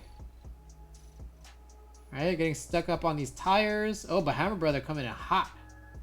Close race right here. Close race right here between Hammer Brother and Coward. Hammer Brother makes it through. Hammer Brother making it through. Could he win a second Artisan?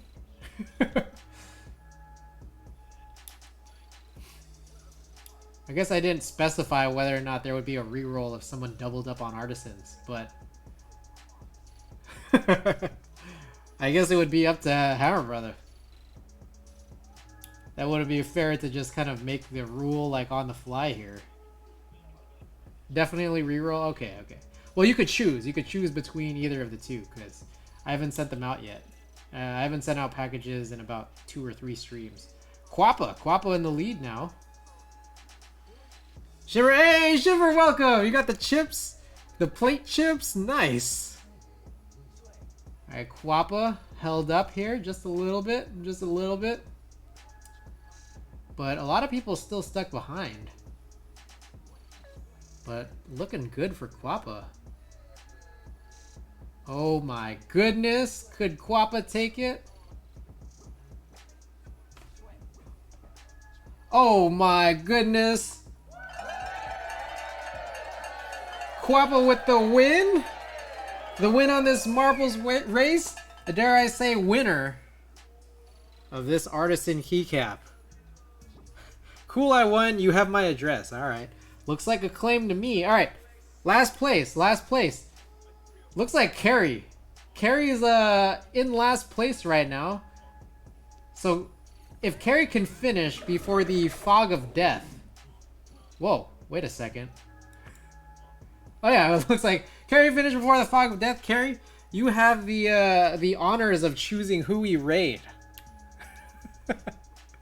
Another day, another loss. Ah. Second is the first loser.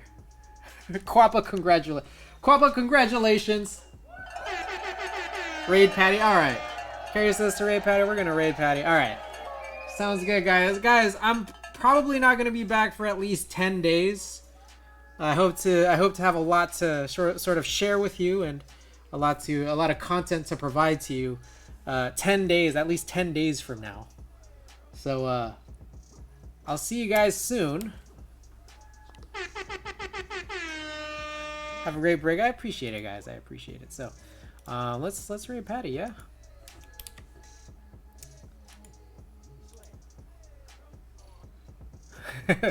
Hasn't been fun. I appreciate it, guys. I appreciate all of you guys being here. Keeping me company out here. Very, very well appreciated. Thank you guys so much. Take care, everybody. Be safe. Everybody's there. I'm gonna shout out everyone I can see on my screen. Quappa, Carrie, Shinbird, Hammer Brother, Rumi, Drua, June 9th, and Thixius. I appreciate you guys. A PC Load Letter, shouts out PC Load Letter. Everybody who's here, Frank, my mod here. Everybody who's been cool and great and a part of this stream, I appreciate y'all. Take care. Good night. We're gonna be raiding Patty.